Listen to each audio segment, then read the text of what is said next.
की बात की गई है और लगभग 0% की बात हमारी ओर से की जा रही है प्रशुल्क के लिए। और जब हम बात करते हैं उस आयात की जो ऊर्जा से संबंधित है, तो वहाँ पर रूस भी एक इस तस्वीर का हिस्सा बनता है और यह आर्थिक रूप से ठीक बात नहीं है। और कृषक और एमएसएमई और उद्योग जगत को कैसे बताया जाएगा, इस तरीके से बात अभी पूरी खुलकर सामने नहीं आ सकी है। और हमारा विपणन में जो पहुंच है उसमें हमें अनुपातिक रूप से बात करनी चाहिए और नीतिगत बात करनी चाहिए। अब मुझे पता है सरकार कहेगी कि मार्च के मध्य तक इसमें पूरी बात आगे आएगी, लेकिन सरकार कहती है कि उसने चीन, वियतनाम और बाकी एशिया की अर्थव्यवस्थाओं से अच्छी उसने एक समझौता किया है, लेकिन मुझे ऐसा नहीं लगता है कोई भी पूर्वी एशियाई देश इस तरीके से उसने व्यापार में समझौता अमेरिका के साथ नहीं किया है। जब हम चीन या वियतनाम की बात करें, आसियान देशों की बात करें, उन्होंने अपना जो व्यापार है उसको बल्कि बढ़ाया है अमेरिका के साथ, ना कि घटाया है। और ये जो विरोधाभास है महोदय, इससे विश्वसनीयता पर फर्क पड़ता है इस बजट की भी। जब वाणिज्य मंत्री, उद्योग मंत्री और विदेश मंत्री से जब सवाल किया गया तो उनके पास इसका स्पष्टीकरण नहीं था और ना ही उनके पास इसका कोई जवाब था कि क्या इसकी समय सीमा होगी और क्या बजटीय आवंटन होंगे। लेकिन जब हम बात करते हैं बजट की और व्यापारिक संतुलन की, या फिर हम बात करते हैं आर्थिक स्थिरता की, तो इसमें सरकार के पास कहने को ज्यादा कुछ नहीं है और संसद को इसमें कुछ ज्यादा कहने के लिए नहीं दिया गया है। और सरकार बस संख्याओं की बात करती है और कहती है अनुमोदन के लिए, और उसको बिना संसद सिर्फ बजट की तरफ देख रहा है कि सरकार इसमें अपनी बात को हमारे समक्ष स्पष्ट रूप से नहीं रख रही है। और जो इस सरकार के बजट की जो कमी है वह यह है कि बात तो कही गई है लेकिन वह सच्चाई से दूर है। और मैं मिर्जा गालिब के एक बात को यहाँ पर कहना चाहूँगा, जैसा कि इस बजट में समझ कि हकीकत हमें मालूम है जन्नत की हकीकत, लेकिन दिल बहलाने के लिए जीवन में परिवर्तन नहीं आया है, उनको बार बार आशा दिखाई जाती है, लेकिन उस पर कार्य पूरा नहीं होता है। 2047 तक हम विकसित भारत की बात करते हैं, यह एक अच्छी बात है। जब हम बात करते हैं रेल की, लेकिन स्टेशनों पर व्यवस्था नहीं है। हम उड़ान की बात करते हैं लेकिन हमारे पास उड़ानें नहीं है। हम बात करते हैं तट की, लेकिन वहां पर हमारे पास सामरिक सुरक्षा नहीं है। लेकिन हम बात करते रहते हैं विश्व की सबसे अच्छे स्तर वाली प्रौद्योगिकी की। 1.5 लाख से भी अधिक विद्यालय, वहां पर अभी बिजली नहीं है। हम विकसित भारत की बात करते हैं, ऐसे करते हैं जैसे कि सब कुछ ठीक है, लेकिन जो ये बात है यह सच्चाई से बहुत दूर है। और जब हम बात करेंगे एक सच्चे विकसित भारत की, वह नारों पर नहीं चलेगा, वह सिर्फ भाषण पर नहीं चलेगा, प्रतीकात्मक रूप से नहीं चलेगा। यह उस तरीके से चलेगा जब आखिरी इंसान तक सारी वस्तुएं, सारी चीजें पहुंच सकें, वायदे पूरे हो सकें। तो यह एक विकल्प नहीं है, यह हमारा कर्तव्य है, जो मैं सरकार से कहना चाहूँगा। धन्यवाद सभापति महोदय। जय हिंद। माननीय श्रीमती अपराजिता सारंगी जी।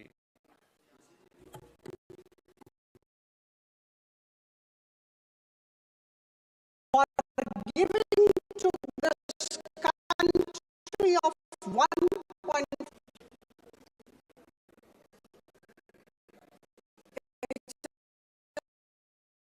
My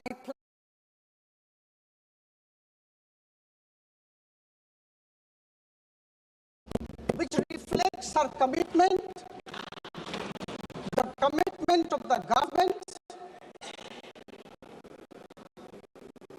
the conviction of the government, and the consistency of the government. As I stand here to speak, I'm reminded of a few words from Rig Veda, the oldest of our Vedas.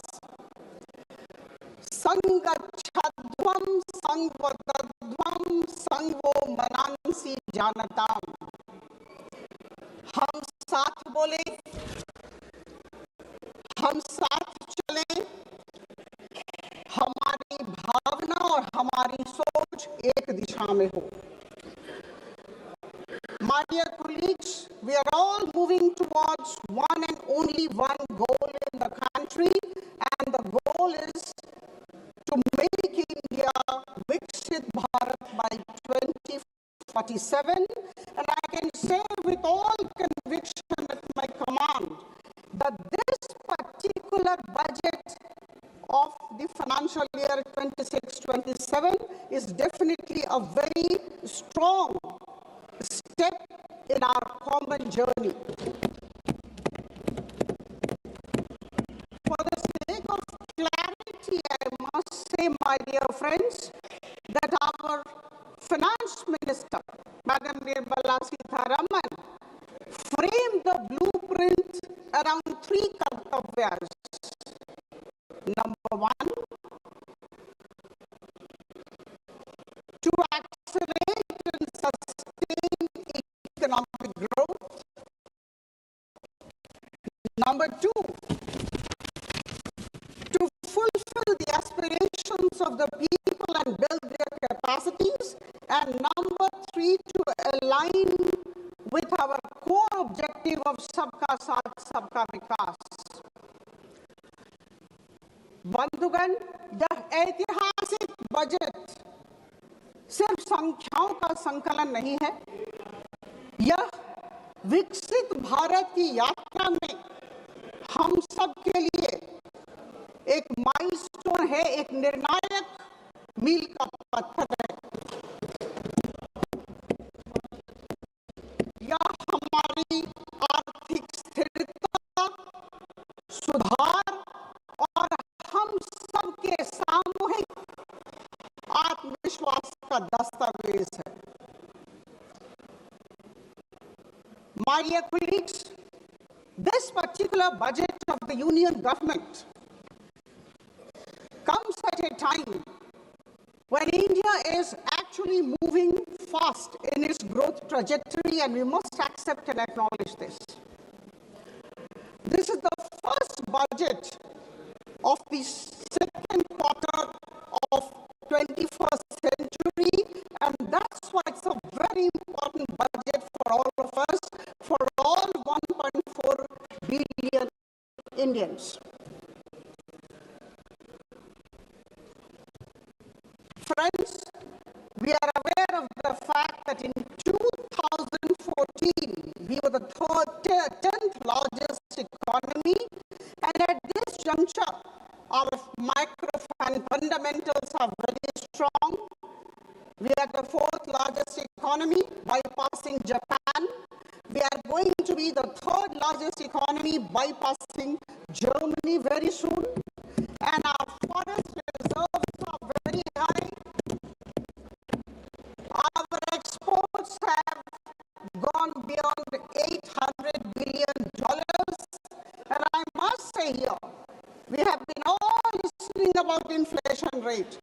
The inflation and at this juncture, December 25 figure, we are at 1.7%. And here will I say this, while I say this, I must say that between 2011 and 2014, the average inflation of this country was 9.8%. I must say this, and I think all of us sitting in this house must appreciate this. Friends, the unemployment rate, all of us have been talking about the unemployment rate. It's declining every day, and at this juncture, it is 4.8%. We must realize this. हमारा देश वैश्विक निवेशकों, foreign investors के लिए एक भरोसेमंद गंतव्य की तरफ उभर के आया है, और हम सबको समझना होगा कि इस तरह की जो आर्थिक स्थिति है, जब विश्व में हमारी प्रशंसा हो रही है, हम मजबूत जमीन पर खड़े हैं, यह कोई संयोग नहीं है, यह हमारे अनुशासित वित्तीय प्रबंधन, संरचनात्मक सुधारों और स्पष्ट नीति का प्रमाण है। आदरणीय प्रधानमंत्री जी की सोच, की दूरदर्शिता और मार्गदर्शन को मैं नमन करती हूँ। The analysis of the budget of financial year 26-27 makes it abundantly clear that the Indian government has chosen the path of long-term growth. And this is not growth by impulse, this is not short-term stimulus. This is possible because of sustained, continuous investment in infrastructure, in institutions, in industrial capacity and upskilling. We must realize this. And these four things which I talked of are extremely important when a country aspires to become a developed nation. As was told by Honorable Madam Sitharaman in her speech, the expenditure today stands at 53.5 lakh crore. We must remember this. And the fiscal deficit stands at 4.3% of the GDP.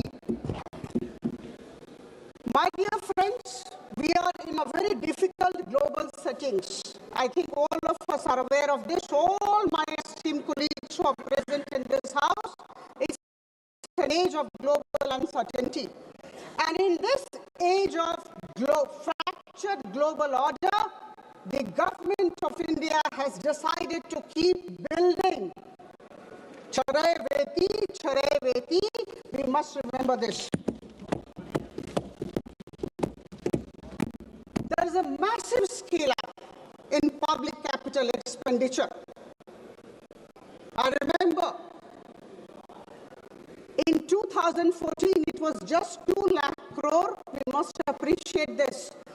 Rupees 2 lakh crore in 2014-15 has gone up to 11.2 lakh crore rupees in 2025-26.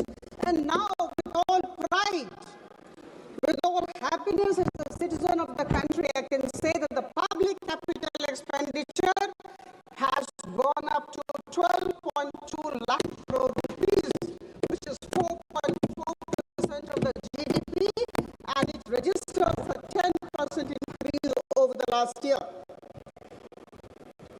And friends, we are aware of the fact that if the capital expenditure grows, then it definitely has a large multiplier effect on the economy. Urban transformation.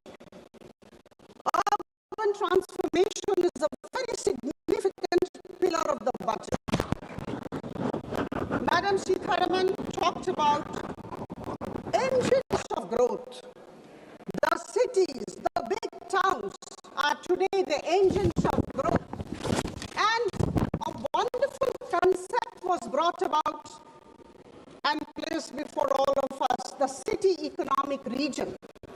City economic region focusing on Tier 2 and Tier 3 cities have been thought about by the government.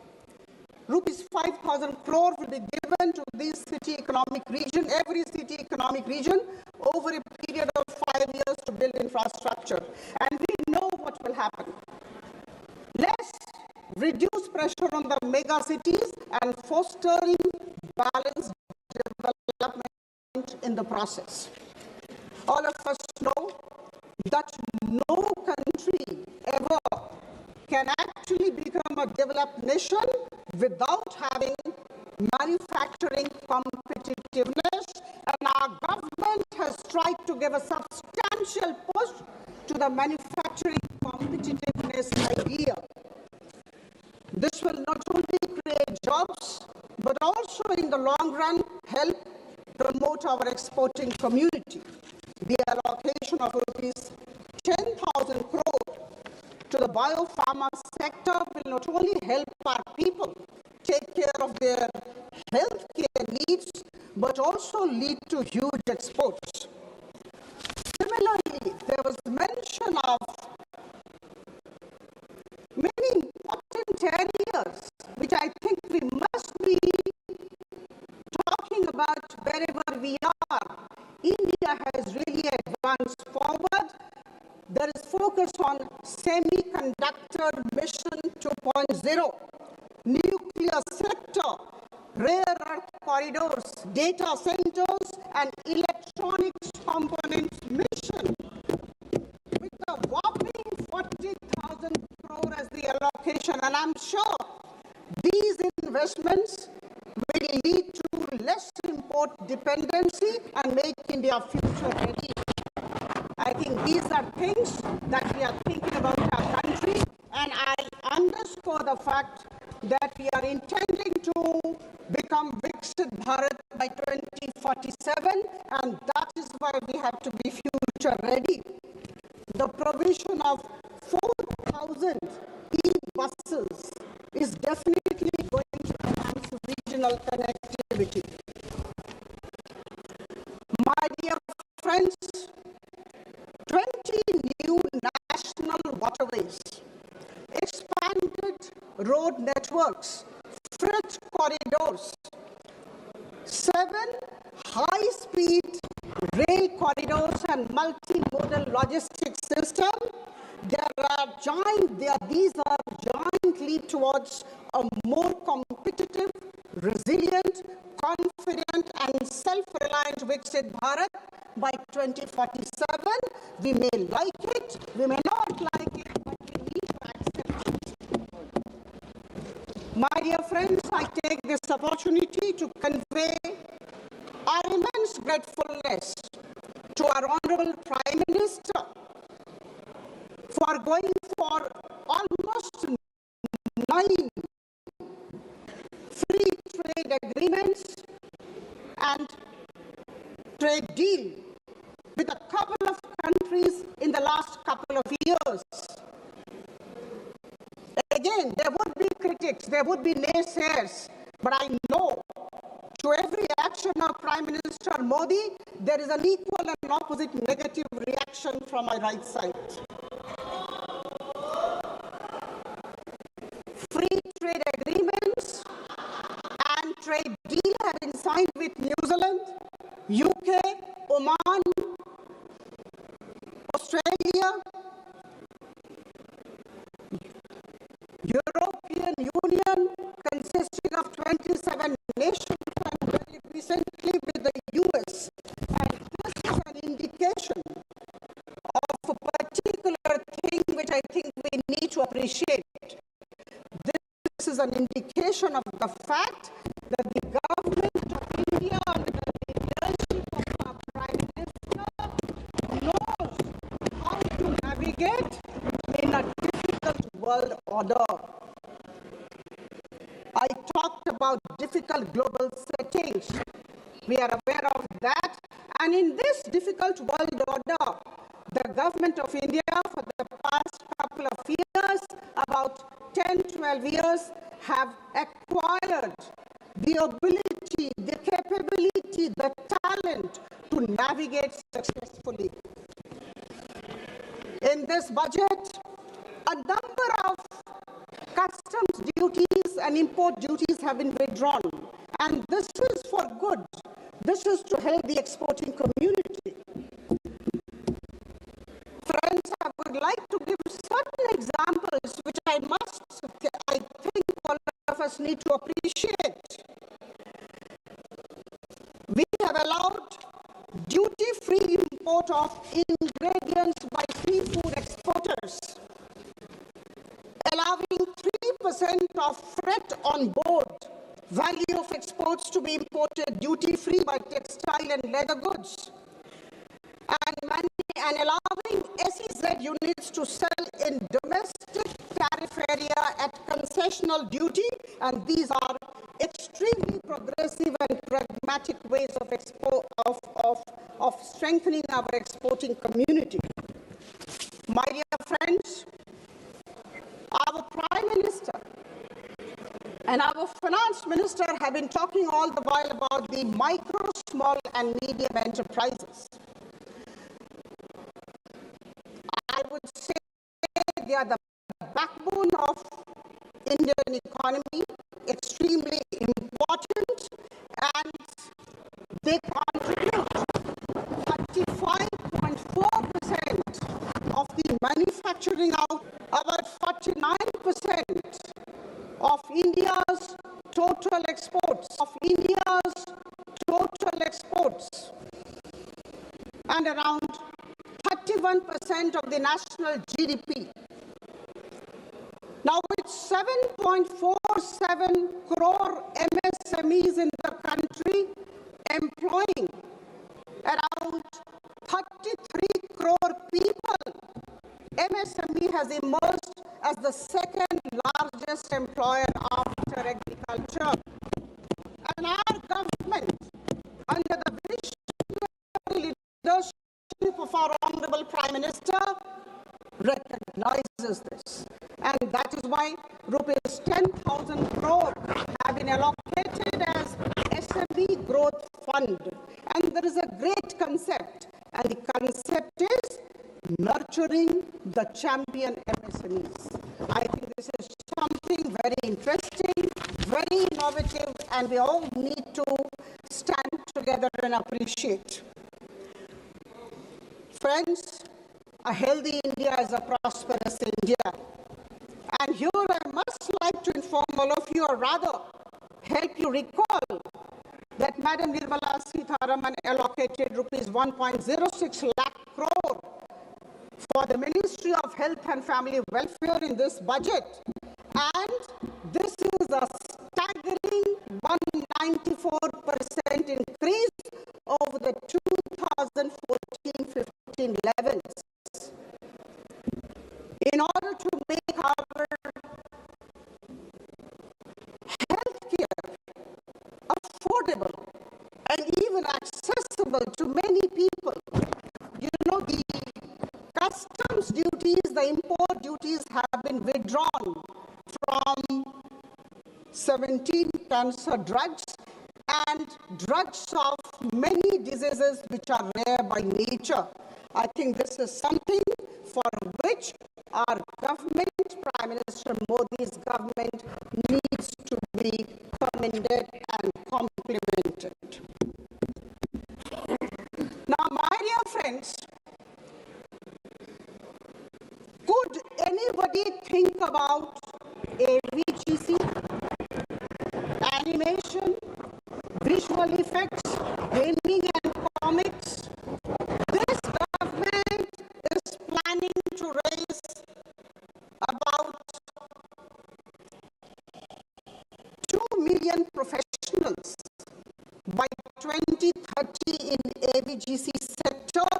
Absolutely out of the box idea, you may like it or not, but this is highly innovative and an out of the box idea of our government.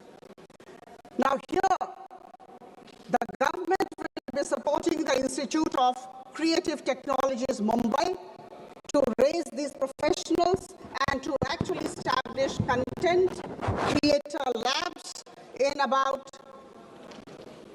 15,000 secondary schools and 500 colleges. It is very easy for me to read out, as my dear friend just did. When you are convinced about what your government is doing, you need not read out from the papers. I know what our government is doing and how my government is ensuring that India moves forward. I don't have to look into papers for data and statistics. We are convinced that the government is moving forward, and this confidence is coming out when we speak about the government's good works. Friends, there is a very interesting thing. Ma'am, kindly address the chair. Yeah, thank you. To ensure sustained economic growth, and also at the same time to keep fiscal deficit in check is an interesting phenomenon. It's a challenge. And I'm extremely happy to inform the House that we recognize, we appreciate that this government has been doing that. Our growth momentum has been sustained, and at the same time, fiscal deficit is low, 4.3%, as I showed earlier. This is a challenge which has been taken on by the government. The budget of financial year 26-27 is definitely pragmatic, pro-people and balanced in nature. हमें सशक्त, आत्मनिर्भर और विकसित भारत बनाना है। बंधुगण, आदरणीय प्रधानमंत्री जी की सोच, उनके दिग्दर्शन, उनकी सकारात्मकता के सामने हम सब नतमस्तक हैं। मैं नमन करती हूँ और उनके लिए दो पंक्तियां। मैं सोच भी बदलता हूँ, मैं नजरिया भी बदलता हूँ, मंजिल जाने तक का जरिया भी बदलता हूँ।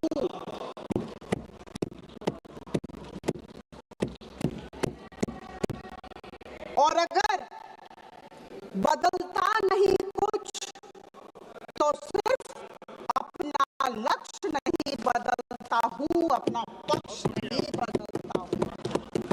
आप सबको बहुत बहुत धन्यवाद। कहना आसान है, करना कठिन, लेकिन हमारी सरकार आदरणीय प्रधानमंत्री जी के बलिष्ठ नेतृत्व में आगे बढ़ती जा रही है। आइए हम सब संगच्छध्वं संवदध्वं संगो मनांसि जानताम, हम साथ चले, हम साथ बोले और हम सब की सोच और भावना एक दिशा में हो। बहुत बहुत धन्यवाद। माननीय श्री अखिलेश यादव जी।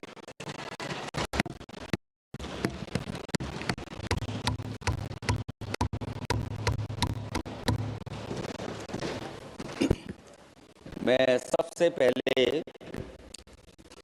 सभापति महोदय आपका मैं धन्यवाद देता हूं कि मुझे आपने बजट पे बोलने का समय दिया है। मैं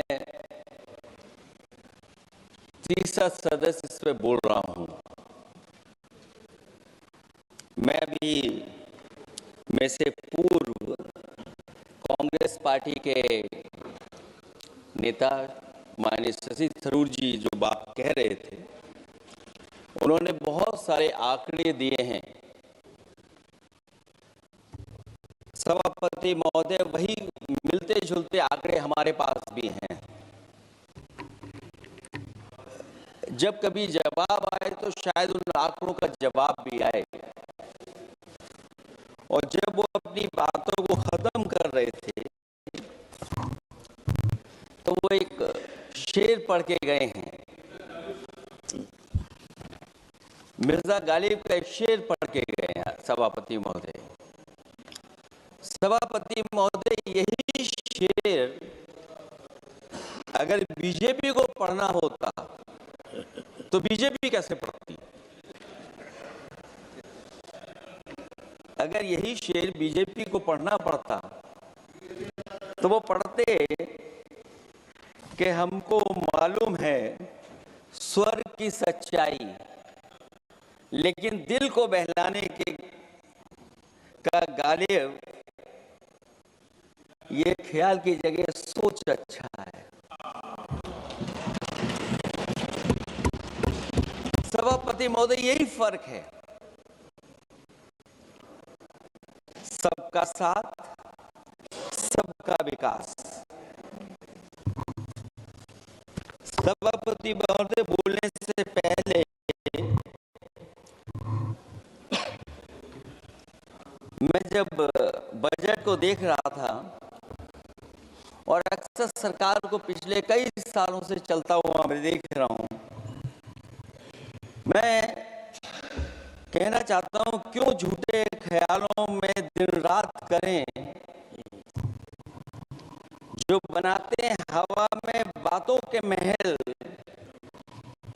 आओ उनसे कुछ जमीनी बात करें। सभापति महोदय, बजट आने से पहले और बजट आने के बाद पूरा देश और पूरे देश में बहस चल रही थी कि अमेरिका को लेकर के डील होने जा रही है। सभापति महोदय, मुझसे पहले अभी जो भारतीय जनता पार्टी की माननीय सदस्य बोल रही थी, और भारतीय जनता पार्टी का ये पक्ष है कि हम लोगों ने दुनिया में बहुत सारे देशों से फ्री ट्रेड एग्रीमेंट कर लिया है। सभापति महोदय, मैं भारतीय जनता पार्टी की सरकार से जानना चाहूंगा, अभी कितने देश और बचे जिससे आप फ्री ट्रेड एग्रीमेंट नहीं कर पाए हैं?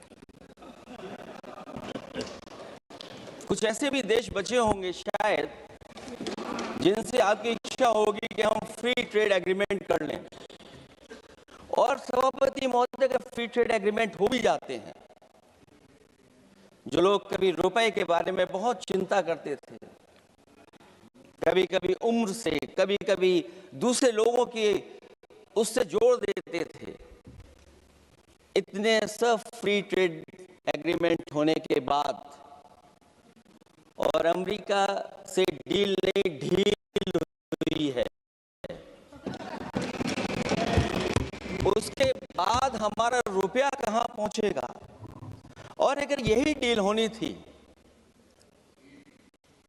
तो 11 महीने इंतजार क्यों कराया?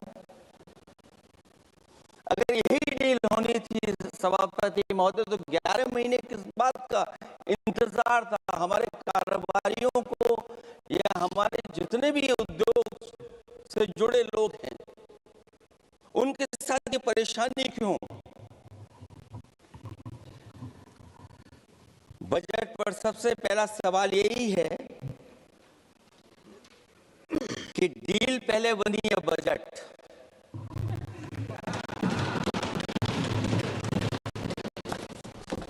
और बजट का हलवा यहां ज्यादा बटा के वहां।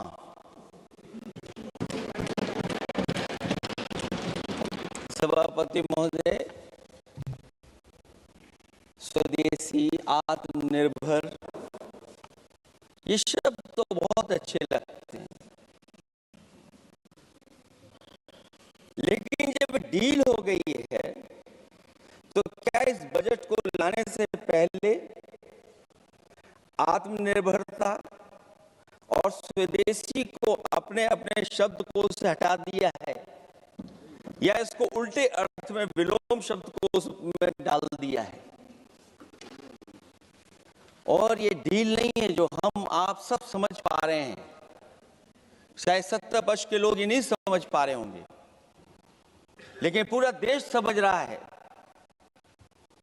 कि हमने अपना बाजार एक बार और खोल दिया है। $500 बिलियन का व्यापार एक तरफा। हमारे आत्मनिर्भरता कहां जाएगी? स्वदेशी नारा हमारा कहां जाएगा? हमारे देश की जनता भाजपा से कह रही है कि जहां तक हमें मालूम है डील एक तरफा नहीं होती है। क्या ये बनी वहां पहुंची यहां जहां जैसे कोई एक पक्ष मान रहा हो? जनता भाजपा से ये भी जानना चाहती है कि 0 बड़ा के 18।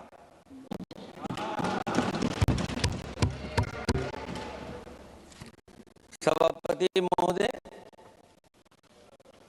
भाजपा का समझौता गणित क्या ये है कि 18 0 के बराबर है? क्या 18 हमारा 0 के बराबर है? देश के किसानों, दुकानों, उद्योगों को बचाने के लिए खोखले शब्दों के अलावा भाजपा के पास कोई और सुरक्षा कवच या संरक्षण योजना है कि नहीं है? इसलिए मैं सभापति महोदय कहना चाहता हूं, ये बजट दिशाहीन है। इस बजट में कोई विजन नहीं है कि 2047 तक हमारा देश विकसित भारत बन जाएगा। और हम जैसे लोगों को, समाजवादियों को तो सरकार से पहले ही उम्मीद नहीं थी, और जिस सरकार से उम्मीद न हो उसकी बजट से क्या उम्मीद होगी। इस बजट में पीडीए के लिए कुछ भी नहीं है। कोई योजना दलित, पिछड़ा, महिला, गरीब, अल्पसंख्यक या नवयुवक के विकास के लिए नहीं लाई गई है। ऐसा लग रहा है कि सरकार ने इनके बारे में सोचना ही छोड़ दिया है। और अगर जीडीपी हमारी 7% है और नॉमिनल जीडीपी की ग्रोथ केवल 8% है, जो कि लगभग 12% होनी चाहिए थी, इसके कारण लोगों के हाथ में कम पैसा है। और कारण ये भी लगता है कि हमारा प्राइवेट इन्वेस्टमेंट नहीं आ पा रहा है। जो लोग ये कहते हैं कि हम प्रति व्यक्ति आय बढ़ा रहे हैं, जो आंकड़े हमारे पास हैं, जो जानकारी हमारे पास है,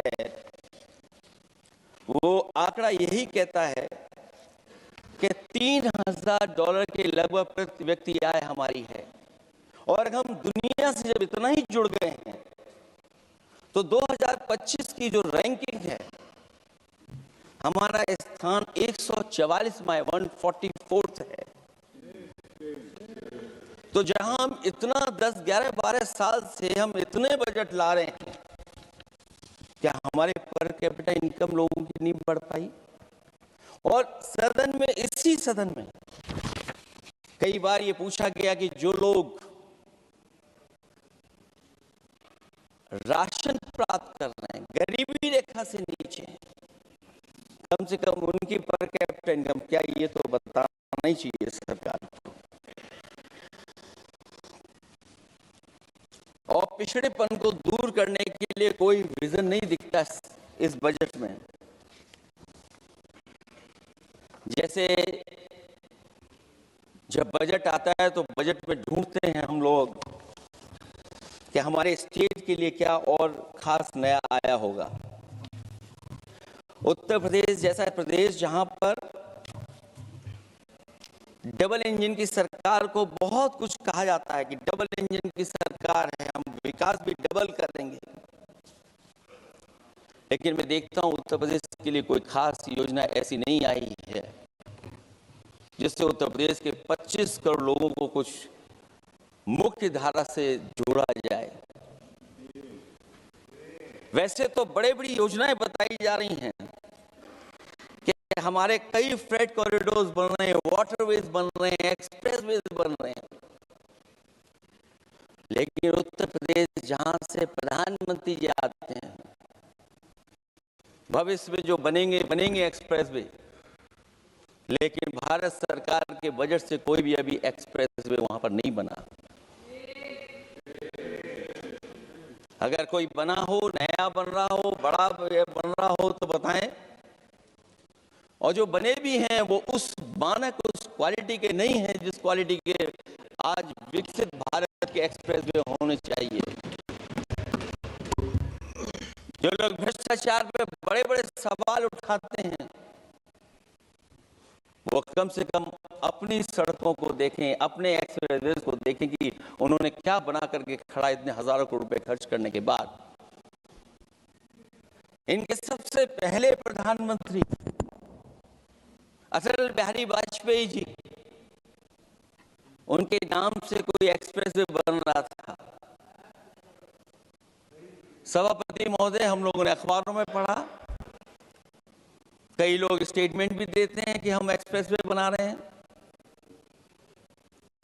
उनके नाम से बनने के साथ साथ उनका नाम भी बदल दिया। पहले वो चंबल एक्सप्रेसवे बन रहा था, फिर अटल जी के नाम से एक्सप्रेसवे बन रहा था। लगता है वो जमीन पर नहीं उतरा, वो केवल कागजों पे बन रहा था। तो ये तो एक्सप्रेसवे की बात हुई। सबसे बड़ा सवाल ये है कि किसान को लेकर के इन्होंने कहा कि किसान की हम आय दोगुनी कर देंगे। आज हमारा किसान इस उदारीकरण में कहां खड़ा है? जिस किसान को लेकर के पूरे देश के सभी राजनीतिक दल चिंतित रहते हैं, इस डील के बाद हमारे किसानों का हाल क्या होगा? और जब सब कुछ विदेश से ही आएगा तो हमारा किसान भारत में क्या उगाएगा, जमीन पर क्या होगा और क्या बेच पाएगा? सभापति महोदय, सरकार ने बड़ा बड़ा बजट पेश किया, कहा कि हम एग्रीकल्चर इंफ्रास्ट्रक्चर तैयार करेंगे, एग्रीकल्चर इंफ्रास्ट्रक्चर से मंडियां तैयार करेंगे, बाजार तैयार करेंगे, एमएसपी लागू करेंगे। हमारे किसान जब काले कानून के खिलाफ लड़ रहे थे, बड़ी संख्या में जान चली गई, उसके बाद सरकार कहीं पीछे हटी और उन्होंने काले कानून वापस लिए। लेकिन आज भी किसानों को जो कानूनी गारंटी मिलनी चाहिए वो अभी तक एमएसपी की कानूनी गारंटी सरकार नहीं दे पाई है। और जो तेज क्रॉप, हॉर्टिकल्चर क्रॉप और दूध को लेकर के सरकार दावा करती है कि हम सब्जियां इतना, हॉर्टिकल्चर क्रॉप्स हमारी इतनी ग्रो कर गई हैं, हम दुनिया में इतना पैदा कर रहे हैं। दूध के जब आंकड़े बताते हैं कि दुनिया में हम दूध का उत्पादन इतना कर रहे हैं, और अगर आपका बजट ही विकसित भारत का बजट है तो हमारे हॉर्टिकल्चर क्रॉप्स और जो हमारा किसान दूध का उत्पादन कर रहा है, दूध का उत्पादन हो रहा है, उसके लिए एमएसपी की गारंटी कब देंगे आप लोग? और गारंटी हम लोग इसलिए मांग रहे हैं क्योंकि उसको घर कैसे बनाएगा, घर कैसे चलाएगा? अगर उसको लाभ नहीं मिलेगा, बच्चों को कैसे पढ़ाएगा, अपनी बेटियों को हंसी खुशी विदा कैसे कर पाएगा? और इधर तो जहां फसल की कीमत नहीं मिल पा रही है, सभापति महोदय, सोने के भाव कहां पहुंच गए हैं? पहले गरीब सोचता था जब हम अपनी बेटी की विदा करेंगे तो कुछ सोने का एक सामान खरीद करके दे देंगे उसको। जैसे जैसे बीजेपी की सरकार चली और आगे बढ़ती गई। 12 साल ऐसे हैं आगे कि अब तो चांदी तो दूर, अगर यही सरकार चलती रही तो लोहे पर पीतल चढ़ाकर भी गरीब अपनी बेटी की विदाई नहीं करा पाएगा। कैसे अपने भविष्य के लिए 2 पैसे जमा कर पाएगा? मतलब आज क्या खाएगा, कल के लिए क्या बचा पाएगा? ये किसानों के बड़े सवाल हैं। भाजपाई किसानों को लाभ नहीं पहुंचाना चाहते हैं, ये किसी और को लाभ पहुंचाना चाहते हैं।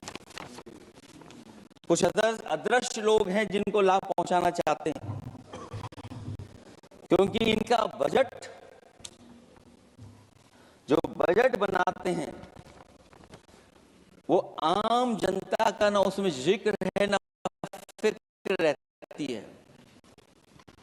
और अगर फिक्र होती उनको तो किसान की खाद समय पर मिल जाती, उनको बीज समय पर मिल जाता, सस्ती बिजली उपलब्ध हो जाती, सिंचाई मुफ्त हो जाती थी। और मुझे याद है सभापति महोदय, समाजवादी सरकार में हम लोगों ने किसानों की सिंचाई मुफ्त करने के भी फैसले लिए। कीटनाशक दवाइयां कितनी महंगी हैं और सरकार ने किसानों को अपने हाल पे छोड़ दिया। मंडियों पे कहीं कोई खरीद नहीं है, और अगर खरीद हुई है तो सरकार बताए कि धान, आलू या गेहूं की खरीद में तो मिल जाती है उसको कीमत, लेकिन धान और आलू जैसी फसलों पर कोई सरकार कीमत नहीं दे पा रही।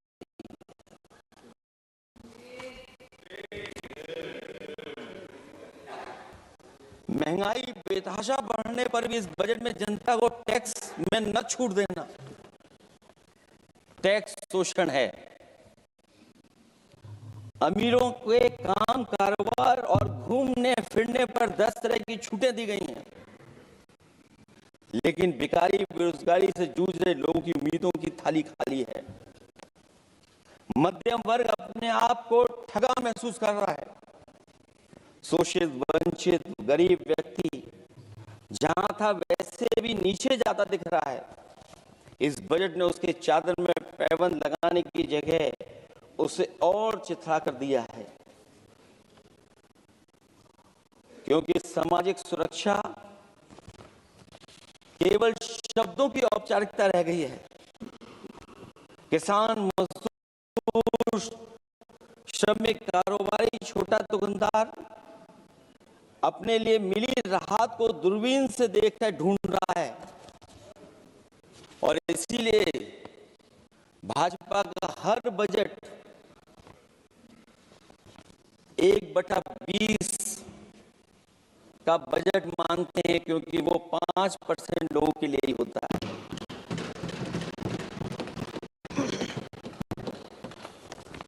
अच्छे बजट की होती है 3 पहचान: गरीब की तरक्की, खुशहाली और मुस्कान।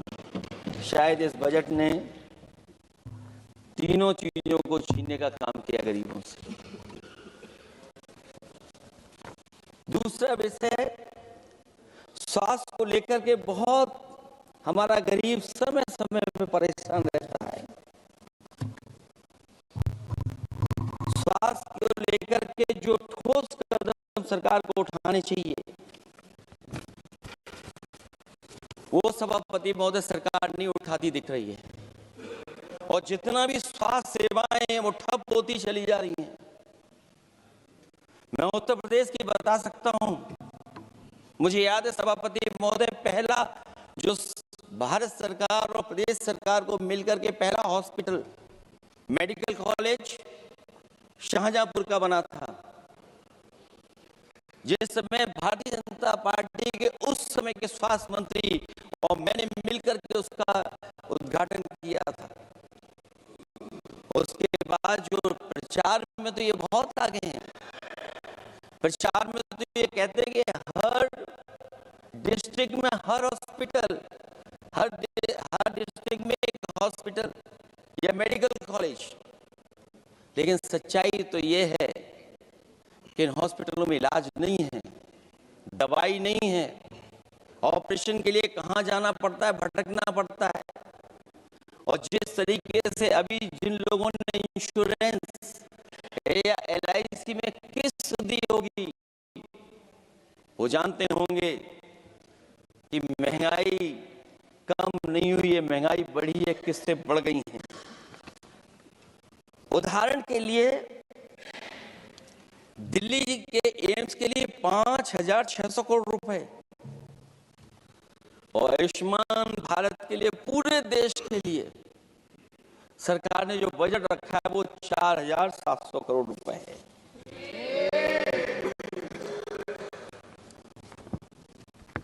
सुनते हैं पहले उपवन में हर ऋतु में बहार गाती थी,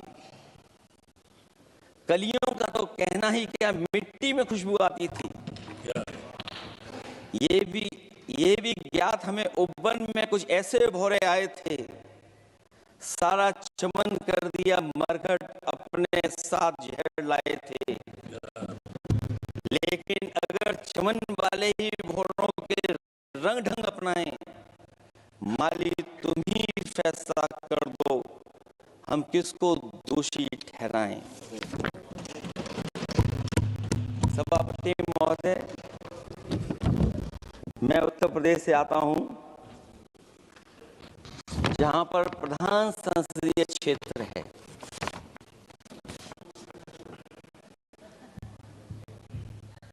राजमाता पूजनीय अहिल्याबाई होलकर जी, उनकी मूर्ति थी, उसको बुलडोजर से तोड़वा दिया।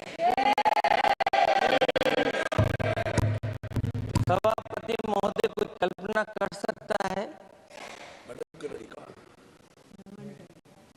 एक मणिकर्णिका घाट जो हमारी पौराणिक पहचान रही, सदियों से हमारी विरासत की पहचान रही, सनातनी काशी की विरासत रही, वहां पे इनकी सरकार ने प्रधान संसदीय क्षेत्र में बुलडोजर चला करके हमारी पूजनीय अहिल्याबाई होलकर की मूर्ति को इन्होंने तोड़ने का काम किया।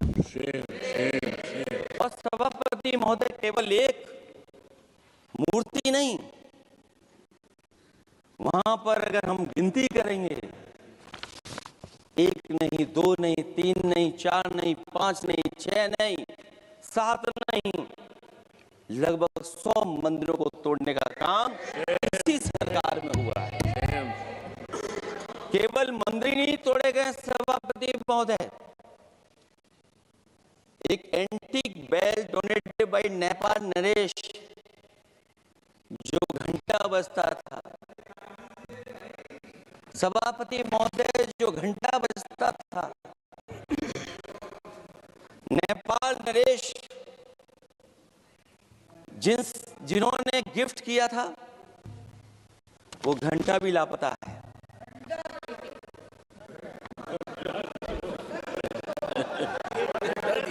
केवल घंटा ही लापता नहीं है,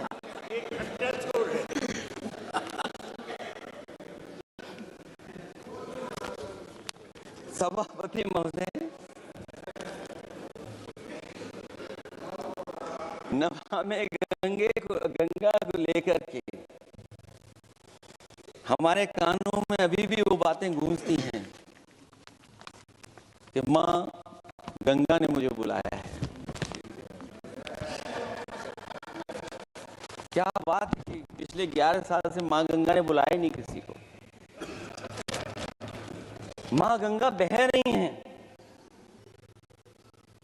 जो उसके पैरामीटर्स हैं, जिस पैरामीटर्स को हर दिन नापा जाता है, उसमें डिसॉल्व ऑक्सीजन, COD, BOD और तमाम पैरामीटर्स आज किस हालत में है मां गंगा। कोई कह रहा था कि अब गंगा बहकर के दूर तक जाएंगी, लेकिन शायद वो ये नहीं जानते होंगे कभी कभी उल्टी गंगा भी बहती है। जब उल्टी बहेगी तो यूपी के आते आते आप बाहर हो जाएंगे। सभापति महोदय, नमामि गंगा, मां गंगा में जुड़ने वाली नदियां, वरना नदी को एक संरक्षण कैसे हो, ब्यूटिफिकेशन कैसे हो, रिवर फ्रंट कैसे बने, उसकी शुरुआत की थी। लेकिन सभापति महोदय, इनकी बुलडोजर सरकार ने उसका काम रोक दिया। काली नदी किस हालत में है? यमुना के बारे में दिल्ली की सरकार जब बनानी थी तो कहा कि हम दुनिया का सबसे बेहतर रिवर फ्रंट बनाएंगे यमुना पर। इसी राजधानी में कहा गया। आज बताइए यमुना की हालत क्या है। और अगर यमुना दिल्ली में गंदी हो रही है तो ये बहकर के जब यूपी जाती है तो मथुरा में भी गंदी है।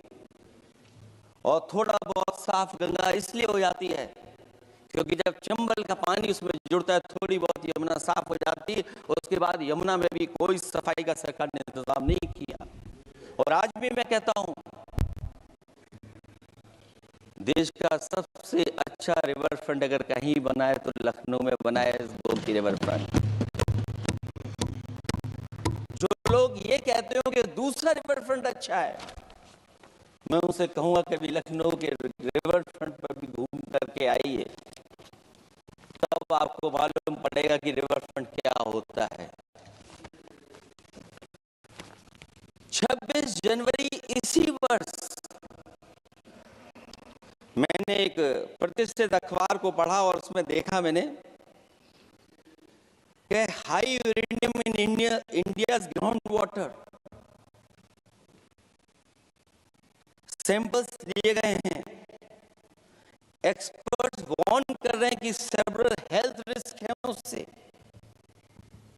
Lead pollution alarming in 69 rivers in India contaminated rivers are contaminated.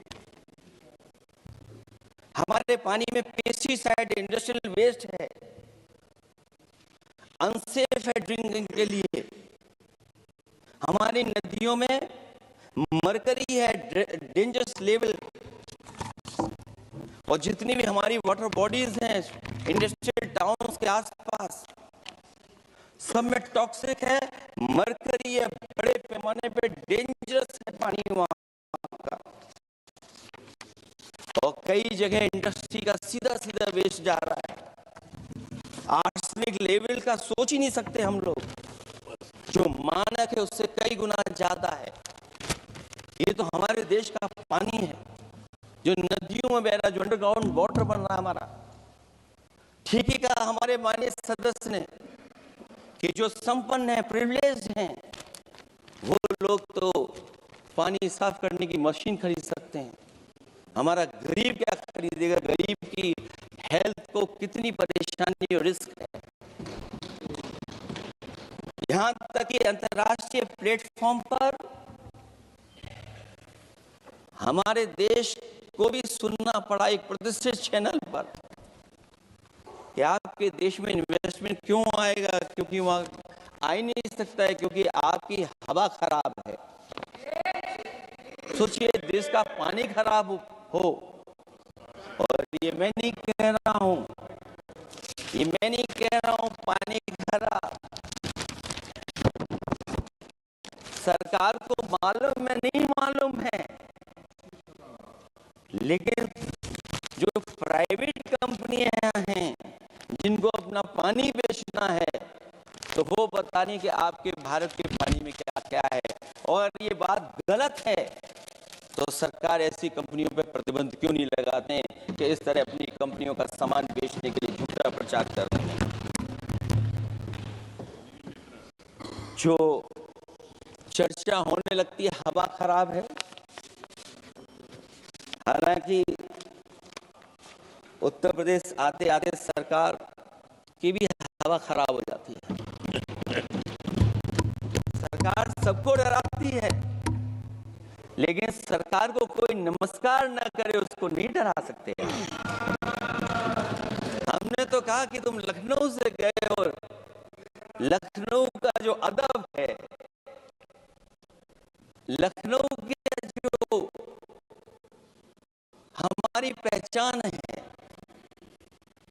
कम से कम अगर नमस्कार नहीं कर सकते तो आदाब तो कर ही देते वहां जाकर। जो लोग पिछड़े पीडीए उनके पक्षधर बनते हैं, आरक्षण को लेकर के कहते हैं कि हम आरक्षण देंगे, उनकी सरकारों में क्या अपॉइंटमेंट हो रहे हैं। मुझे याद है इससे पहले जब बहस हुई थी सदन में, वहां से बात निकली थी कि किस तरीके से अपॉइंटमेंट हो रहे हैं यूनिवर्सिटीज और कॉलेजेस में। मैं उसी पे कुछ कहना चाहता हूं। ये अपनी अपनी किस्मत है, कुछ कलियां खिलती हैं ऊपर और दूसरी मुरझा जाती हैं झुके झुके जीवन भर भूपर। मानव बदकिस्मत है लेकिन क्या वे महक नहीं सकती हैं, अगर मिले अवसर अंगारे से क्या दहक नहीं सकती हैं। जिस तरीके से आरक्षण पर खिलवाड़ हो रही है उसकी कोई कल्पना नहीं कर सकता था। विकसित भारत तभी विकसित भारत माना जाएगा जब हमारे पिछड़े दलित आदिवासी अल्पसंख्यक मुसलमान भाई को बराबर का हक मिलेगा, और जब तक हक नहीं मिल रहा उनको तब तक शायद विकसित भारत का देखने का सपना आधा अधूरा है। अभी अभी सुप्रीम कोर्ट ने कहा है माइग्रेशन को लेकर के, सुप्रीम कोर्ट ने 16 जनवरी को एक फैसला पलट दिया। हाई कोर्ट ने फैसले को पलटते हुए फैसला सुनाया कि यदि आरक्षित वर्ग का कोई उम्मीदवार बिना किसी छूट का लाभ लिए अगर अनारक्षित वर्ग से ज्यादा नंबर प्राप्त करे तो उसे अनारक्षित वर्ग में सेलेक्ट किया जाएगा। क्या सुप्रीम कोर्ट भी कह रहा है? हमारे सरकार की भी नियत है कि सबको आरक्षण मिलना चाहिए जिनका हक हो। हमारे प्रधानमंत्री जी भी कहते हैं हम पिछड़े हैं। हमारे दूसरे नंबर के नेता, क्योंकि उन्हें सनातनी बनना था, अपना धर्म बदल के दूसरा धर्म लिख लिया उन्होंने। तो कम से कम पिछड़ों का तो ख्याल करिए आप। जब पिछड़ों का ख्याल करोगे तभी आपका देश विकसित बनेगा, भारत विकसित बनेगा। अगर आप पिछड़ों को छोड़ देंगे, दलितों को छोड़ देंगे, आदिवासियों को छोड़ देंगे, अल्पसंख्यक भाइयों को छोड़ देंगे, तो आप कैसे विकसित भारत बनाएंगे? एक आर्थिक बराबरी है, दूसरी सामाजिक बराबरी है, और मुझे लगता है बजट से ना आर्थिक गैर बराबरी दूर हो रही है, ना सामाजिक गैर बराबरी दूर हो रही है। और इनके सरकार में कितना भेदभाव है। सभापति महोदय, केवल चुनाव जीतने के लिए सोचिए। एक 72 साल के बुजुर्ग पर मोहित खान साहब, आप जानते होंगे आपके क्षेत्र में, टाउन एरिया। सभापति महोदय, बीजेपी का लक्ष्य केवल चुनाव जीतना। इन आंकड़ों से क्या मतलब? और आंकड़ों का अगर ये ठीक आंकड़े होते सभापति महोदय, तो इन्होंने कहा था कि बुलेट ट्रेन हम 1 लाख करोड़ की बनाएंगे। आज बुलेट ट्रेन 2 लाख करोड़ की कैसे हो गई? सभापति महोदय कहा कि हम 1 लाख करोड़ में बनाएंगे बुलेट ट्रेन, और बुलेट ट्रेन केवल संपन्न स्टेटों में क्यों? हमारे बंगाल, बिहार और यूपी में क्यों नहीं?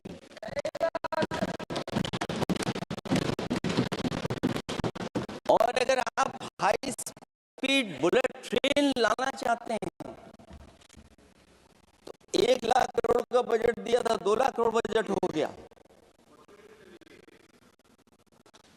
यूपी में जब बनेगा तो पता नहीं कब बनेगा, कौन जानता है कब बनेगा। चुनाव जीतने के लिए इनकी सरकार के लोगों ने झूठा फंसाया, झूठा फंसाया, और इसलिए फंसाया कि वो मुस्लिम है, इसलिए फंसाया। 72 वर्ष के बुजुर्ग को 19 महीने जेल में रखा गया, समाजवादी पार्टी को बदनाम किया गया, और केवल इसलिए कि चुनाव जीत जाए, आप अयोध्या का चुनाव जीत जाए, क्योंकि अयोध्या का चुनाव हारे थे आप लोग। मैं अयोध्या की महान जनता का धन्यवाद देता हूं कि उन्होंने कम्युनल पॉलिटिक्स का समापन किया है, वो विकास के रास्ते पे जाना चाहते हैं। मैंने पहले भी कहा, फिर कहता हूं, आपका विकास अयोध्या का तो मैं जानता हूं कैसा है, क्योंकि लोगों ने काशी को क्यूटे बनते नहीं देख पाए। अगर हम सब सदस्य हैं और हमारे प्रधान संसद के सदस्य क्षेत्र को अगर हम क्यूटो न बना पाए, आप विरासत मिटा रहे हैं। वहां पर कई सौ पुरानी दाल मंडी, जिसमें केवल वोट नहीं मिलता है, इसलिए दाल मंडी को आप डिमोलिश कर देंगे आप। बनारस और इसको अयोध्या को जीतने के लिए 72 वर्ष के एक व्यक्ति को झूठा केस लगाया, झूठा फंसाया, जेल भेज दिया, और न केवल उसको जेल भेजा बल्कि उसकी दुकानें और उसकी बेकरी पर भी बुलडोजर चला दिया आपने। क्या डेमोक्रेसी में हमारे बुलडोजर का कोई स्थान है क्या? हाई कोर्ट कहता है कि आप फैसला सुना सकते हैं क्या? कोर्ट कहता है कि आप कौन हो गए फैसला सुनाने वाले लोग? और फिर आप लोग कहते हैं कि हर घर जल और नल। सभापति महोदय, इन्हीं के विधायक ने मंत्री जी को घेर लिया, इन्हीं के विधायक ने मंत्री जी का अपहरण कर लिया, और ये कहते हैं कि हम तो, हमारे कोई अराजकता नहीं है। ये कहते हैं इन्वेस्टमेंट लाएंगे, हम एमओयू साइन करेंगे। सभापति महोदय, देश के प्रधानमंत्री, देश के सबसे बड़े उद्योगपति उत्तर प्रदेश पहुंचे थे, एमओयू साइन किए गए, लाखों करोड़ के एमओयू साइन हुए, और एमओयू साइन होने के बाद जमीन पर कितना उतरा ये बताए सरकार। एमओयू के बाद सरकार बताए कितना जमीन पर उतरा है। इन्होंने जब कश्मीर का 370 हटा रहे थे सभापति महोदय, हाँ ना, बजट ही है ये एमओयू में, क्योंकि इंसेंटिव अगर नहीं देंगे तो कौन आपका इन्वेस्टमेंट लाएगा? ये राज्य का विषय नहीं है सभापति, राज्य से प्रधानमंत्री आते हैं, और आपने ये कहा कि प्रधानमंत्री के क्षेत्र में हमने देश में कहा कि हमने 1000 किलोमीटर मेट्रो बिछाई है। आपने देश के प्रधानमंत्री के क्षेत्र में क्यों नहीं मेट्रो बिछाई? क्यों नहीं बिछाई आपने? आपने देश के प्रधानमंत्री के क्षेत्र को एक्सप्रेस से क्यों नहीं जोड़ा आपने? क्योंकि आपके पास बजट नहीं है। अटल बिहारी वाजपेयी जी के आपने नाम से एक्सप्रेस क्यों नहीं बनाया, बताइए आप? ये बजट नहीं है आपके पास।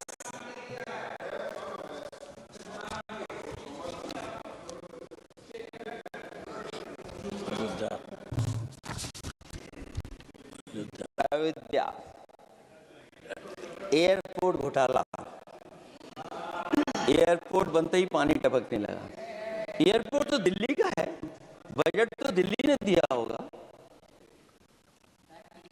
अयोध्या रेलवे स्टेशन, हमारे कन्नौज का रेलवे स्टेशन बनते ही गिर गया, और गिरने के बाद अभी तक नहीं बन पाया। तो ये बजट का हिस्सा नहीं है क्या? आप वाटरवेज बात कर रहे हैं, गंगा साफ नहीं है, आप पानी का जहाज कहाँ ले जाएंगे? बिहार में जाकर के रुक जाएगा। पिछली बार भी एक पानी का जहाज चला था, बनारस से जाते ही बिहार में रुक गया जाकर के, पटना भी नहीं पहुंच पाया। Rampath, sewer line smart city का हिस्सा है। आपका स्मार्ट सिटी कैसा है? इंदौर में पानी पीने से कितनों की जान चलेगी सभापति महोदय? और कोई शहर बता दीजिए जहां कूड़ों का ढेर ना हो। जब देश के प्रधानमंत्री ने झाड़ू उठाया हो और उसके बाद भी कहीं कूड़ा ना हटे सभापति महोदय।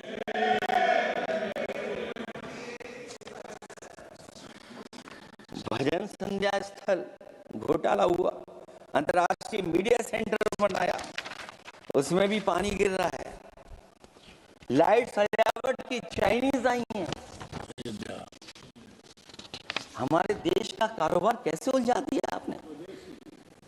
चीन और अमेरिका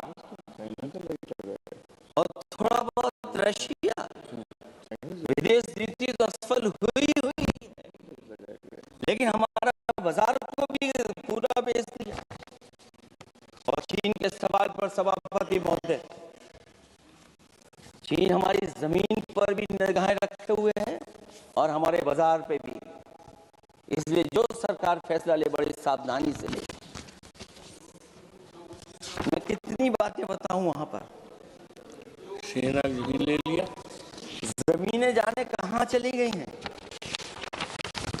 इसलिए सभापति महोदय, ये बजट दिशाहीन है। ये 2047 में हमारा विकसित भारत तो नहीं बनेगा। और जिस तरीके से बेरोजगारी बढ़ी है, बेरोजगारी को लेकर के जो चिंता रही, हमेशा रहती थी, और जो सरकार ने बड़े बड़े फैसले भी लिए थे, जानकारी दी थी कि हम बेरोजगारी ऐसे दूर कर लेंगे। मेक इन इंडिया का जो सपना दिखाया था, आखिरकार मेक इन इंडिया का सपना कहां पूरा हो पा रहा है? मेक इन इंडिया का जो शेर था वो जंग खा रहा है सभापति महोदय। जो योजना लेकर के आए थे, एम्प्लॉयमेंट लिंक्ड इंसेंटिव्स, सरकार बताए कि हमें कितना उसमें लाभ पहुंचा है। 2024-2025 के बजट में इन योजनाओं के लिए 33,000 करोड़ रुपए आवंटित किए गए थे, लेकिन खर्च कितना हुआ? 1,700 करोड़ रुपया केवल। एक आपने पिछली बार सपना दिखाया था कि इंटर्नशिप की योजना, इंटर्नशिप वाली योजना जो घोषित की, जिसके लिए 10,000 करोड़ रुपए आवंटित किए थे आपने, लेकिन उसमें खर्च कितना हुआ है? 500 करोड़ रुपया। और जो लक्ष्य रखा था आपने रखा था 5 साल में 1 करोड़ लोगों को, लेकिन इसमें आए कितने? 1,65,000 लोगों ने फॉर्म भरा, ऑफर दिया उन्होंने,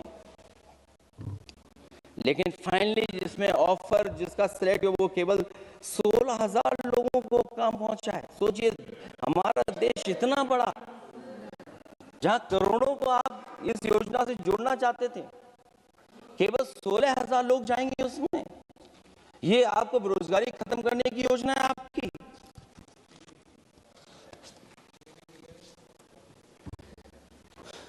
माननीय वित्त मंत्री जी के सदन के सामने स्थिति स्पष्ट करनी चाहिए कि मनरेगा एक महत्वपूर्ण योजना थी जिसमें गरीबों को ग्राम स्तर पर रोजगार मिलता था, राइट टू वर्क के अनुसार थी।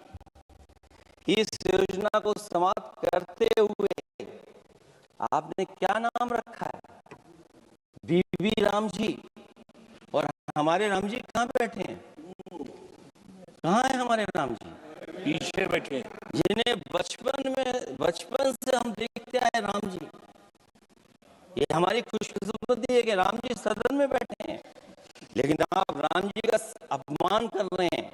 आप उनको यहाँ नहीं बैठा सकते, आपको यहाँ बैठाना चाहिए नंबर 2 पर। अगर आप सच्चे मायने में सभापति महोदय बीपी राम जी, आप कृपया, वित्त मंत्री राम जी को नहीं जानती हैं। अखिलेश जी, हे भगवान, हम क्या करें अब? अखिलेश जी, आप कृपया बजट पे आ जाइए। आप कृपया बजट पे आ जाइए अखिलेश जी। सभापति महोदय, बजट पे आइए, बजट पे आइए।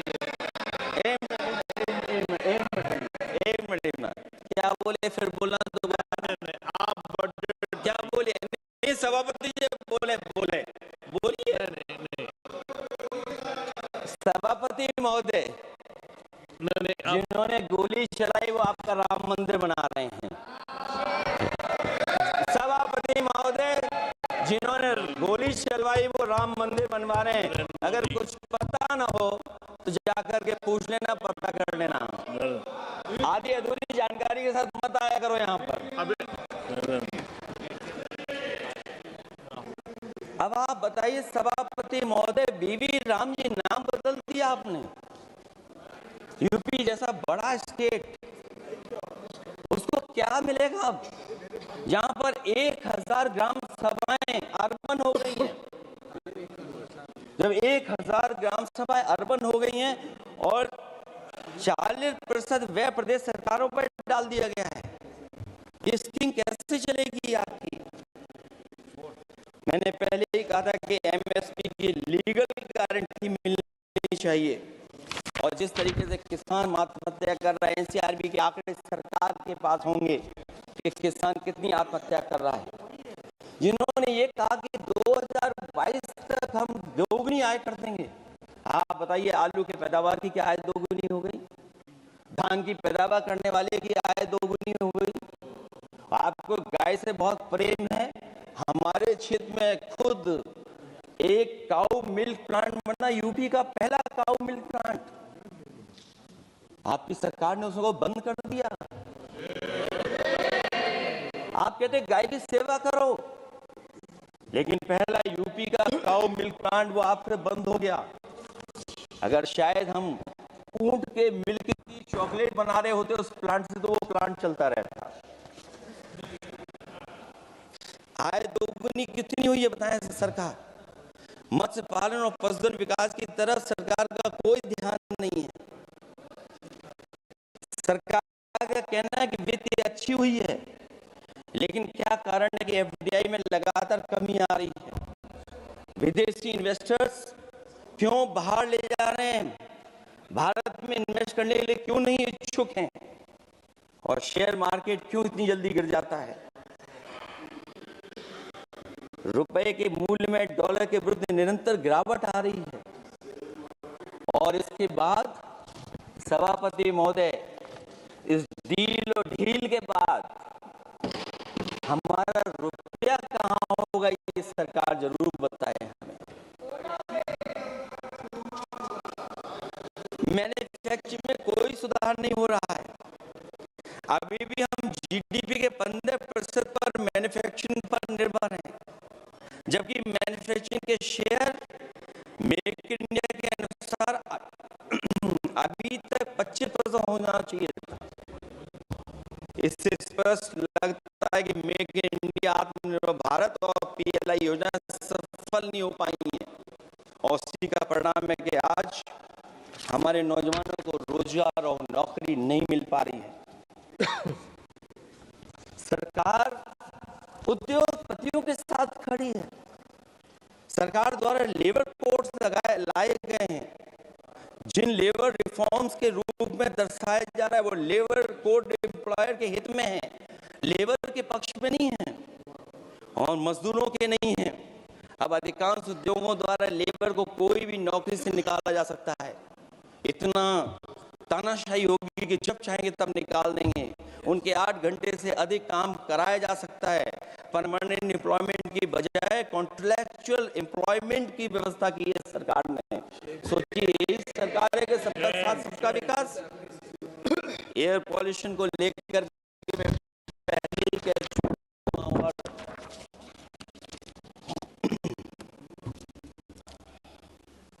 शहरी विकास तो इनका मैंने क्यूटो को मैं देखा है, इसलिए उस क्यूटो के बारे में मैं ज्यादा नहीं कहना चाहता हूं। अंत में मैं इतना ही कहूंगा कि स्वास्थ्य और शिक्षा के केवल 10% और 14.2% बजट बढ़ाया गया है, जबकि पिछले वर्ष का पूरा बजट इन दोनों मदों में खर्च ही नहीं किया गया है। आखिर सरकार बताइए खर्च क्यों नहीं हुआ? आखिर क्या कारण है किसकी वजह से खर्च नहीं हुआ है? जल जीवन मिशन में 50 लाख रुपए खर्च नहीं हो पाए हैं और प्रधानमंत्री आवास योजना में 40,000 करोड़ रुपए, और हमारे देश के प्रधानमंत्री ने गांव गोद लिया था। वो लगता है उस गांव को अनाथ छोड़ दिया प्रधानमंत्री जी ने।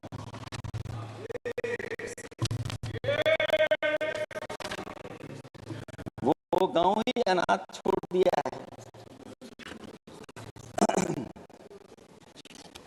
आरबीआई के डेटा के अनुसार इनकम में जो नीचे 80% हैं, उनकी इनकम का शेयर 36% से घट करके 32% हो गया है और हर वर्ष में रियल वेजेस 2% कम हो रही हैं। आखिरकार इसका कारण क्या है?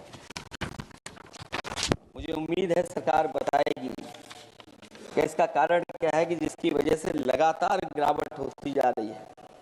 मैं रैंकिंग में नहीं जाना चाहता हूं कि हमारी रैंकिंग कहाँ है, गैर बराबरी की रैंकिंग में हम कहाँ पहुंच गए हैं, हम कितना नीचे पहुंच गए हैं।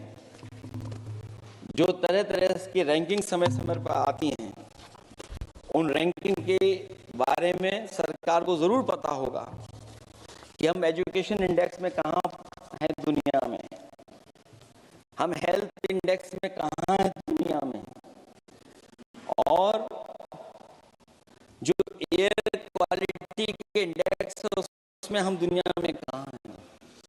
इसलिए सभापति महोदय, मैं अंत में इतना ही कहना चाहता हूँ कि ये बजट दिशाहीन है।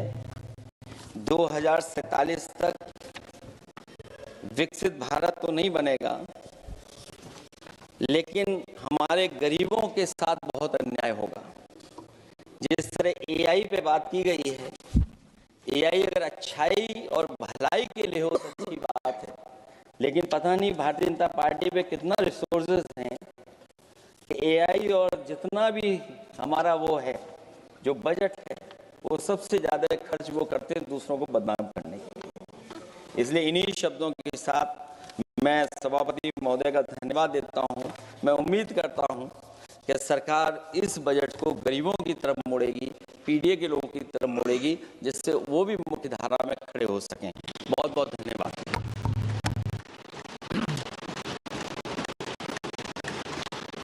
माननीय सदस्यगण, अभी हम केंद्रीय बजट पर सामान्य चर्चा में हैं। अगला माननीय स्पीकर माननीय श्री अभिषेक बनर्जी जी।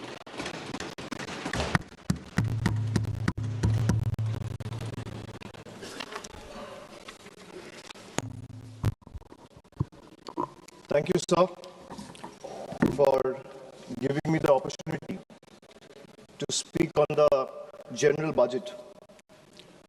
Sir, I rise here today not merely just a member of the opposition, but as a voice of billion Indians who were promised Achhe Din and who today struggle to survive under the weight of soaring costs. So this union budget was presented on Maghi Purnima, a day which is ideally meant for clarity, renewal of purpose, and moral responsibility. Yet, sir, this budget offers none of these. It does not heal the economy, rather this budget curates headlines. It speaks loudly in slogans, but softly in solutions. So this is a budget that rewards those who can avoid taxes through privilege and punishes those who pay them honestly through compulsion. With all due respect to the Honorable Finance Minister, I think the Honorable Finance Minister is appearing to practice the Robin Hood model in reverse. She drains the poor through taxation and inflation while rewarding the rich with concessions and privileges. Sir, even a cup of tea today comes with GST.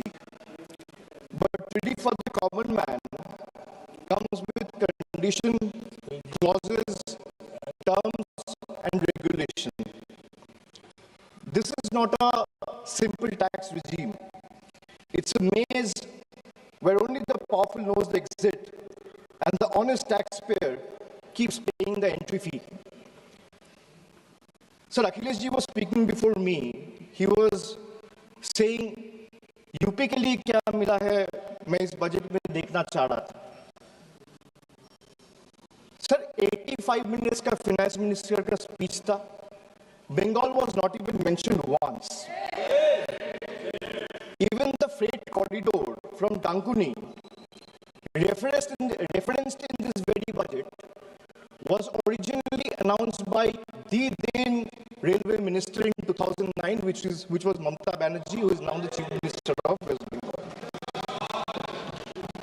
The constitution promises equality among states, but this government practices preference.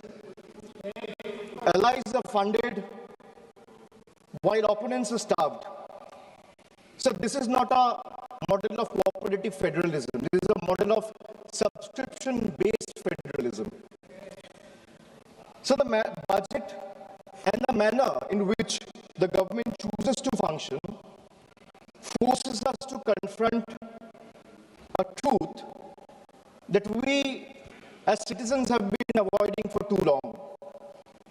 So in November 2021, on a stage thousands of miles away, at the Kennedy Center, Veer Das, a young stand-up comedian from India, spoke of two Indias. Many laughed, some were offended, few paused to listen.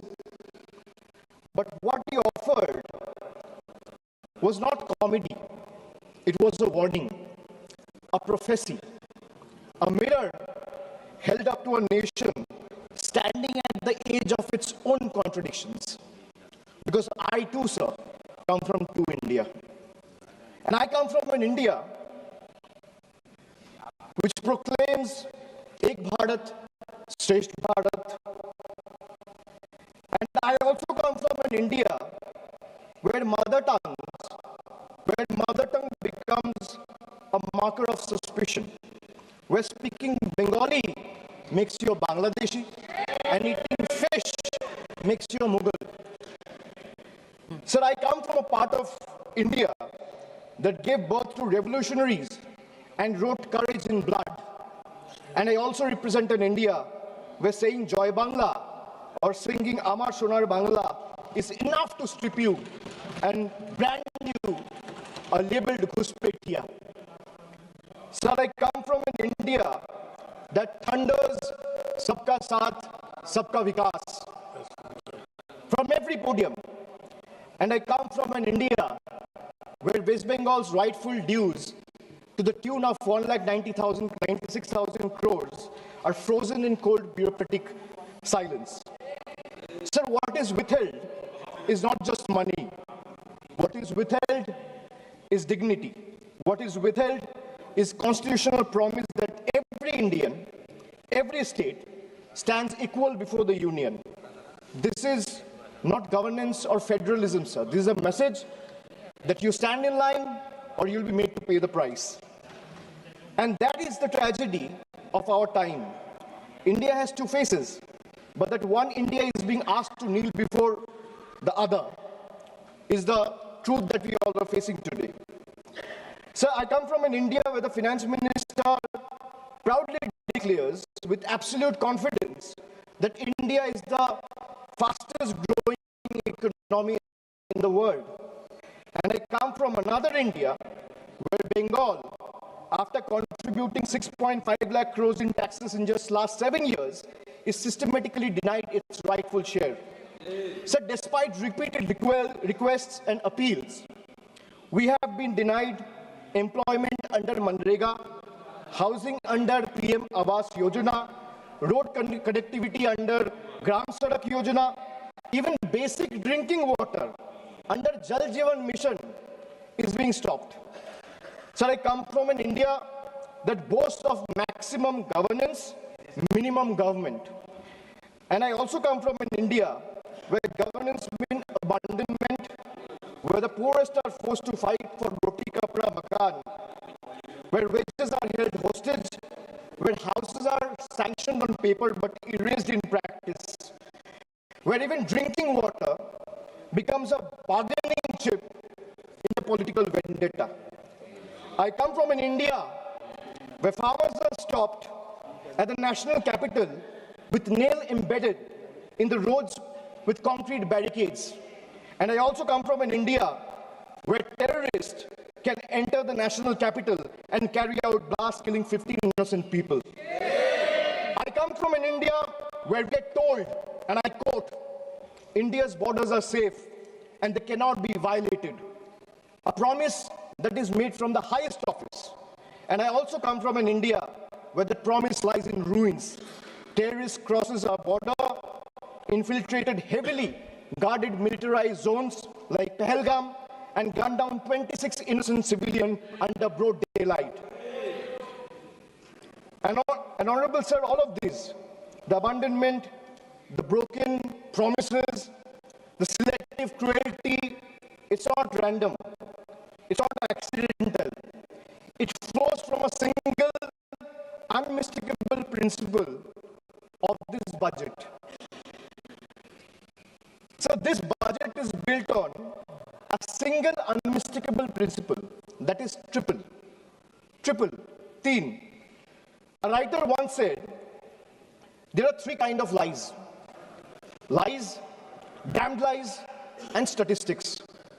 Modern India lives with three certainties: pressure that mounts, taxes that multiply, and trust that is betrayed. So today, India lives under triple pressure, triple taxation, and triple betrayal. Triple. So let me place before this August House my 10 principles of triple.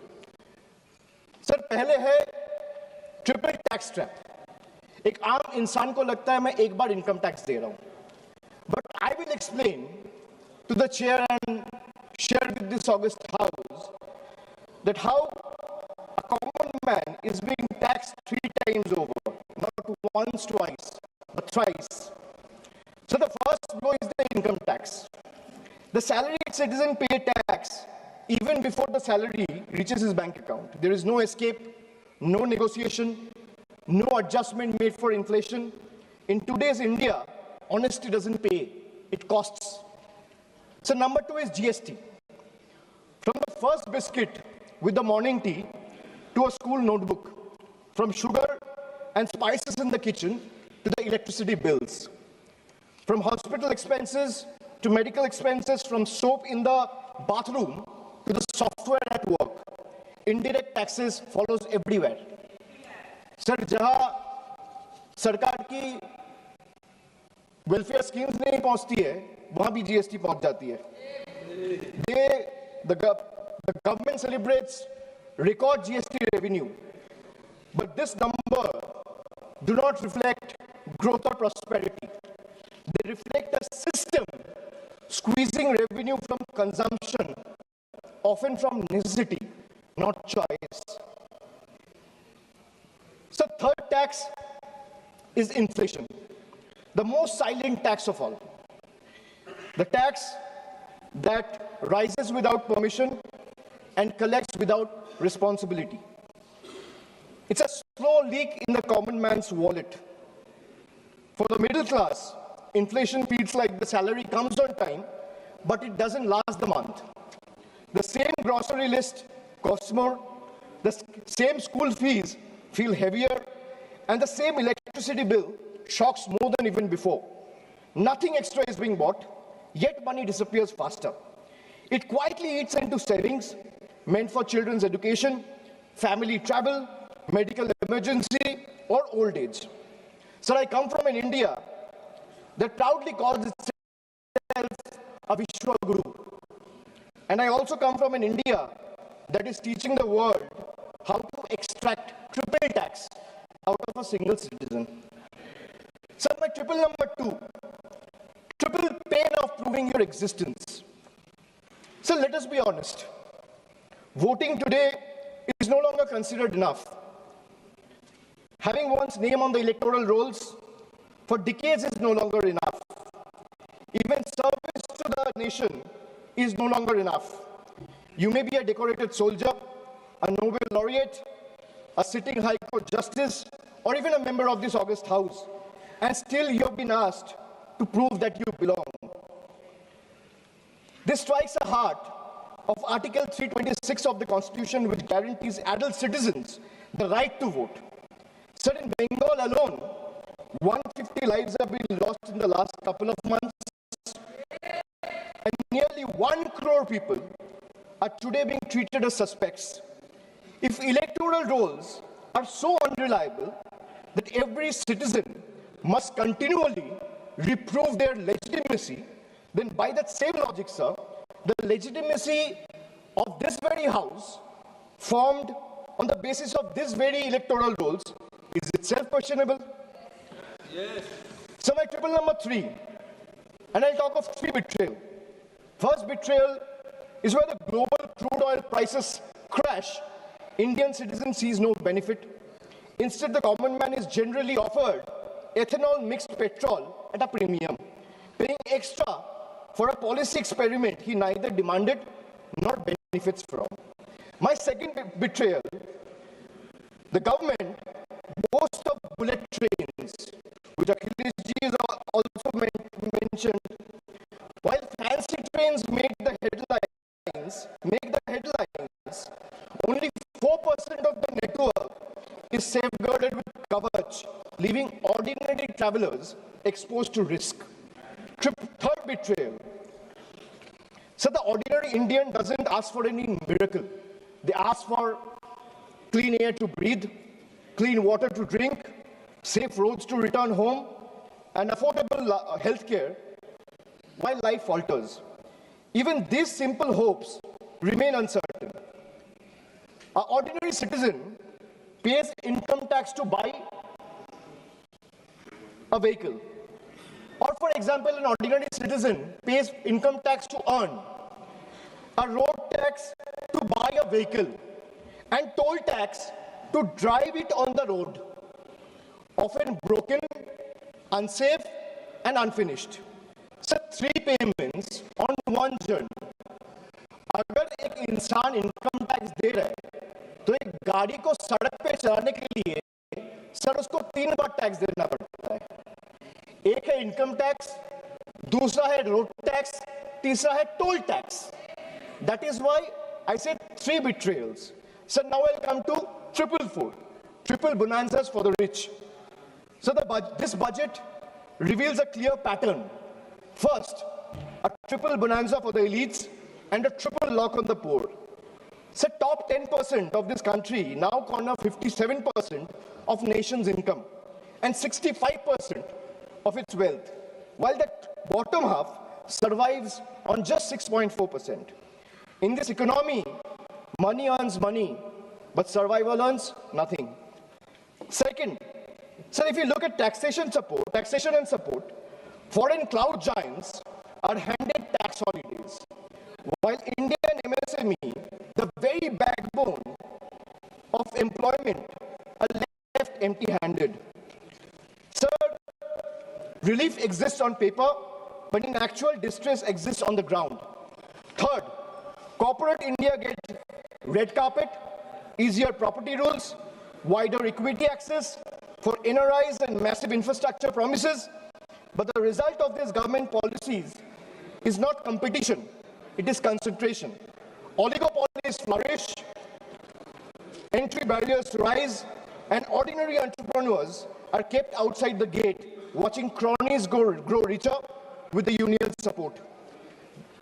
So I come from an India where wealth is applauded as a virtue. And I also come from an India where survival itself is treated as ambition. I come from an India where policy quietly opens the gates for the powerful. And I also come from an India that stand outside those gates with hands folded, backs bent, hearts heavy, and eyes raised, hoping that one day these gates will open for them too. Now my triple five, farmers. So the budget completes a cycle of betrayal. Every day, nearly 30 farmers dies by suicide. Not because they failed, but because policy failed them. 5 years after the historic farmers' movement, which saw 700 lives lost, the union government has still refused to legalize MSP. Promises were made at protest sites, assurances were echoed in parliament, but delivery never followed. And now, adding salt to the injury, the government has now announced a trade deal with the United States that will open Indian markets to heavily subsidized American farm produce. The deal may benefit American farmers, but it will depress prices, destroy competitiveness, and further marginalize Indian farmers who struggle without MSP protection. So this is not a trade policy. This is an abandonment of our Annadata. Sir, I have a tweet right in front of me, which I want to show or place before you. Sir, Secretary Brooke Rollins, who is the Agricultural Secretary of the United States, she said, and this is 5 days back, on the day when the trade deal was announced, she's clearly saying, new US-India deal will export more American farm products to India's massive market. In 2024, America's agricultural trade deficit with India was 1.3 billion. India's growing population is an important market for American agricultural products, and today's deal will go a long way to reduce the deficit. So this is not my tweet. She clearly says, thank you, President of the United States, for once again delivering for our American farmers. If the government doesn't agree with a tweet, so where is the disapproval letter, or where is the communication that the government has sent in protest to the tweet that has been sent out 5 days back? Sir, America का agriculture secretary कह रहा है इस deal से America का किसानों का फायदा है, इसीलिए हम अमेरिका का सभापति का धन्यवाद करता है. And the Indian government or the union has not written a line in protest of what the agriculture secretary has tweeted. So now I come to youth. So the much publicized PM internship scheme was allocated over 10,800 crores. Less than 5% of the amount has been utilized.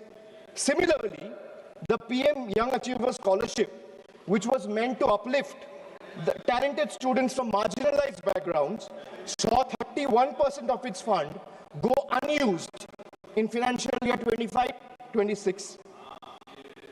So if I speak of women, more than 86 women are raped every day in this country.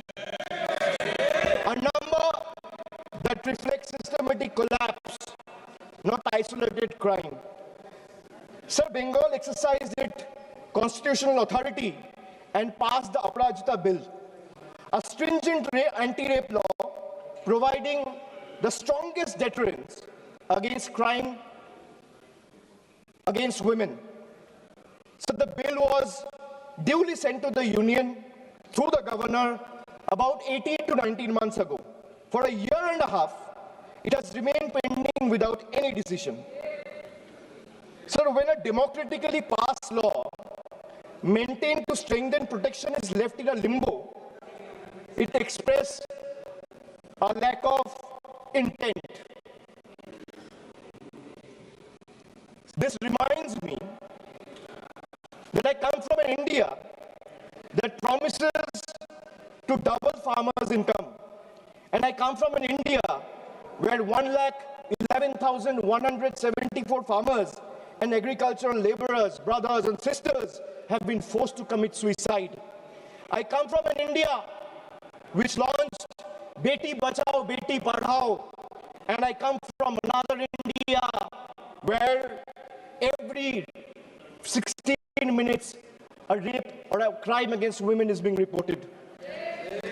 So now I come to 3 cracks in the Constitution. Number 1, so hatred has now been normalized. It has moved from margin to the mainstream.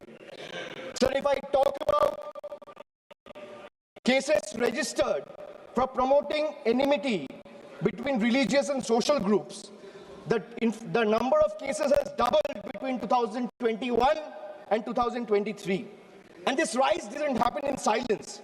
It happened alongside political speeches, public rallies, and calculated dog whistles. When hate goes unpunished, it spreads. When it spreads, minorities pay the price. Second, hate is no longer whispered. It has become a broadcast. So our country has documented more than 1,300 hate speeches in a single year. When such volume of hate fills public space, the government refuses to act decisively, swiftly, then the message is clear, sir. Intimidation is tolerated and silence is the union's policy. Third, so the education empowerment scheme under the Ministry of Minority Affairs has just used 8% of its total funds, while the 35% of the ministry's allocation, 27% under tribal affairs, and 28% under scheduled tribes remain unutilized.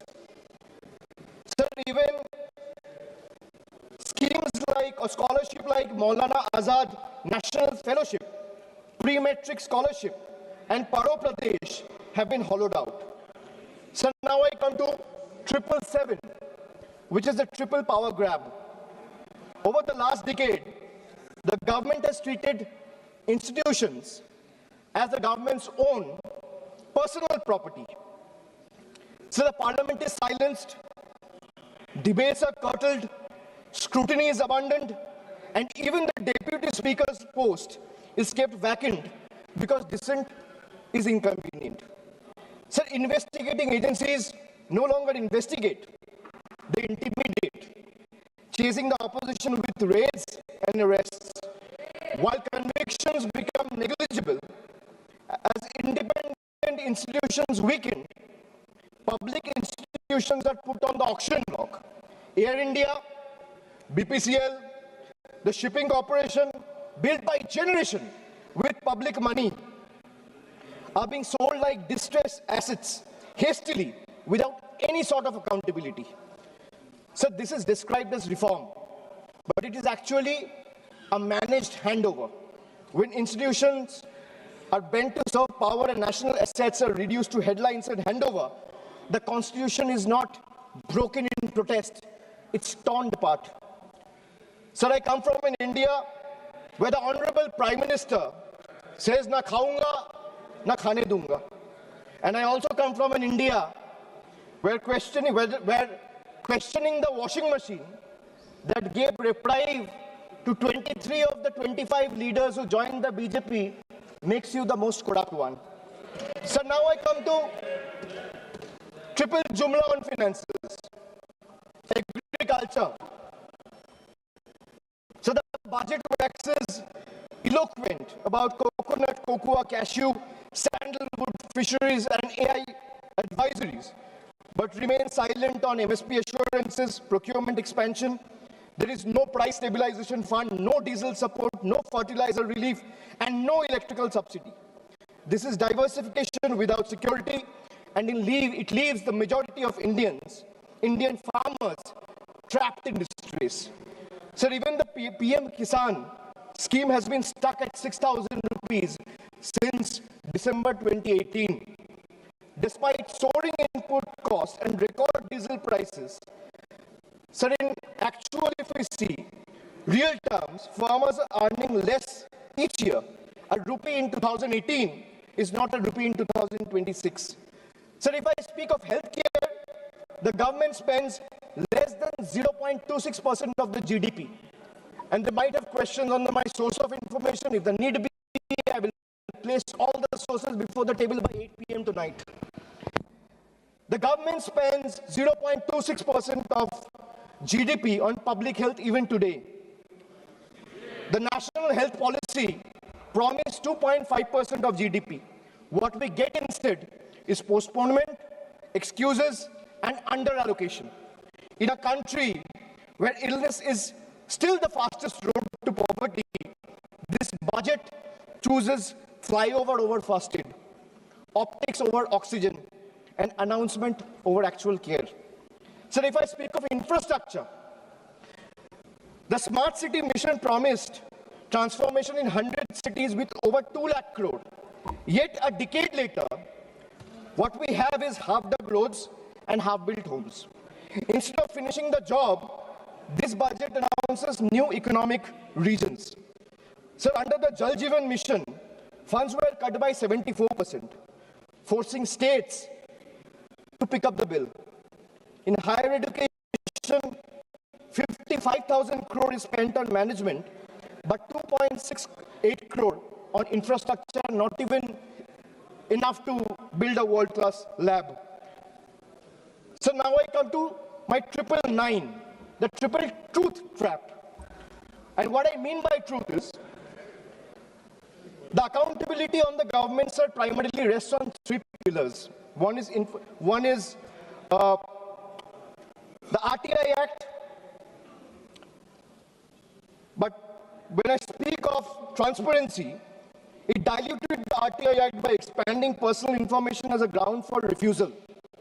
Sir, if you speak of PM cares, the PMO claims it lies outside the purview of RTI because it's a private fund. A fund that is created by public authority in a public office with the money of the people is being claimed as a private fund. There's no accountability.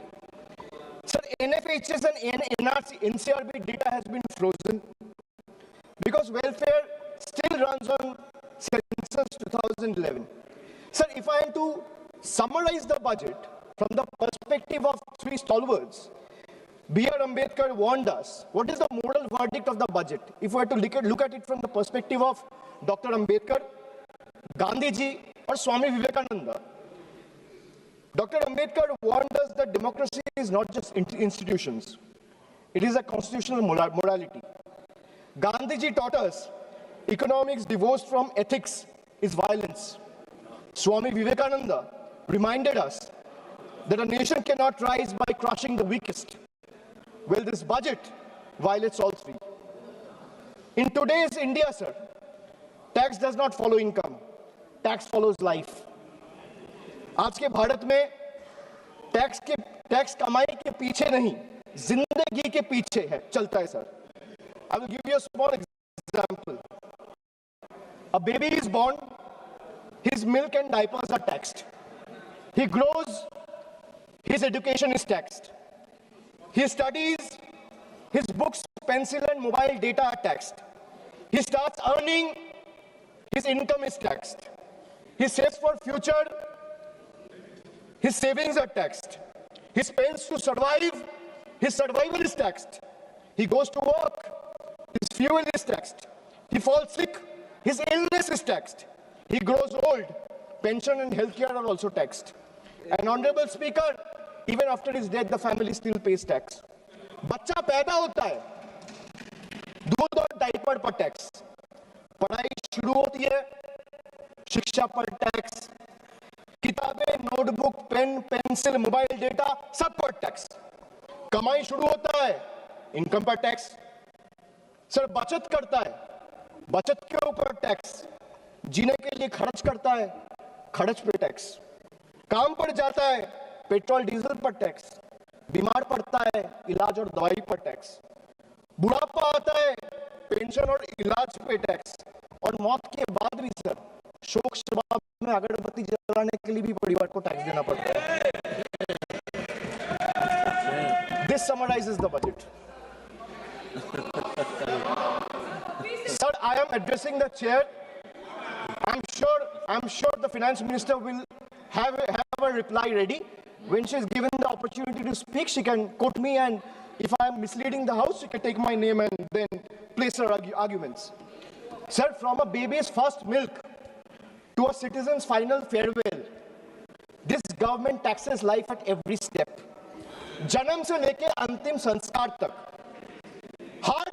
Bumper tax, ये reform नहीं sir, ये life time tax trap है sir. Now I come to 1010, मेरा last triple, मैंने not triple का बात किया, अब 10वां कर रहा हूं sir. I will end with 3 dates, 3 moments of history: 2016, 2021 and 2024.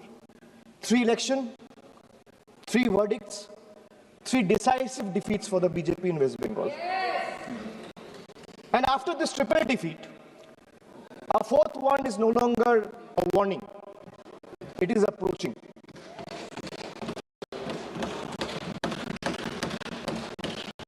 Sir, Malara Gumanga nahi. Let me come straight. Sir, the government want to punish Bengal. Let them proceed. We won't bow. You want to freeze our funds? We will persist. मैं क्यों कह रहा हूं persist? क्योंकि PM आवास से लेके, सड़क से लेके, मनरेगा से लेके सारे पैसे बंगाल के पिछले 5 साल से ये सरकार ने रोक के रखा है। प्रधानमंत्री ने आत्मनिर्भर भारत की बात किया है, हम स्वनिर्भर बंगाल क्या होता है काम करके दिखाया है।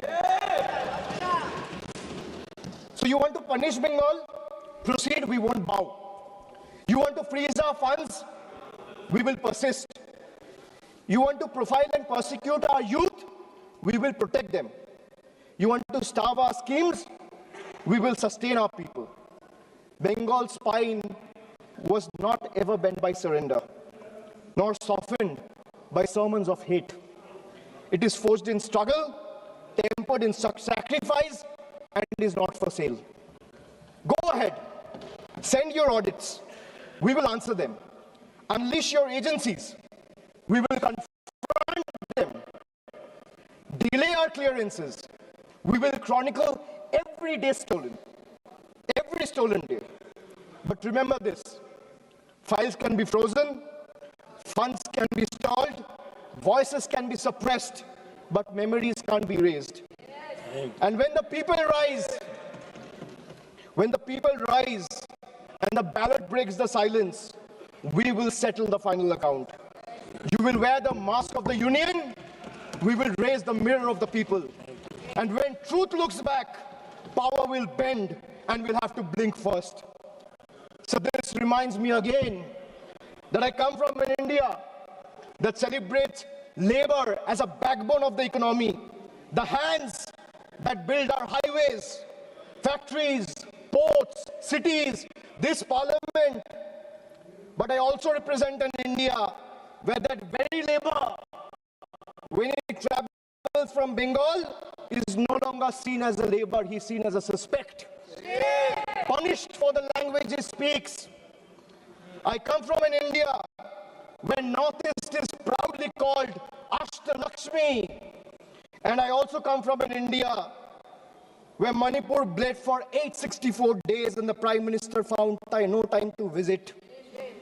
I come from an India that derives its vocabulary from Ishwar Chandra Vidyasagar. And I also come from an India where Vidyasagar's bust was vandalized by ruling party at the center. I come from an India where we worship Ma Durga as Supreme Shakti. And I also come from an India where Ma Durga's ancestry is questioned by BJP leaders. Sir, I really come from two India. And honestly, I'm tired of explaining this house which India I belong to. Because the truth are, they both exist. And until and unless we acknowledge the second one exists, we will never be able to be the first one we claim to be. So budgets can divide, politics can polarize, power can pretend, but there's something deeper than budgets, older than governments, and stronger than fear, which is the moral imagination of the people. When institutions weaken and language loses its faith, it is our literature, our culture, our shared memory that rises to remind the nation of who it is and who it must never cease to be. So I finally return to the Constitution. When you open the Constitution, it opens with the words, "We, the people of India." It's not a ceremonial phrase. It's a declaration of sovereignty. It's a reminder that power flows upward from the people, not the other way down. That governments may rule, but people remain the supreme. That sentence is not meant to be recited, it is meant to be lived. And as long as people remember it, no fear can last, no injustice can endure, and no republic can ever truly be taken away. And thus today, I do not end with slogans. I end with conscience, and I end with voice of Bengal. এই মৃত্যু উপত্যকা আমার দেশ না, এই জল্লাদের উল্লাস মঞ্চ আমার দেশ না, এই বিস্তীর্ণ শ্মশান আমার দেশ না, এই রক্তস্নাত কসাইখানা আমার দেশ না। আমি আমার দেশকে ফিরে কেড়ে নেব। জয় হিন্দ, জয় Bangla. Thank you. Next speaker, Shri T.R. Baluji. Honorable Chairman, sir, thank you for giving me this opportunity to discuss on the subject matter of budget estimate 26-27. First of all, I would like to congratulate Madam Birla Sitaramanji for having brought the budget estimates for the consecutive 9th time, next to Shri who has also done the same thing in the same parliament. Sir, Finance Minister claims she aims at develop India by 2047. India has programmed like artificial intelligence, biopharma, semiconductors, critical minerals, and they are given a lot of priority and importance. But the question is, how efficiently Madam Birla is going to implement them with a sustained push. The strategy of the government is said to be reducing revenue expenditure and increasing capital expenditure. It is also claimed that revenue expenditure has fallen by 11% in the last 10 years. That is from 88% in 2014-15 to 77% 26-27. It is also stated that reduction of the revenue expenditure included 7% of subsidies. But what is the reality? Where usual practice is reduction of subsidies in the budget estimate, and in the next 6 months we come up with the additional demands for subsidies through supplementary demands. That is what I have also mentioned in the last supplementary demands in 25-26. Within 6 months, things become heavier. Now, at the end of the current fiscal year, you are saying that the revenue receipts shortfall is around 78,086 crores. The increase in revenue expenditure is 1,05,503 crores. The fall in capital expenditure is 1,44,376 crores. It's a very huge fall. It gives no hope of credibility. Budget 26-27. Expenditure estimated is 53.43 lakhs crores. Expenditure proposed in 25-26 was 50.65 lakhs crores. Now, FOM is asking 3 lakh crores more in upcoming fiscal year. Usually, the government used to announce big schemes in the budget, but even after several months, no progress is the result.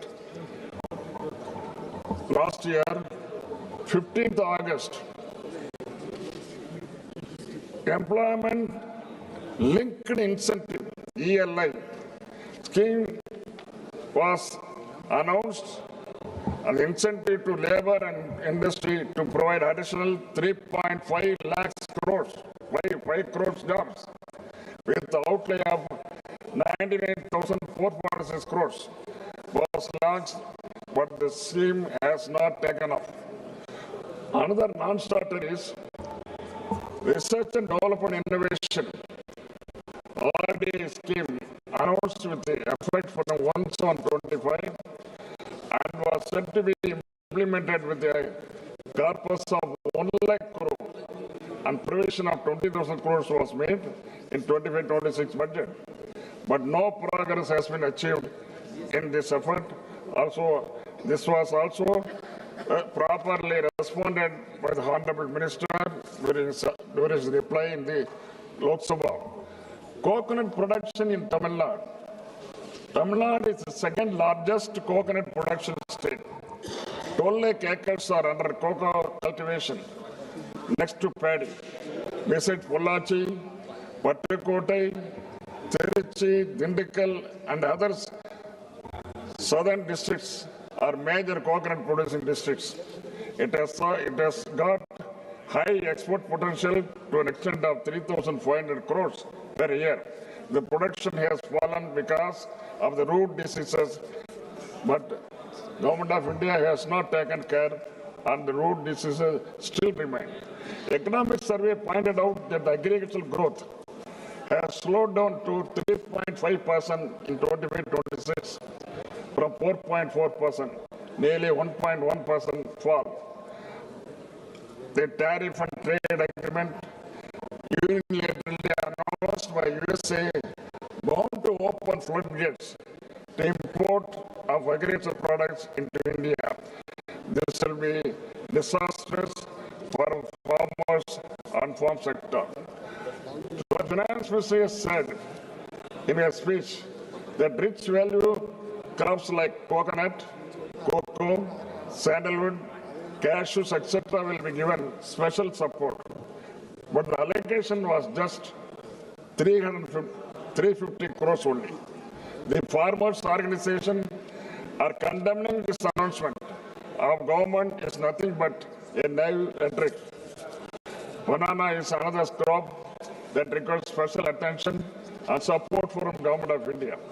Tamil Nadu is #1 in banana cultivation and exports around 4,000 crores every year. Government of India should come forward to give special intensive to banana cultivation to boost exports.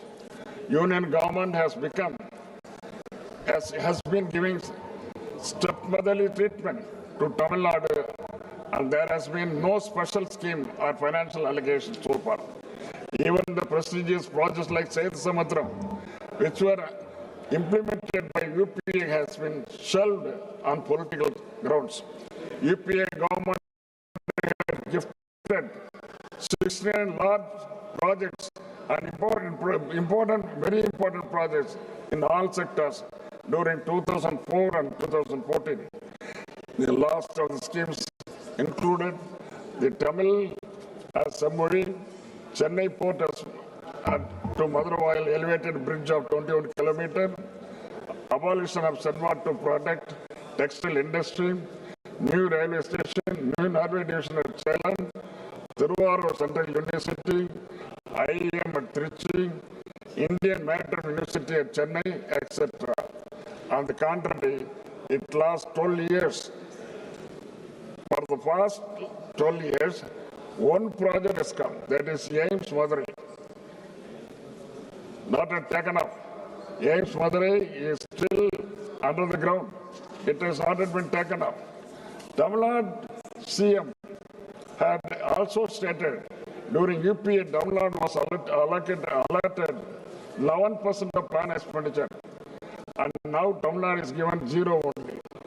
Government of India is not funding Metro Rail Project #2, Samudra Shiksha Fund to the tune of 3,548 crores, not yet released. Madurai and Coimbatore Metro, which has been provided 21,000 crores, and project submitted to the central union government has not given approval. But at the same time, small towns like Agra, Bhubaneswar, Navi Mumbai, and Indore have been permitted. Jal Jeevan Fund, rupees 3,112 crores have not been released. Railway schemes, 289.73 crores to Thiruvananthapuram, Kanyakumari not released so far for the land acquisition. Further, to purchase 931 hectares of land, funds have not been provided. CM Tamil Nadu has also urged that the devolution from the divisible pool from taxes should be increased to 50%, but it has fallen on deaf ears of the union government, and at present 41% is retained. I also urge the government of India that cess and other taxes which are not being shared with the state should be abolished immediately, or they should be brought under the divisible pool. Such anti-federal attitude and exploitation must be ended. What happened to the promises made by the Honorable Prime Minister of India? 2 lakhs jobs per year. What has happened? 15 lakhs per family. What has happened? Nobody, it's all dumbfounded. For this question, always for the past 10 years, Government of India, people of Government of India representing the Government of India, they are keeping lukewarm position only. Much talk about MSP not implemented. Double the agriculture income not implemented. And Dr. Swaminathan's recommendations have become only slogans to every election. People of the industry, business, the middle class, and even the ordinary men on the street have expressed dissatisfaction and said your budget is nothing but rhetoric of a sloganeering government with little use to the common mass. Before I conclude, how are you going to arrest the jet speed depreciation of rupee against US dollar? It is already around 92 per dollar. Prime Minister has landed this budget as a historic. There is proverb in Tamil, Kakaki Tangunjam Pungunji. It means to a crow. Its offspring is golden. Thank you very much. Thank you very much. Next speaker, Shri B. Nagaraju.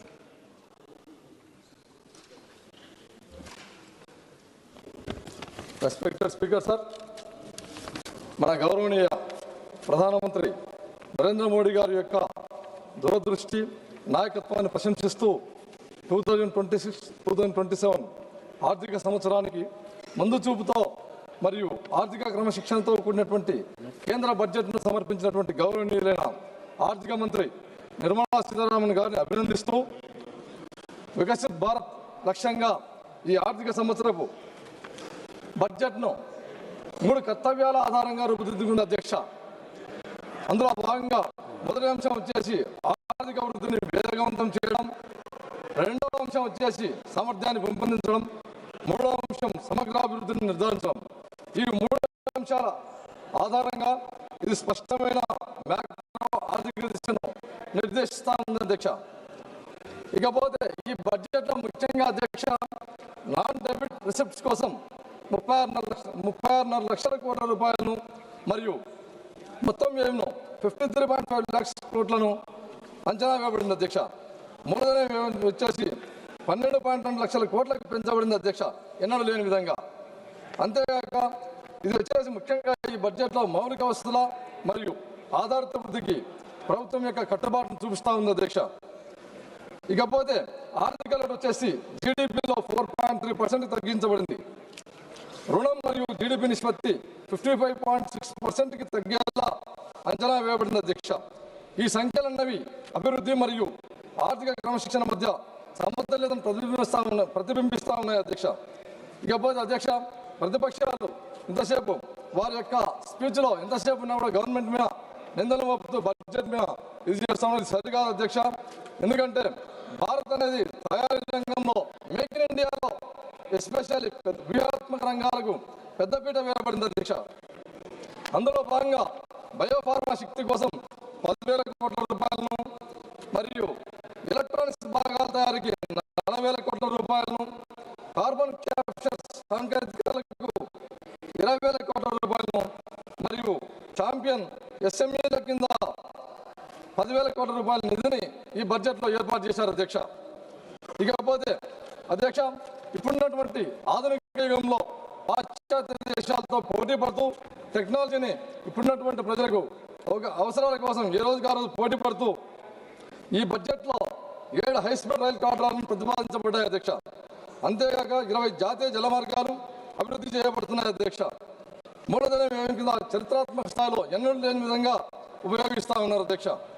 ఇకపోతే ఇది సాధారణ budget కాదు అధ్యక్ష, ఇది నిర్మాణాత్మక సంస్కరణల బడ్జెట్గా భావిస్తున్నాను అధ్యక్ష. సరఫరా గొలుసులను మరియు బలోపేతం చేయడమే కాకుండా ఎగుమతులను పెంపొందించడం మరియు సూక్ష్మ మరియు మధ్య తరహా పరిశ్రమలను ప్రోత్సహించడంలో భాగంగా రైతులకు మద్దతు ధర ఇవ్వడంలో మరియు భారతదేశాన్ని గ్లోబల్ పోటీలో ముందుకు తీసుకెళ్లడంలో భాగంగా ముఖ్య ఉద్దేశంగా ఈ బడ్జెట్ను రూపొందించారని తెలియజేస్తా ఉన్నాను అధ్యక్ష.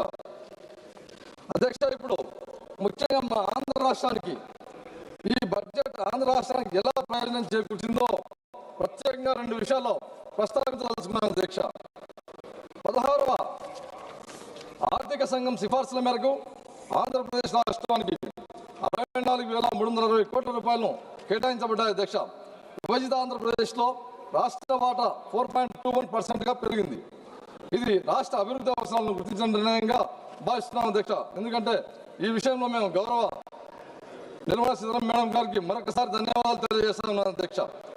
ఎందుకంటే ఈ విషయంలో dedicated rare earth permanent magnet కారిడార్ల ప్రకటన మరియు ఆంధ్రప్రదేశ్కు చారిత్రాత్మక అవకాశం కల్పించినటువంటి అవకాశం మరియు ఖనిజ సంపద ఉన్నటువంటి రాష్ట్రంగా మేము తవ్వకాల దశను దాటి విలువ ఆధారిత పరిశ్రమల వైపు అడుగులు వేస్తూ ప్రాసెసింగ్ మరియు పరిశోధన ఆధునిక తయారీ వైపు ముందుకు సాగుతున్న విధంగా పనిచేస్తా ఉంది అధ్యక్ష. ఈ బడ్జెట్ అన్నది ఏపీలో వచ్చేసి అధ్యక్ష మాకు తీర ప్రాంతం అనేది సుదీర్ఘంగా ఉంది అధ్యక్ష.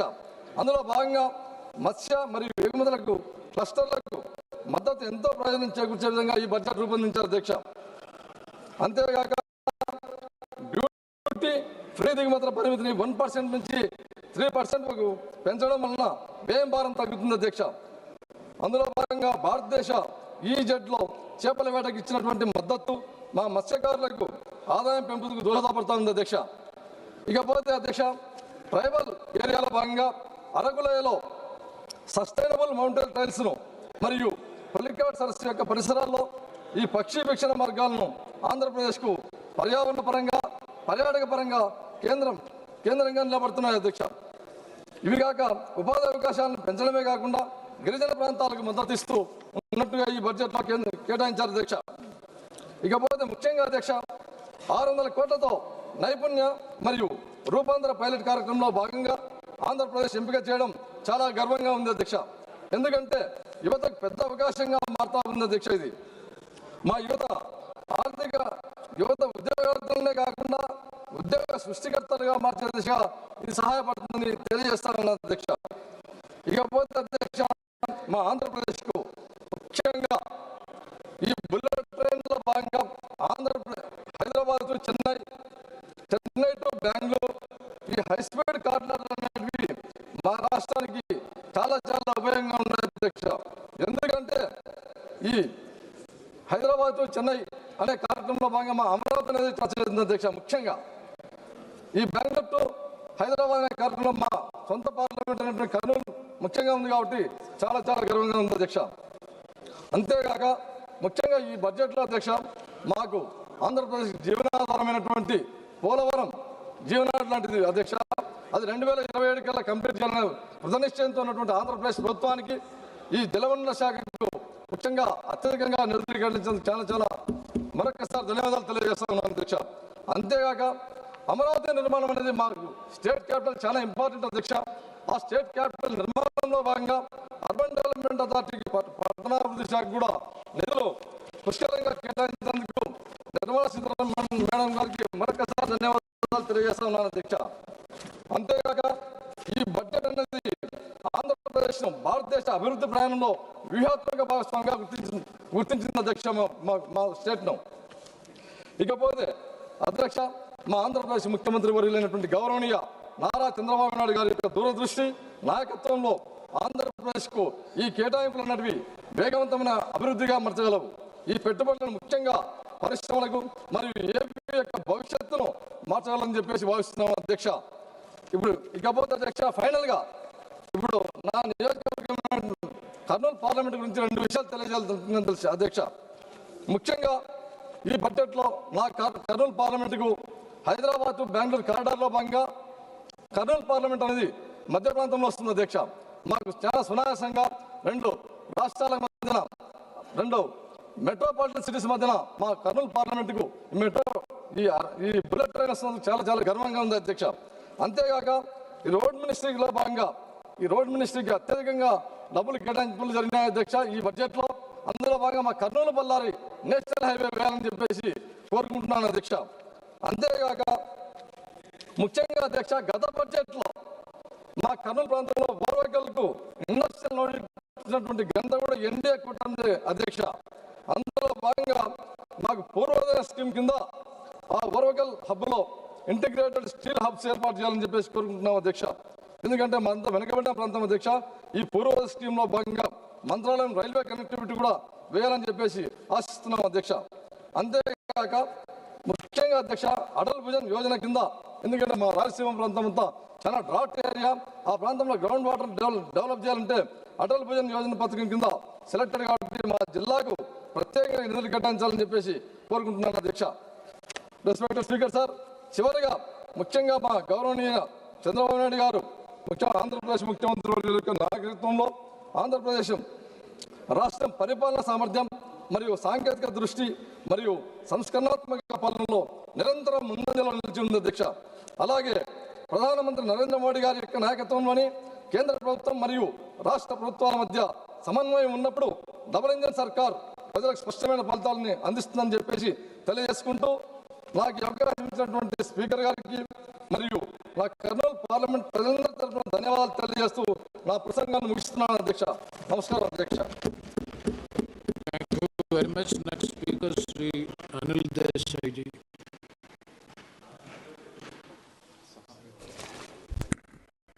Thank you, Deputy Chair, sir. Sir, Honorable Finance Minister Srimati Nirmala Sitharaman presented the Union Budget 26-27 in this House on auspicious day of Maghe Purnima. Lot of expectations were there from the Indian population, common people, and all alike. The total expenditure estimate of 53.47 lakh crore, that is 7.7% higher than revised estimates of 25-26 that was presented. In this, interest payments account for 26% of the total expenditure, and which is 40% of the revenue receipts. Whereas the total receipts other than borrowings are estimated to be 36.51 lakh crores, which is 7.2 higher than the revised estimates of 25-26. Revenue deficit in 26-27 is targeted at 1.5% of the GDP, which is the same like revised estimate of 25-26. It is unchanged. Fiscal deficit of 26-27 is targeted at 4.3% of the GDP, which is lower than the revised estimates of 4.4% of GDP of 25-26. So as far as debt is concerned, government aims to reduce its outstanding liabilities to around 50% of the GDP by 2031, that is in 5 years. In 26-27, outstanding liabilities are estimated to be around 55.6% of the GDP, 55.6% of the GDP. This budget 26-27 emphasized the need for fiscal consolidation, targeting a reduction of debt to GDP ratio to 50% plus plus or minus 1% by year 2030, that is in 5 years, which is now 55.6% of the GDP. So fiscal consolidation is being pursued by cutting total expenditure by 5%, but no significant growth momentum is expected, with only 10.9% of the growth in capital expenditure in terms of GDP. There is no corresponding increase in capital expenditure. So there is marginal increase in union government revenue expenditure, which shows that 39.44 lakh from 25-26 revised estimate to 41.25 lakh crores in 26-27. That is a growth of around 4.5%. There is only a marginal increase in transfer towards centrally sponsored schemes, rising from 5.42 lakh crore in 25-26 to 5.49 lakh crore in 26-27. That is just an increase of 1.28%. So it is to be noted that Finance Commission grants have declined from 1.32 lakh crore in 25-26 budget estimates to 1.29 lakh crore in 26-27 budget estimates. So as far as revenue receipts are concerned, only marginal increase is there in revenue receipts of from 34.30 lakh crore in 25-26 to 35.33 lakh crores in 26-27. That is rise of around 2.90%. There is no estimate of GST compensation cess. Collection and budget is silent about the future of GST compensation cess.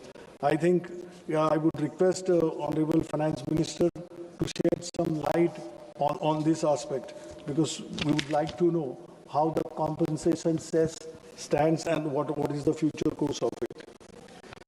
The share of the states has fallen from 14.22 lakh crore in 25-26 to 14.22 lakh crore in 25-26 to 13.93 in 25-26 RA, which is decline of minus 2.07 for year 26-27.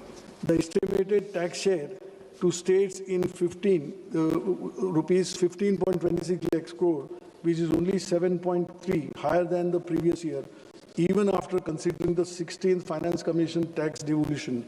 The centre's tax share to states amounts to 34.65 instead of which is mandated of 41%. 16th Finance Commission recommended state share in divisible pool at its present level of 41%. For horizontal devolution, there is a change in the criteria and weights from 15th Finance Commission. The major change is the criteria of inclusion of contribution to GDP, that is 10% weightage is given, and demographic performance by each state. With regard to revenue deficit grants, the 16th Finance Commission has not recommended that the same be granted to the states.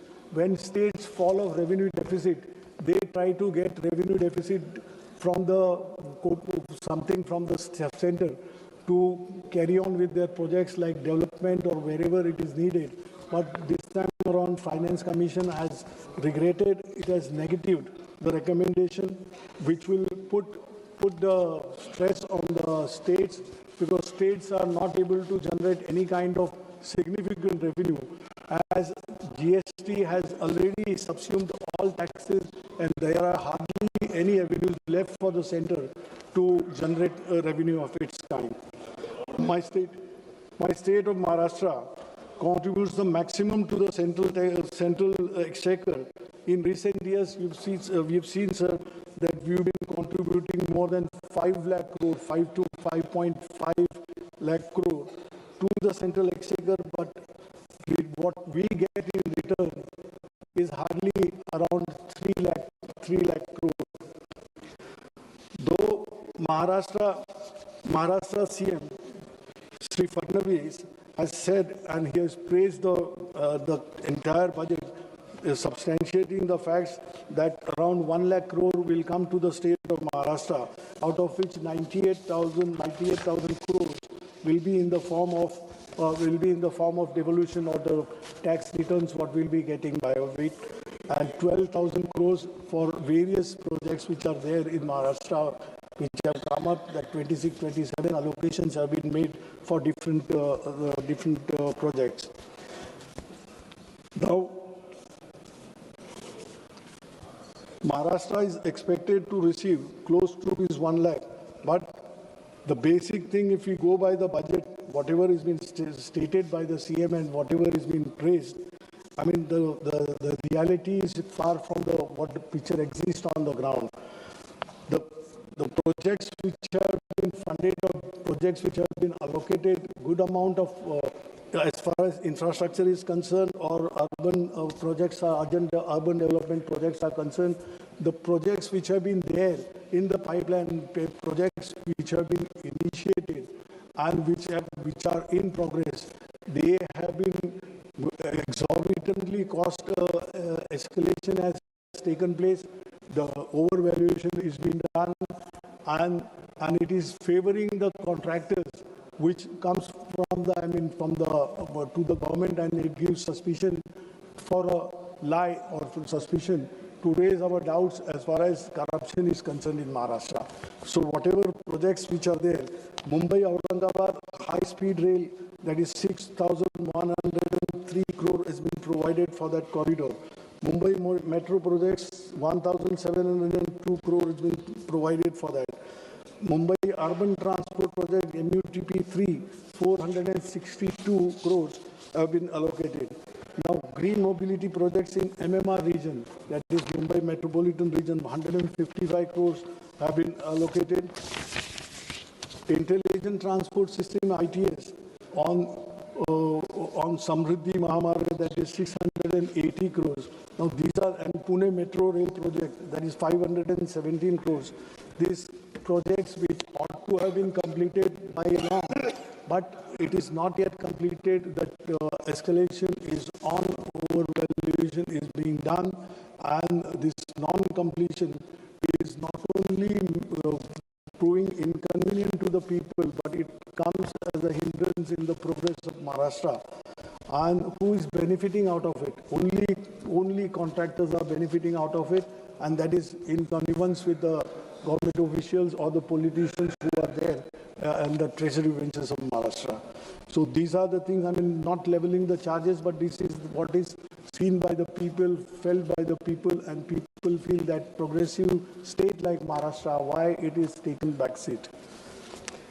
Now, sir, finance and economy is concerned, as far as this budget is concerned, high-level committee on banking for Vikasit Bharat it is been proposed.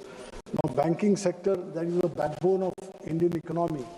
Now, this public sector, which had the strength, yesterday only or today only in the papers it has come, that State Bank of India has registered a 31,000 crore profit in the last quarter. So that is the strength and that is the capacity potential what our public sector banks, insurance or whatever public sector units are there. Instead of strengthening them, government steps are going in the direction of weakening them. Why are we going for disinvestment? Why are we coming with the disinvestment plan? Every year we present a budget. Last year's, I think 75 to 80,000 crores were meant to be recovered in the revenue was to be received by way of disinvestment. But what has happened? Not even 40,000 crores came our way. And today, banks like IDBI, which is just, I mean, IDBI employees are worried that why it is being thought or why it is being put on the panel that it will be privatized. Private banks are not going for the people, they are not going for the employment, they are not going to help you. Now in the banks, instead of having where the potential is so large, when you have good profits, banks which were shouldering the responsibility of addressing the unemployment issue in the country, now they are not, because government has tied their hands. Whenever we talk to management, they are saying we are not getting clearance from the finance ministry. So if this be the case, where would the people go? When we call that brain drain is happening day in, day out from India, where the youth would go? if they are not finding, despite having good qualifications, they are not having any chances to get employment into banks or public sector, this thing where they would make their future. If that is so, they have no alternative but to leave the country. And this is a sad situation when we talk of creating employment. On one side, wherever employment opportunity, capacity is there, employment is not given. Even this is happening in case of insurance companies also.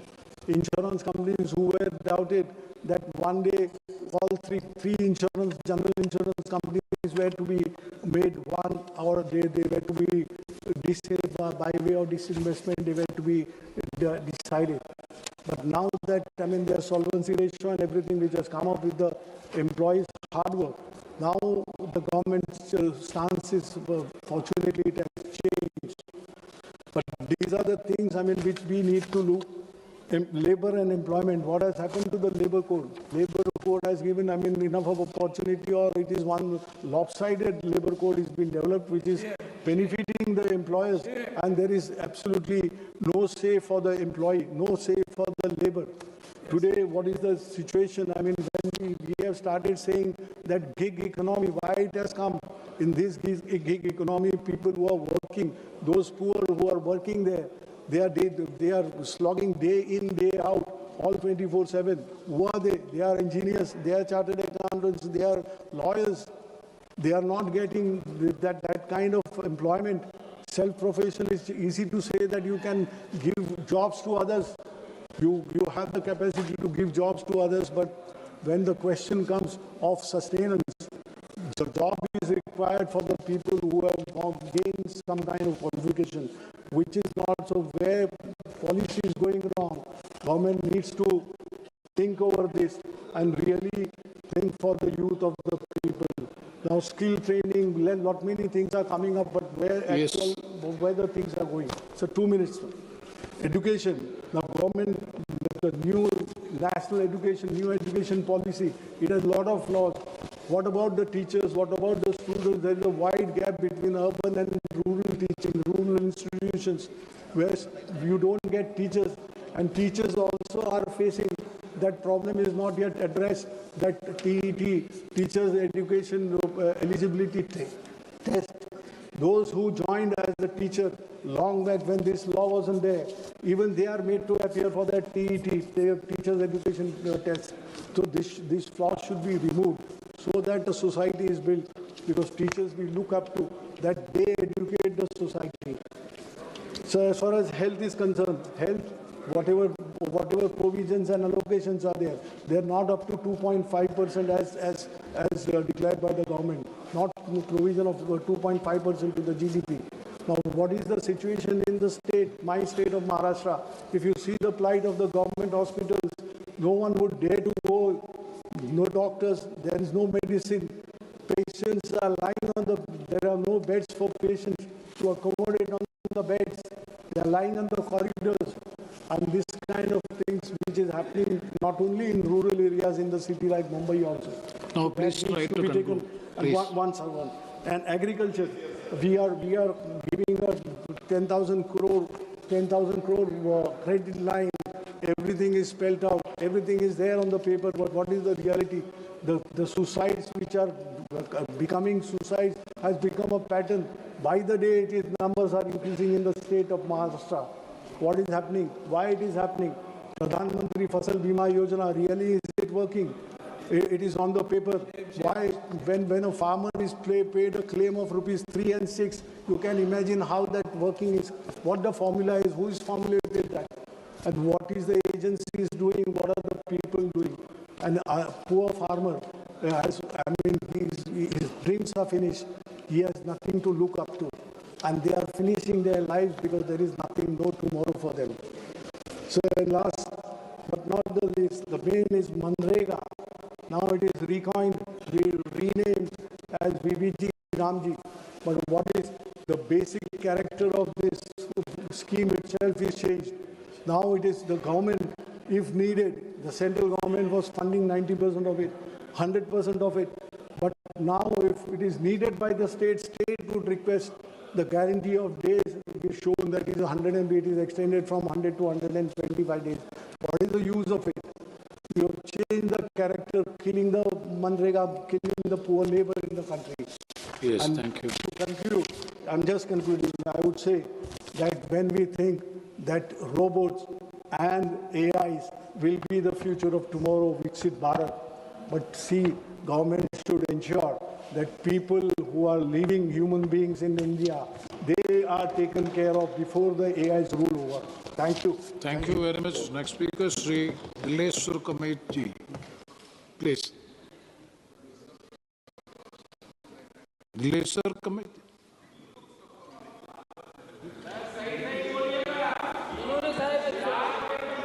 ये वर्ष 2026-27 के आम budget पर चर्चा में भाग लेने का अवसर दिया, इसके लिए आपका आभार प्रकट करता हूं। माननीय प्रधानमंत्री श्री नरेंद्र मोदी जी एवं बिहार के लोकप्रिय मुख्यमंत्री श्री नीतीश कुमार जी को हार्दिक बधाई एवं धन्यवाद देता हूं कि उनकी अगुवाई में एनडीए ने बिहार विधानसभा चुनाव 2025 में ऐतिहासिक विजय प्राप्त कर प्रचंड बहुमत से सरकार बनाने का काम किया। महोदय, समावेशी विकास का यह आम बजट वाकई में राष्ट्रहित और जनहित के लिए अमृत एवं संजीवनी के रूप में कार्य करेगी। महोदय, भारत के यशस्वी प्रधानमंत्री आदरणीय श्री नरेंद्र मोदी जी के दूरदर्शी एवं प्रगतिशील आर्थिक नीतियां एवं योजनाओं जो समाज के अंतिम व्यक्ति के साथ सभी वर्गों को समानांतर एवं सार्थक लाभान्वित करती है। इसके लिए मैं आदरणीय प्रधानमंत्री जी का एवं माननीय वित्त मंत्री जी का हार्दिक आभार व्यक्त करता हूं। महोदय, यह बजट भारत के किसानों, युवाओं एवं महिलाओं तथा सभी वर्गों के उत्थान तथा विकास के लिए है, किंतु हमारे साथी को यह सब दिखाई नहीं पड़ता है। न जाने उन्हें यह क्यों नहीं दिखाई पड़ता है, उनके चश्मे में इस तरह दिखाई क्यों नहीं पड़ रहा है। महोदय, रोजगार, कौशल प्रशिक्षण और अन्य अवसरों की सुविधा उपलब्ध कराने के लिए माननीय प्रधानमंत्री जी की योजनाएं जो विकसित भारत बनाने में एक महत्वपूर्ण कदम है। महोदय, प्रधानमंत्री जी ने किसान भाइयों के लिए कृषि में उत्पादकता और अनुकूलनीयता को प्राथमिकता देते हुए परिवर्तनकारी राष्ट्रीय सहकारिता नीति जैसी योजनाओं को कार्यान्वित किया है। महोदय, प्रधानमंत्री जी ने भारत के युवाओं के भविष्य को उज्जवल बनाने के लिए रोजगार और प्रशिक्षण को प्राथमिकता देते हुए रोजगार पाने वाले विनिर्माण क्षेत्र में रोजगार सृजन एवं नियोक्ताओं की सहायता जैसी योजनाएं शामिल किया है। महोदय, भारतीय अर्थव्यवस्था की विकास यात्रा को विकसित भारत के लक्ष्य प्राप्त करने के लिए समावेशिता के मार्गदर्शन प्रेरणा से ईंधन के रूप में हमारे सुधार का उपयोग कर कृषि, एमएसए, एमई, निवेश और निर्यात जैसी 4 शक्तियां इंजन गति प्रदान कर रही है। यह बजट कृषि क्षेत्र समावेशी, संतुलित, उच्चतर समृद्धि और उत्पादकता की ओर अग्रसर है। युवाओं का सशक्तिकरण हमारी समृद्धि, युवाओं को पर्याप्त रूप से साधन संपन्न करने और सशक्त बनाने पर निर्भर करती है। एनडीए की सरकार ने विकास के प्रति मानवोचित और समावेशी दृष्टिकोण अपनाया, जो पिछले 11 वर्षों में इन विकास कार्यक्रमों ने रिकॉर्ड समय में सभी के लिए आवास, हर घर जल, सभी के लिए बिजली, सभी के लिए रसोई गैस, सभी के लिए बैंक खाते और वित्तीय सेवाओं के माध्यम से प्रत्येक परिवार और व्यक्ति के लिए सेवाएं सुलभ कराई है। वहीं करोड़ लोगों को मुफ्त राशन उपलब्ध कराकर गरीबी की चिंता समाप्त कर दी है और रोजगार का सृजन हुआ है। साथ ही सरकार सर्वांगीण, सर्वस्पर्शी और सर्वसमावेशी विकास के दृष्टिकोण से कार्य कर रही है। इसमें सभी जातियों और सभी स्तरों के लोग शामिल हैं। हम 2047 तक भारत को विकसित भारत बनाने के लिए कार्य कर रहे हैं। इस लक्ष्य को प्राप्त करने के लिए हमें लोगों की क्षमता में वृद्धि करनी होगी और उन्हें सशक्त बनाना होगा। गरीब महिलाएं, युवा और अन्नदाता, उनकी आवश्यकताएं, उनकी आकांक्षाएं और उनका कल्याण हमारी सर्वोच्च प्राथमिकता है। देश की प्रगति होती है जब वे प्रगति करते हैं। महोदय, मैं अपने संसदीय क्षेत्र सुपौल सहित बिहार के सभी किसान भाइयों के हित से संबंधित मुख्य अति आवश्यक मांगों के लिए आग्रह करता हूं। वर्ष 2008 के प्रलयकारी बाढ़ की तबाही के बाद कोसी क्षेत्र के किसान भाइयों ने बहुत ही कष्ट सहन कर मखाना के साथ मक्का एवं जूट की खेती करना शुरू किया। मैं माननीय प्रधानमंत्री जी का आभार व्यक्त करता हूं कि आपके द्वारा मखान बोर्ड की स्थापना की गई है।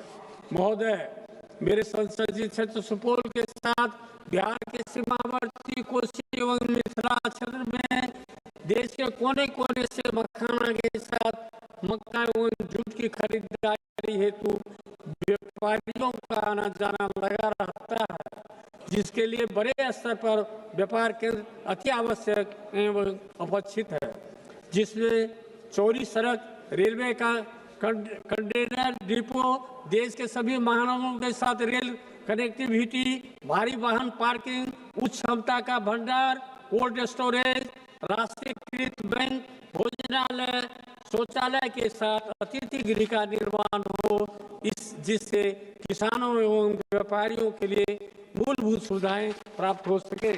महोदय, मेरे संसदीय क्षेत्र सुपौल एवं बिहार के कोसी मिथिला वासियों के लिए एक केंद्रीय कृषि अनुसंधान महाविद्यालय की स्थापना जनहित में अत्यंत ही आवश्यक एवं उपेक्षित है, जिसमें कृषि एवं किसान कल्याण संबंधी सभी विषयों का पठन पाठन हो सके। आग्रह है कि मेरे संसदीय क्षेत्र सुपौल में केंद्रीय कृषि अनुसंधान महाविद्यालय की स्थापना की जाए। रेलवे बनी बिहार के विकास की धुरी है। 2019 से 2014 रेलवे बजट में औसतम 1132 करोड़ बजट था, जबकि 2026-27 में रेलवे बजट बढ़कर 10,370 करोड़ हुआ। बढ़ा हुआ बजट सीधे सीधे परियोजनाओं, रोजगार और बेहतर सेवाओं में तब्दील होता दिख रहा है, जिसका सीधे लाभ बिहार को मिल रहा है। महोदय, अपने संसदीय क्षेत्र सुपौल में रेलवे संबंधी मुख्य अति आवश्यक समस्याओं का समाधान के लिए माननीय प्रधानमंत्री जी एवं माननीय रेल मंत्री से आग्रह करता हूं कि पूर्व मध्य रेलवे अंतर्गत सीतामढ़ी जयनगर भया निर्मली तथा ललितग्राम वीरपुर नई रेल लाइन परियोजना का शिलान्यास कर यथाशीघ्र निर्माण कार्य शुभारंभ कर तथा रेल परिचालन करने की कृपा की जाए। गाड़ी संख्या 15949 और 15950 डिब्रूगढ़ गोमती नगर अमृत भारत एक्सप्रेस का परिचालन गलगलिया अररिया रेलखंड होकर फारबिसगंज सरायगढ़ दरभंगा के रास्ते करने की कृपा की जाए। डिब्रूगढ़ से नई दिल्ली भाया कटिहार, बरौनी एवं भाया कटिहार हाजीपुर होकर 3 राजधानी ट्रेन का परिचालन किया जाता है। उन तीनों में से किसी एक राजधानी ट्रेन को नवनिर्मित गलगलिया अररिया रेलखंड होते हुए फारबिसगंज राघोपुर तथा दरभंगा के रूट से परिचालन करने की कृपा की जाए, जिससे बंगाल, बिहार तथा उत्तर प्रदेश के सीमावर्ती क्षेत्रों की जनता को इसका लाभ मिल सके तथा समय एवं दूरी भी कम होगी। छात्रों, युवाओं, किसानों, व्यापारियों तथा शिक्षा, स्वास्थ्य, बाजार, कोर्ट कचहरी की सुविधा के लिए पूर्व मध्य रेलवे के त्रिवेणीगंज से पटना भाया सरायगढ़ दरभंगा होते एक मेल एक्सप्रेस ट्रेन का परिचालन रात्रि में दोनों तरफ से किया जाए। साथ ही सुपौल से सियालदह कलकत्ता के लिए एक नई ट्रेन चलाई जाए, जिसे क्षेत्र के व्यापारियों तथा उस क्षेत्र के सीमावर्ती क्षेत्र के जनता को इसका लाभ मिल सके। बिहार राज्य के सुपौल जिला अंतर्गत NH 387 सुपौल से बैरिया मंच होते हुए भाया मरौना एवं मधेपुर होते हुए दरभंगा तक सड़क एवं उप सड़क के मध्य कोसी नदी में पुल का निर्माण करने की कृपा की जाए। अध्यक्ष महोदय, विकसित भारत के निर्माण के लिए देश के गरीब, युवा, नारी शक्ति और किसान सशक्त होंगे। सरकार इसके प्रति वचनबद्ध है। इन्हीं शुभकामनाओं के साथ मैं 2026-27 के आम बजट का समर्थन करते हुए बिहार के समस्त जनता एवं जनता दल यूनाइटेड की तरफ से धन्यवाद एवं आभार प्रकट करता हूं। धन्यवाद। धन्यवाद। श्री बजरंग सोनेवानी जी। मुझे आपने बोलने का मौका दे दिया। मैं एनसीपी शरद पवार पार्टी से हूं। आदरणीय शरद पवार साहब से कृपा से मैं ये सभागृह में हूं। मुझे बहुत खेदजनक बात ये बजट पे बात करते टाइम पे बोलना है कि महाराष्ट्र के वित्त मंत्री जो डेप्यूटी सीएम थे उनका निधन 14 दिन पहले हो गया। इस सभागृह में सदस्य थे। पहले मैं उनको भावपूर्ण श्रद्धांजलि अर्पण करता हूं। और माननीय अध्यक्ष जी, मैं सन 2026-27 या अर्थसंकल्पावर बोलण्याची संधी दिल्याबद्दल आपले मनपूर्वक आभारी आहे। महोदय, यावेळेच्या अर्थसंकल्पामध्ये सरकारचा कोणता स्पष्ट दृष्टिकोन, ठोस धोरण किंवा देशवासियांसाठी काहीतरी करण्याची ठाम इच्छाशक्ती दिसून येत नाही। हा अर्थसंकल्प घाईघाईत कोणताही सखोल विचार न करता जमिनीवरील वास्तव्याने समजून तयार करण्यात आलेला नाही। नेहमीप्रमाणे यालाही अर्थसंकल्प न म्हणता सरकारचा आणखी एक जुमला बजेट म्हणणे अधिक योग्य होईल। महोदय, मी या सभागृहापूर्वी काही महत्त्वाचे मुद्दे मांडू इच्छितो। मागील अर्थसंकल्पात मांडलेले मुद्दे यावेळेस केवळ रंगरंगटी करून नव्या स्वरूपात पुन्हा सादर करण्यात आलेले आहे। महोदय, माननीय अर्थमंत्री महोदयांनी सुधार एक्सप्रेस या संकल्पनेची मोठ्या गाजावाजात घोषणा केली आणि सरकारने 350हून अधिक सुधारणा केल्याचे सांगितले। मात्र 350 सुधारणा नेमक्या कोणत्या याचा तपशील देण्यात आलेला नाही। जीएसटी सोडल्यास कोणताही ठोस सुधारणा झाली हे स्पष्ट होत नाही। जीएसटी सारखा विषय गोरगरिबांना लुटण्याचा विषय जीएसटी मध्ये होतो। जीएसटी मध्ये बरेच काही बदल केले, हे बदल सुद्धा चुकीच्या पद्धतीने आहेत असं माझं मत आहे। महोदय, जीएसटी बाबत सांगायचे झाले तर हा कर घाईघाईत रात्री 12 वाजता घंटानाद करत लागू करण्यात आला। विरोधकांनी वारंवार सूचित केले ही सर्व संबंधित चर्चा करून विचारपूर्वक हा कर लागू करावा, पण सरकारने कोणतीही सूचना मान्य केली नाही। आज सरकार स्वतःच्या चुकीच्या निर्णयामुळे निर्णय झालेल्या अडचणी दुरुस्त करण्याचा प्रयत्न सुधार एक्सप्रेस या नावाखाली करत आहे।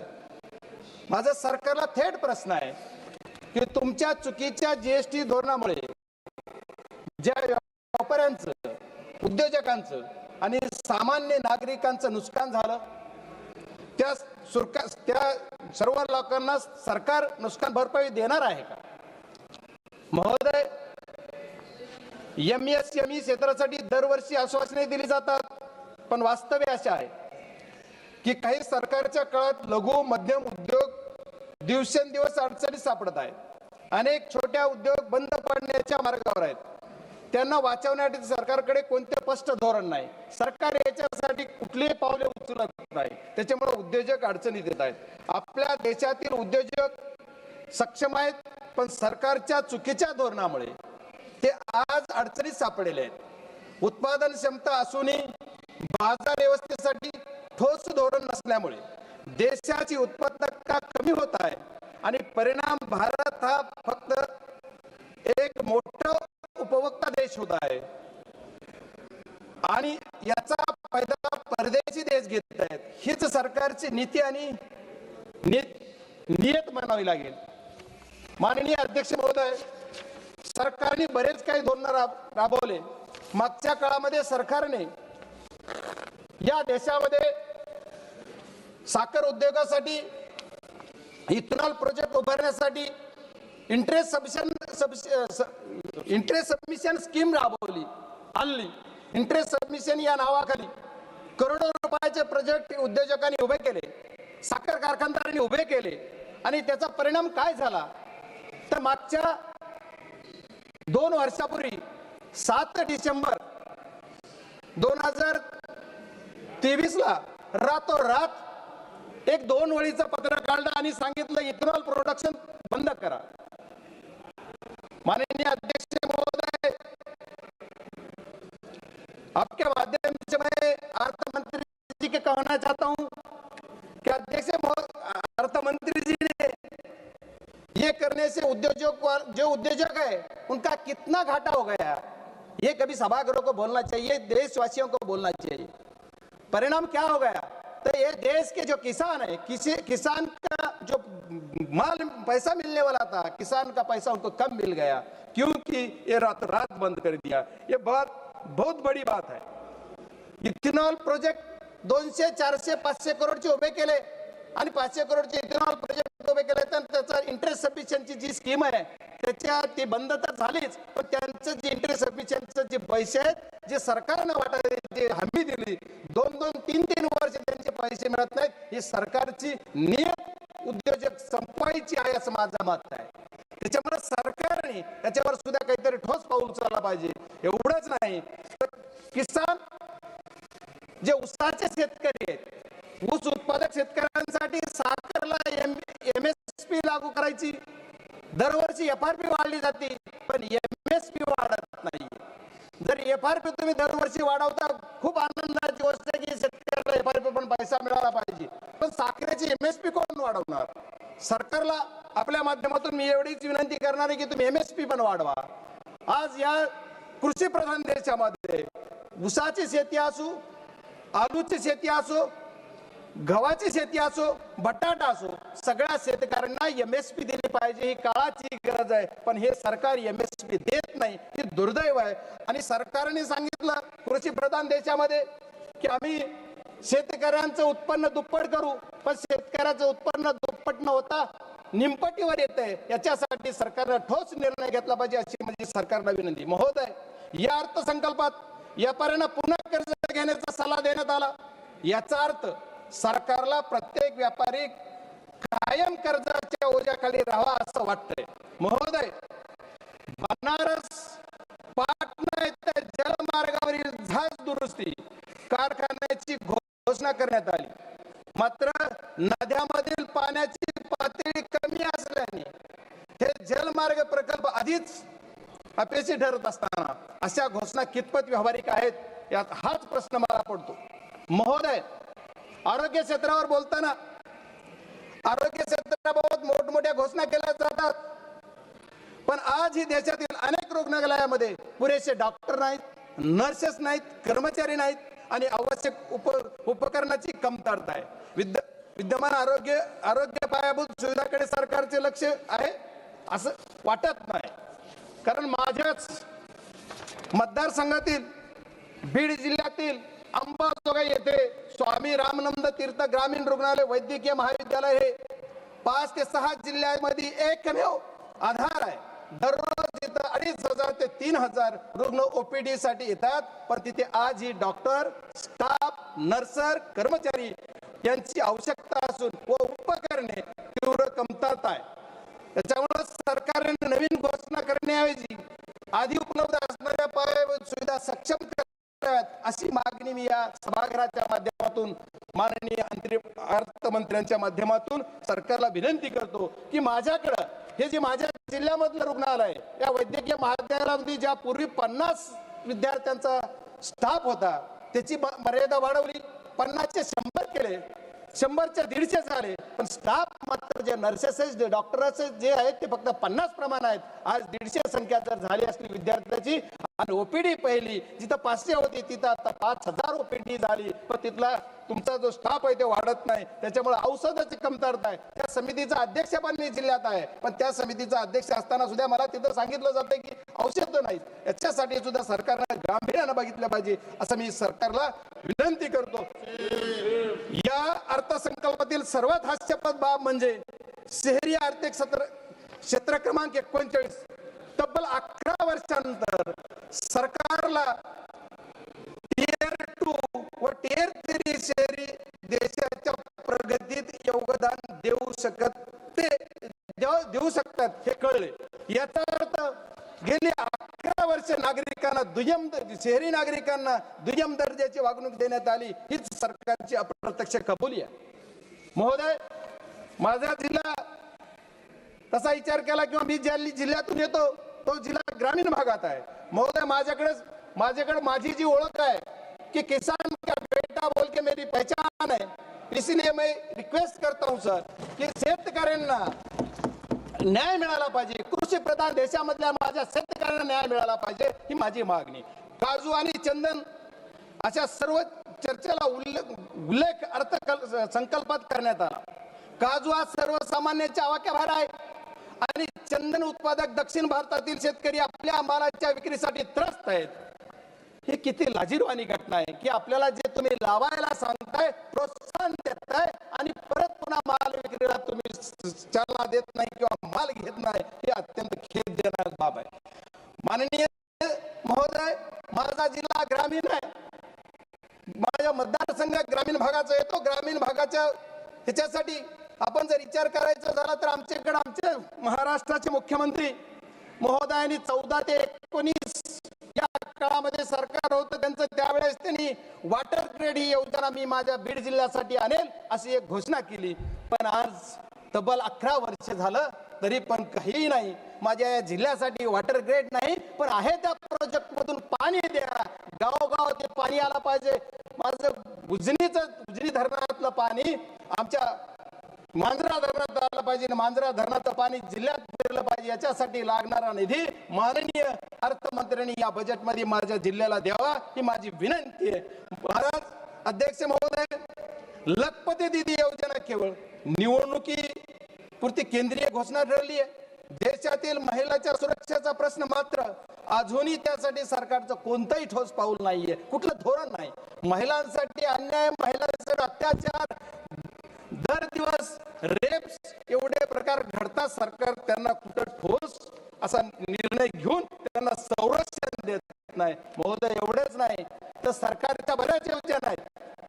आता अर्थमंत्री गेलेत, मला त्यांना विचारायचं आपल्या माध्यमातून की सरकारची PMGSY म्हणजे ग्रामीण विकास या अर्थसंकल्पात प्रचंड कमतरता आहे. सर 2 मिनिट में कंक्लूड करता हूं प्लीज.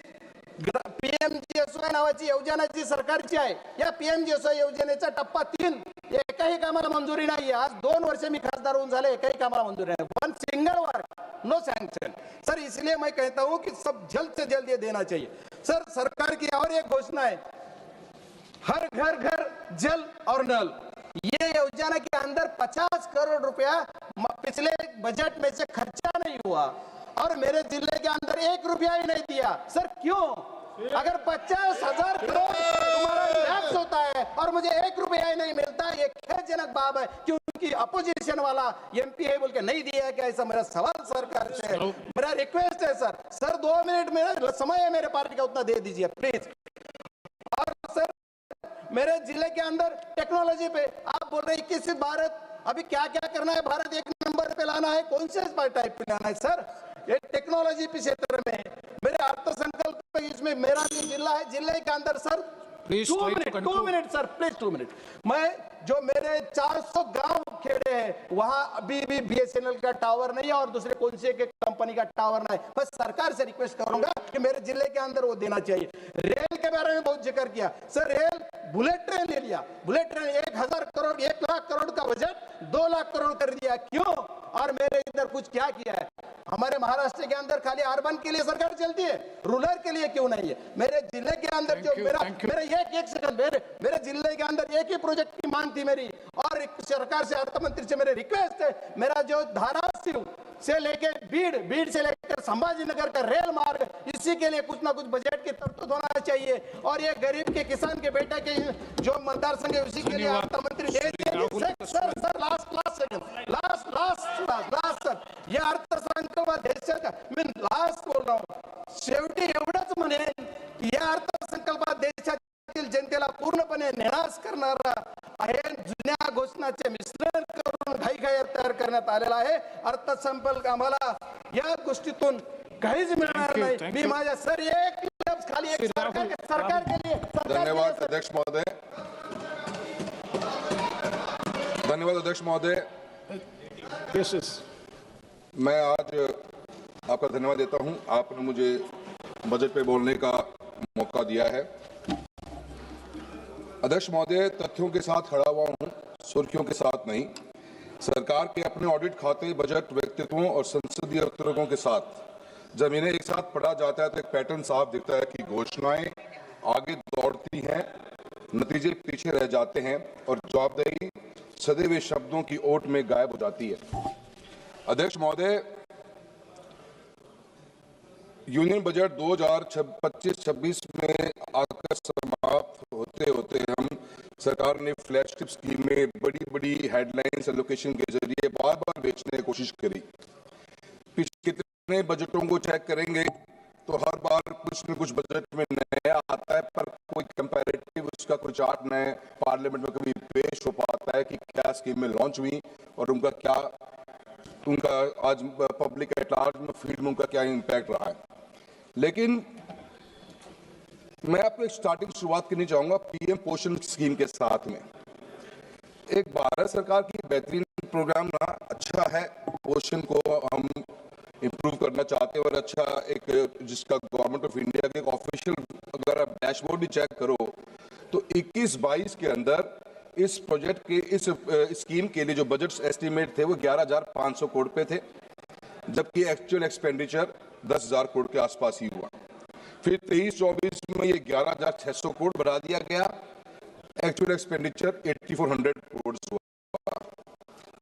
24-25 में 12,500 करोड़ कर दिया गया, एक्चुअल रिलीज 9,900 करोड़ हुआ और 25-26 में बजट एस्टीमेट 12,500 करोड़ हुआ और एक्चुअल रिलीज 6,170 करोड़ पे हुआ।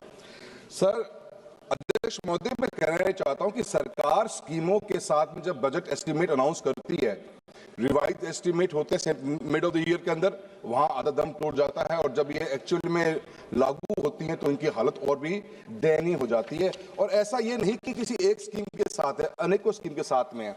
आज की तारीख में भी जो हम डेटा देखते हैं एनएफएचएस का जो डेटा देखेंगे तो हमारी कितनी ही बच्चियां आज की तारीख में हम स्कूलों के अंदर आयरन जिंक की टैबलेट्स दे रहे हैं, एनेमिक बच्चियां हैं और पीएम पोषण प्रोग्राम की रियलिटी ये है कि गवर्नमेंट ऑफ इंडिया से बजट भी पूरा अपना स्पेंड नहीं हो पा रहा।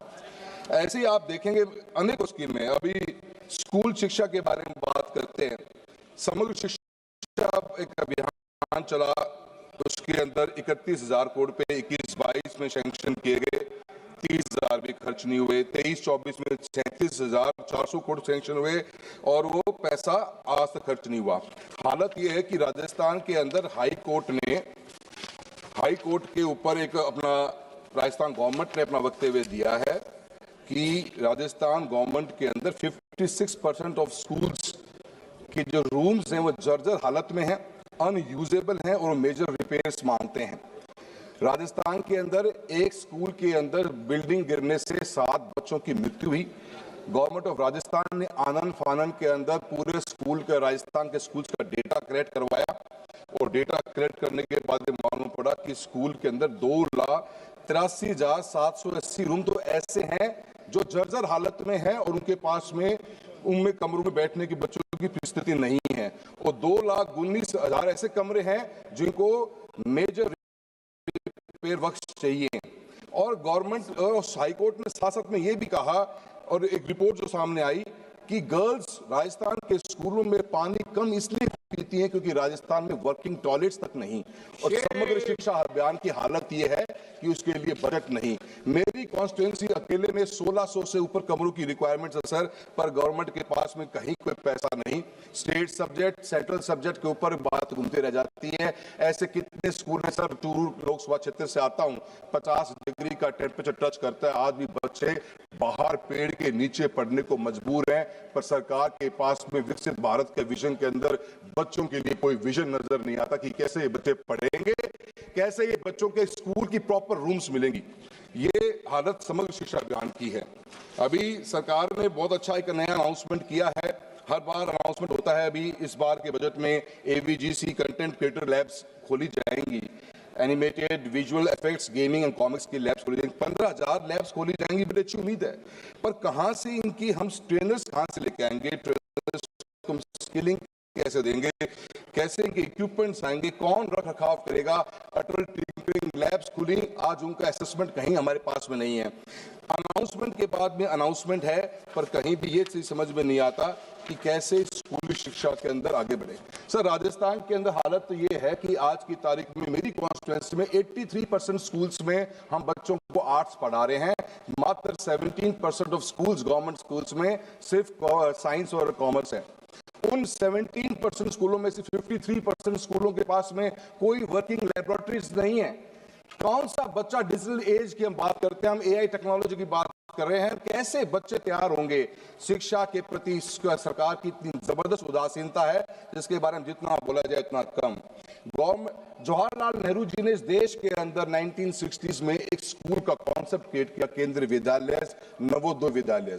इनकी सक्सेस रेट आज भी 95-97% से ऊपर जाती है, पर इस सरकार की उदासीनता के कारण आप देखो कि पिछले अभी ऑफिशियल डेटा के अनुसार केंद्रीय विद्यालय में और नवोदय विद्यालय में 12,000 से अधिक टेक्निकल पोस्ट वैकेंट पड़ी हुई हैं।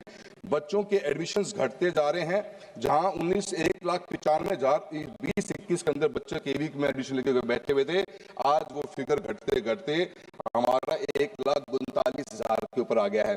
यही हालत हमारे नवोदय स्कूल्स की है।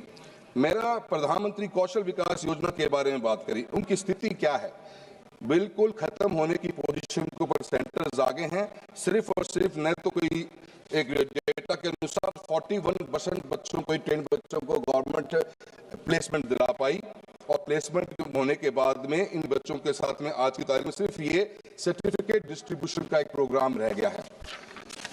अनेकों ऐसी समस्या, अभी पीएम इंटर्नशिप की बात कर लीजिए, पिछली बार बहुत हा हुल्ला के साथ में स्कीम लॉन्च करी गई और 10,831 करोड़ रुपए का बजट भी सैंक्शन किया गया, पर रिवाइज एस्टिमेट देखिए 526 करोड़। 10,000 की अनाउंसमेंट के बाद में 526 करोड़ रुपए का ही बजट सैंक्शन हुआ, और इस साल 4788 करोड़ रुपए की बात करी गई है। यही हालत एआई मिशन की है। 2000 का budget estimate 800 crore, revise estimate इस बार फिर 1000 करोड़। तो शिक्षा के प्रति सरकार की उदासीनता, और मैं ये मानता हूं कि मैं सरकार से निवेदन भी करना चाहूँ, वित्त मंत्री महोदय बैठी भी हैं, मैं स्कूल एजुकेशन में हमारे कॉन्स्टिट्यूएंसीज राजस्थान जैसे में बहुत समय बाद में एनरोलमेंट्स बहुत बड़े हैं, but we are lacking basic infrastructure, and the basic infrastructure needed to be funded by someone. मैं पार्लियामेंट्री में कॉन्स्टिट्यूएंसी में घूम रहा हूं, तो एक ही डिमांड है स्कूल में रूम्स की। रूम्स लाए कहां से? 1800 रूम्स की रिक्वायरमेंट मेरी कॉन्स्टिट्यूएंसी में है, पर there is no way out. State के पास पैसा नहीं, सेंटर पे आते तो स्कीम नहीं। कुछ अलॉटमेंट्स होती हैं, I can't deny that, but the allotment has to be increased to a substantial number where the students can at least sit in the class.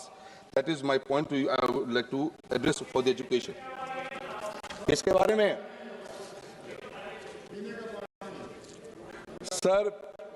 Sir वहां पर भी नहीं बोलने दे रहे थे, यहाँ पे भी नहीं बोलने दे रहे हो, कहीं तो बोलने दो। सर, जल जीवन मिशन के बारे में बात चली है।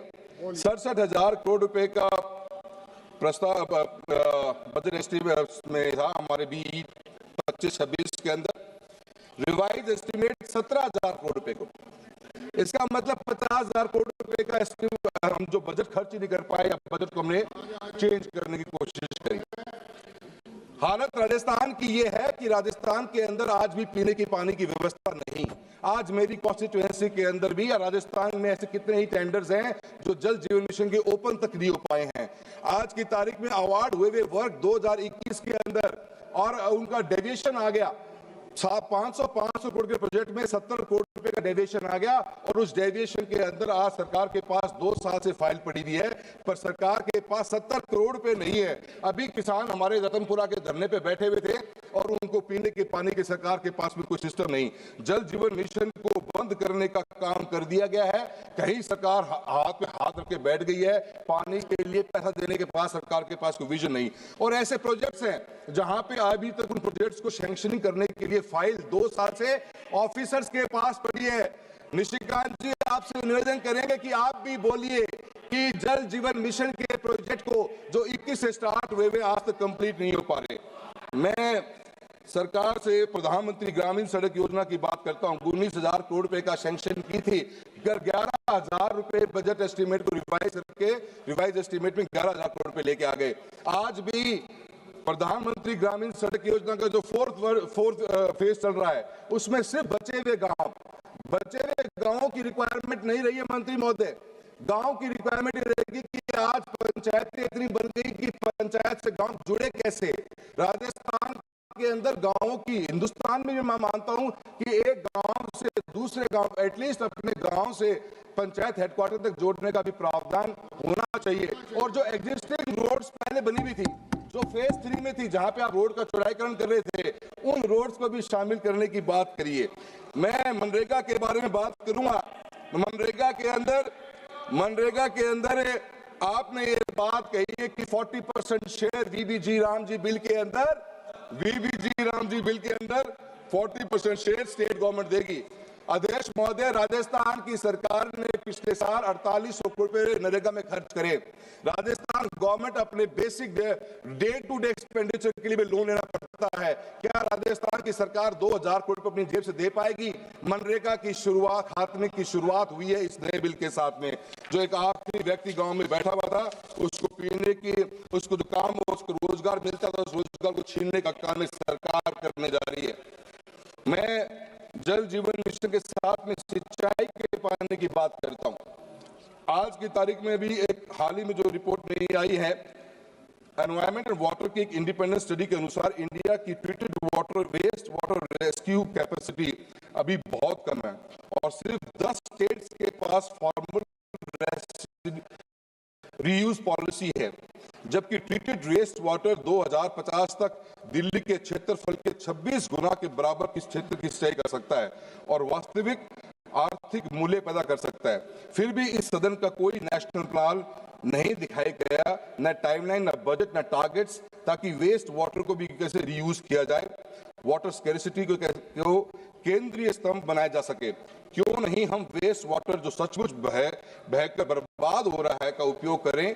क्यों नहीं कर सकते, जबकि वह खेतों की सिंचाई कर सकता है? Rahul ji, I was allotted 10 minutes, sir. Yeah. Only 3 minutes, sir. Already 11 minutes over. Sir, another 2 minutes, sir. Sir, मेरा सरकार से ये कहना है, हम ईस्टर्न, हमारा जो पानी है, जो आज की तारीख में हरीके बराज से हमारी तीनों नदियों का पानी इंटरनेशनल बॉर्डर क्रॉस करता है। 2 MAF पानी, जिसकी कैपेसिटी 10 से 15 लाख हेक्टेयर जमीन को सिंचित करने की है, उसके ऊपर सरकार की कोई अनाउंसमेंट नहीं है। इरिगेशन के अंदर, इरिगेशन के ऊपर अनाउंसमेंट होती, हम एक तरफ 50 लाख टन दलहन और तिलहन विदेशों से इंपोर्ट कर रहे हैं और एक तरफ हमने इरिगेशन के लिए कोई भी बजट सैंक्शन नहीं किया है। मेरी सरकार से गुजारिश है कि राजस्थान, नॉर्थ वेस्ट राजस्थान, जहां पे हमारा नागौर, चूरू, झुंझुनू और बाड़मेर, बीकानेर जैसे क्षेत्र जहां पे इतना बड़ा लैंड मास पड़ा हुआ है, अगर इरिगेशन की फैसिलिटी मिलेगी तो उनके बहुत बड़ा उसका फायदा मिलेगा और इरिगेशन के ऊपर गवर्नमेंट का फोकस करना है। सर लास्ट 2 पॉइंट करना चाहूंगा सर।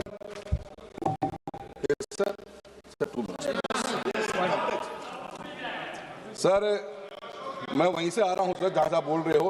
राष्ट्रीय राजमार्गों की बात करूंगा सर। नेशनल हाईवे के अंदर हर साल बजट बढ़ रहा है, पर सर हमारे स्टेट्स जो हाईवेज हैं उनकी ओवर कैपेसिटी हमारी यूटिलाइजेशन हो रही है, स्ट्रेस बढ़ता जा रहा है। सर डिजाइन जो हाईवे की, सर एक एग्जांपल देता हूं, जयपुर से लेकर किशनगढ़ का हाईवे राजस्थान के अंदर है सर। 50,000 PCU के लिए डिजाइन हाईवे आज 1,26,000 PCU पे वो कर रहा है। आए दिन एक्सीडेंट होते हैं।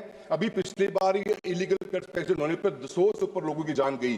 सर सरकार के पास में नए हाईवेज के लिए कोई प्लान नजर नहीं आ रहा। राजस्थान को सर इस बजट में राजस्थान का नाम तक भी नहीं लिया गया। सर रेलवेज के लिए कहना चाहूंगा, न्यू रेलवे लाइंस के लिए बजट एस्टिमेट 32,000 करोड़ रुपए का था, 30,000 करोड़ खर्च करे। सर मेरी लोकसभा कॉन्स्टिट्यूएंसी चूरू के अंदर सर सीकर से नोखा, खाटू श्याम जी से करनी माता वाया मुकाम नोखा बिदासर होते हुए सरदार शहर से नौहर, सरदार शहर से मांगड़ और साधुपुर तारानगर जगतसिंहपुर की रेलवे की लाइन की डिमांड बहुत ज्यादा है। मैम हर बार जब हम सर्वे करवाते हैं ROI नेगेटिव आती है। राजस्थान में फ्रेट नहीं है, so there has to be some viability gap funding kind of stuff. Rahul ji, मैं आखिर में sir last sentence sir please sir, आपने बिल्कुल बोलने नहीं दिया सर। अब आप बोलिए ना। सर निशिकांत जी हमेशा डिस्टर्ब करते हैं, सर सभी को करते हैं, आप मुझे भी कर रहे हैं।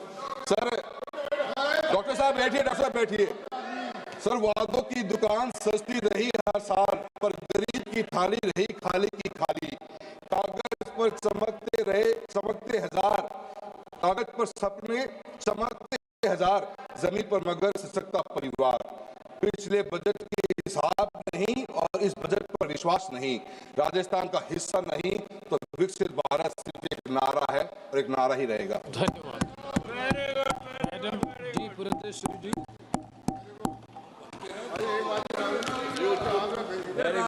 Thank you, Chair, for giving me the opportunity to participate in this very important discussion on the budget that was presented by the Honorable Finance Minister, Srimati Nirmala Sitharaman ji. Sir, I would first like to begin by congratulating her on her 9th consecutive budget that she had presented in the Parliament. Sir, the budget gives us a clear message about India's long-term priorities, and it also emphatically states, sir, where India intends to position herself in the unfurling global economic scenario. Sir, it also clearly states that the budget intends to balance growth and macro stability. So the challenge before the Honorable Finance Minister, as she was charting out the budget, was that she had to ensure momentum alongside building resilience. Sir, we had a growth of around a GDP of around 7%, inflation being low, and a fiscal deficit in the right direction. This was the momentum that was there in the country, sir, but we needed to build our resilience against the global trade, which was in a flux. Sir, the fiscal deficit of 4.3%, which is marginally lower than the 4.4%, only emphasizes that the focus of the finance minister has been on continuity rather than ambition. So since the pandemic, the slow rate of fiscal deficit reduction, sir, it only highlights that the focus has been on stability rather than dramatic consolidation. With the global uncertainty looming large and also the rupee under pressure, the budget, sir, that was presented is nothing short of prudent macro economics. Sir, above all of this, the real story is in the increase of allocation for capex at 12.2 lakh crores as against the 11.2 lakh crore, which is about 4.4% of the GDP, and this clearly underlines, sir, that the focus is on investments rather than consumption subsidies. This is what we would call fiscal prudence over populism. Sir, the EU trade or the European Union Free Trade Agreement would most probably come into operation by 2027, and we also have the US tariff uncertainties looming large.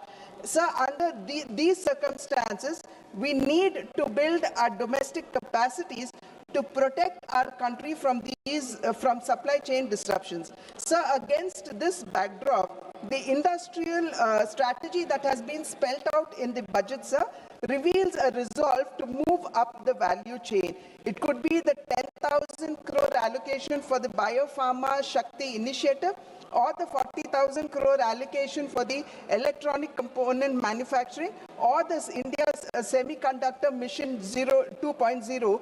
They together emphasize, sir, that India would want to become Atmanirbhar or self-reliant in these strategic sectors on which India was until now import dependent. Sir, there is also renewed emphasis on service sector, and we know that the contribution of service sector to our GDP is around 55%, and it dominates our exports as well. So common safe harbor margins of 15.5% and the threshold enhancement from 300 to 2,000 crores only emphasizes that India's software, they still remain a reliable foreign exchange earners. So the proposed Education to Employment and Enterprise Standing Committee aiming at 10% of the global service market underscores this, and the expansion of Ayush and Khelo India mission only reveal the intent of extending or diversifying service exports beyond technology. So there has also been emphasis on rare earth mineral corridors. Today, sir, we are faced with an external environment in which trade as well as multilateralism is in danger and access to supply chains are being disrupted.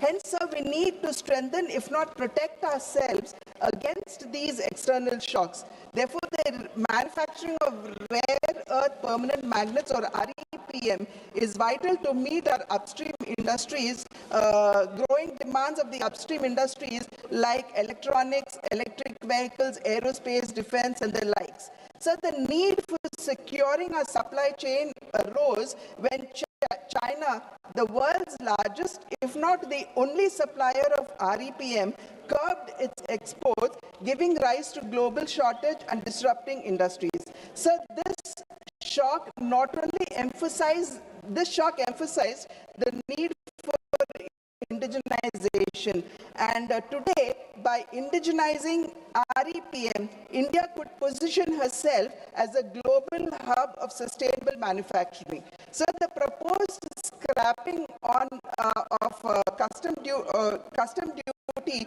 on monazite from the present 2.5% is a welcome measure, because this would only attract more investments in REPM and also improve the employment opportunities for our own children. So the states in which monazite is largely found is Kerala, Tamil Nadu, Andhra Pradesh, Orissa, Jharkhand, Maharashtra, Gujarat, and West Bengal, with Andhra Pradesh, Kerala, Tamil Nadu, and Orissa contributing 89% of the 12.73 million ton monazite reserves in our country. Sir, I would only request the Honorable Finance Minister here, sir, that we would need to work closely with the states for the single window clearances as well as land subsidies, because this is largely in the control of the state, and this would also hasten and quicken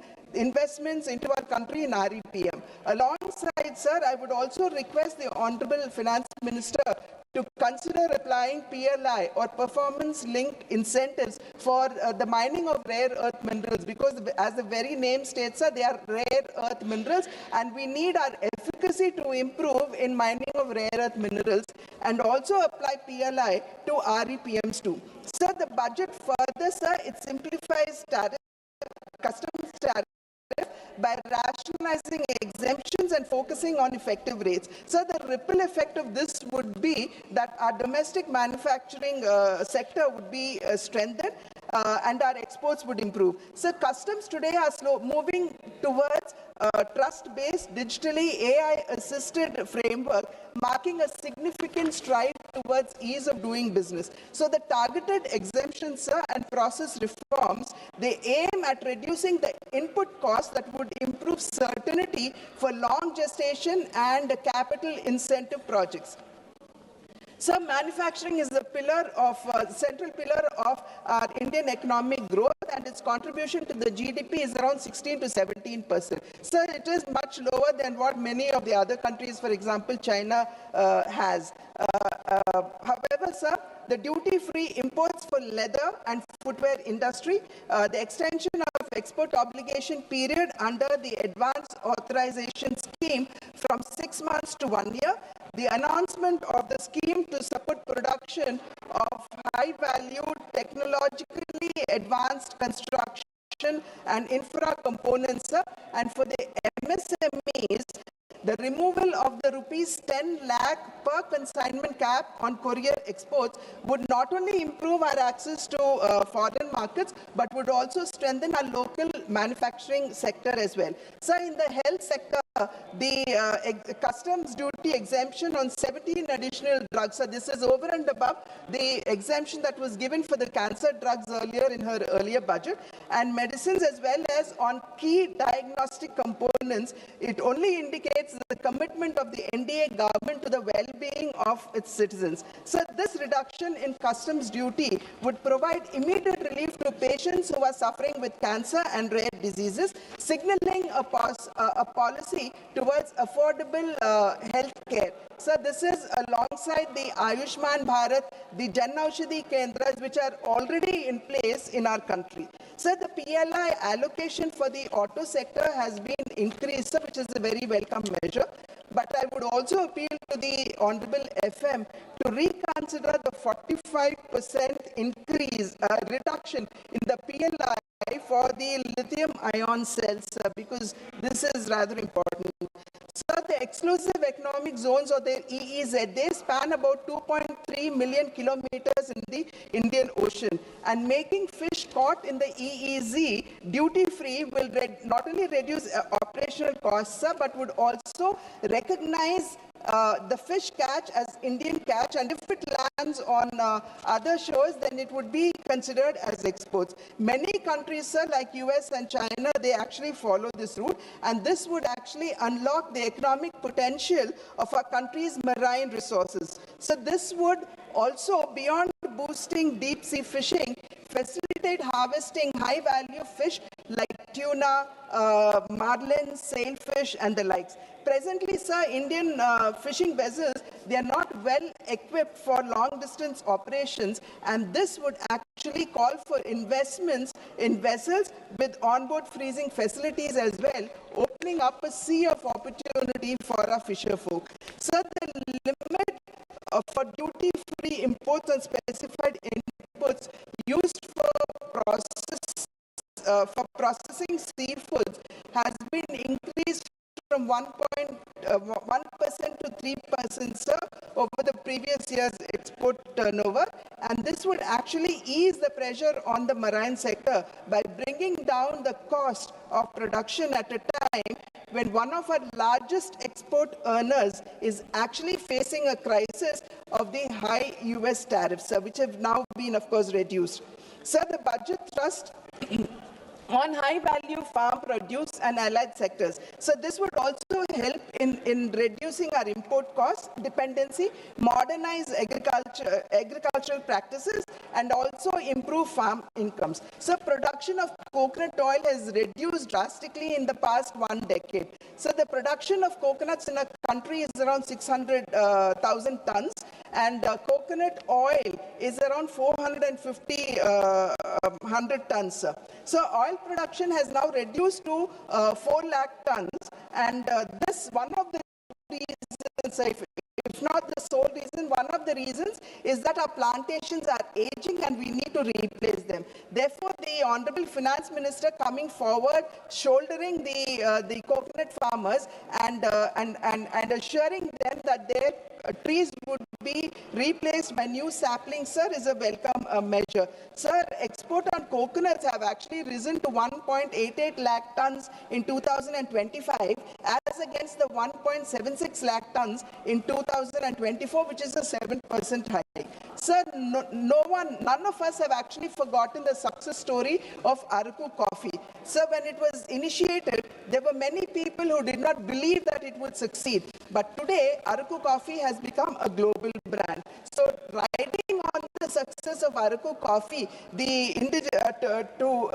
to emulate it in cashew nuts and coconuts, sir, this would actually reduce our dependency on imports. Sir, exports of coconut and cocoa and related products, sir, they have increased 26%, sir, touching 4.54 lakh tons in 2025, up from 36.86 lakh tons. So therefore, I think this is a very welcome measure. Sandalwood is an integral part of our culture. Therefore, the support that is being given to sandalwood farming as well as post post-harvest processing would only help us in restoring the past glory of sandalwood. Alongside this, sir, the AI initiative called the Virtually Integrated System to Access Agricultural Resources of Vistar, sir, would educate the farmers in every detail of agriculture economics, sir.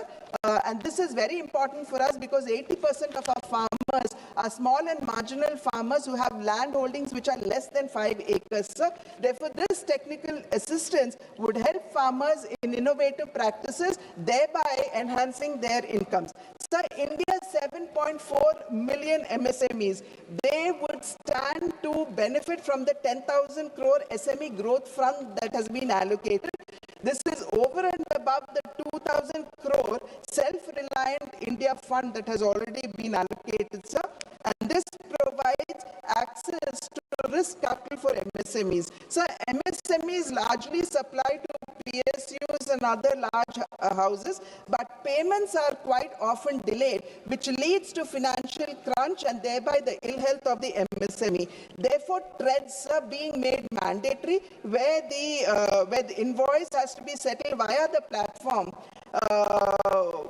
with no excuses, sir, is a big help for the MSMEs. The chronic problem that MSMEs face, sir, which even our economic survey has emphasized, is that their lack of accessibility to capital. Therefore, these initiatives, sir, would surely enhance the proximity to capital for the MSMEs, who are one of the largest employment generators after agriculture. So, urbanization is happening at a great speed, and the focus on Tier 2 and Tier 3 and temple cities, sir, is a welcome measure, because it is here the infrastructure would definitely be upgraded and modernized, making life for migrants who actually come into these cities much better, safer, and they would not have to live in deplorable conditions as they are doing now. So today, recognizing cities and towns as growth hubs is the need of the hour. Therefore, I would surely like to welcome this measure. Sir, having said that, a nation's progress, sir, is impossible without the empowerment of its women. Building on the success of Lakpati Didi, the most important initiative that has been, sir, just 5 minutes, sir, that has been introduced in the budget is the establishment of the self-help entrepreneur marts, or the Shri marts, sir, which will provide women entrepreneurs direct market access and business opportunities. In addition, sir, credit-linked support for women-led fisheries and aquaculture enterprises encourages economic independence in coastal and rural regions. So these initiatives are designed to convert small-scale participation into scalable enterprise. Another landmark initiative, sir, in this budget is the establishment of one hostel for girls in every district, especially near the STEM institutions. So this step ensures that talented young women from rural and semi-urban areas would not have to discontinue education for lack of accommodation barriers. So these initiatives collectively strengthen financial inclusion, education access, and entrepreneurial growth for women, converting empowerment into leadership.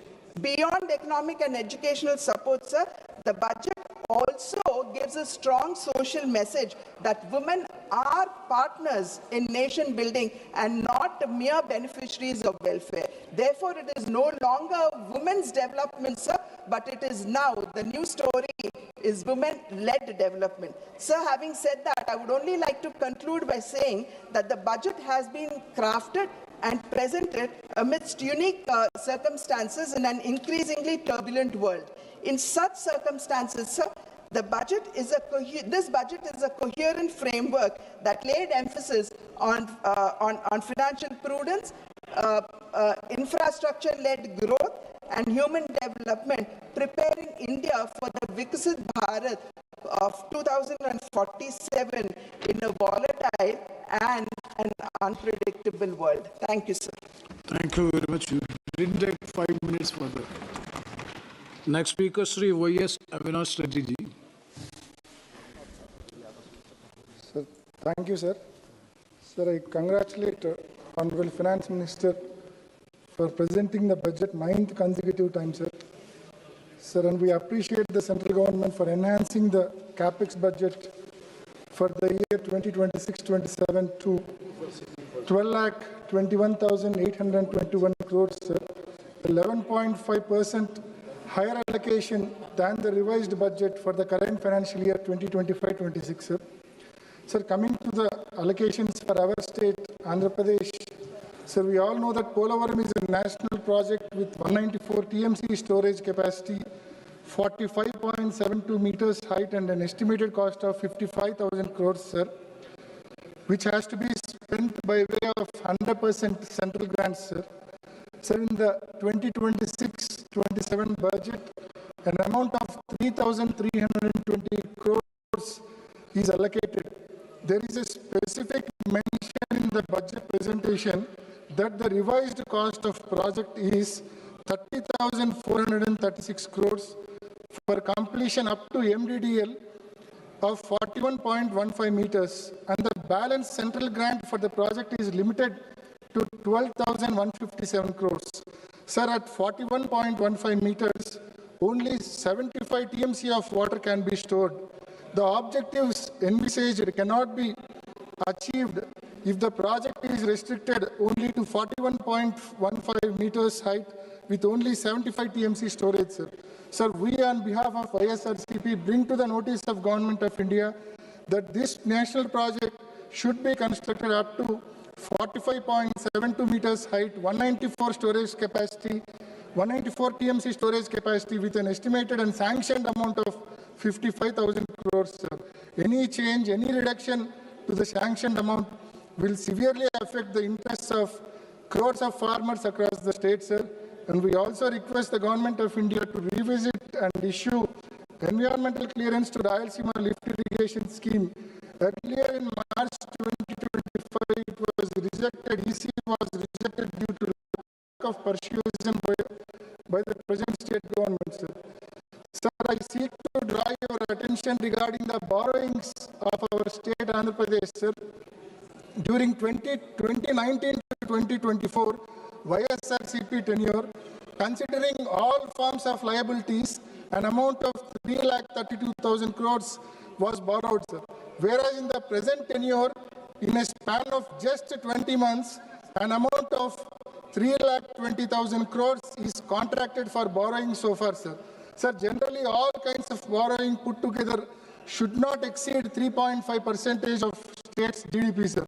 For instance, during 2014 to 19, the then state government borrowed 17,000 crores beyond their limit, and this excess borrowing was deducted from the borrowing limit of the next government during 2019 to 2024, sir.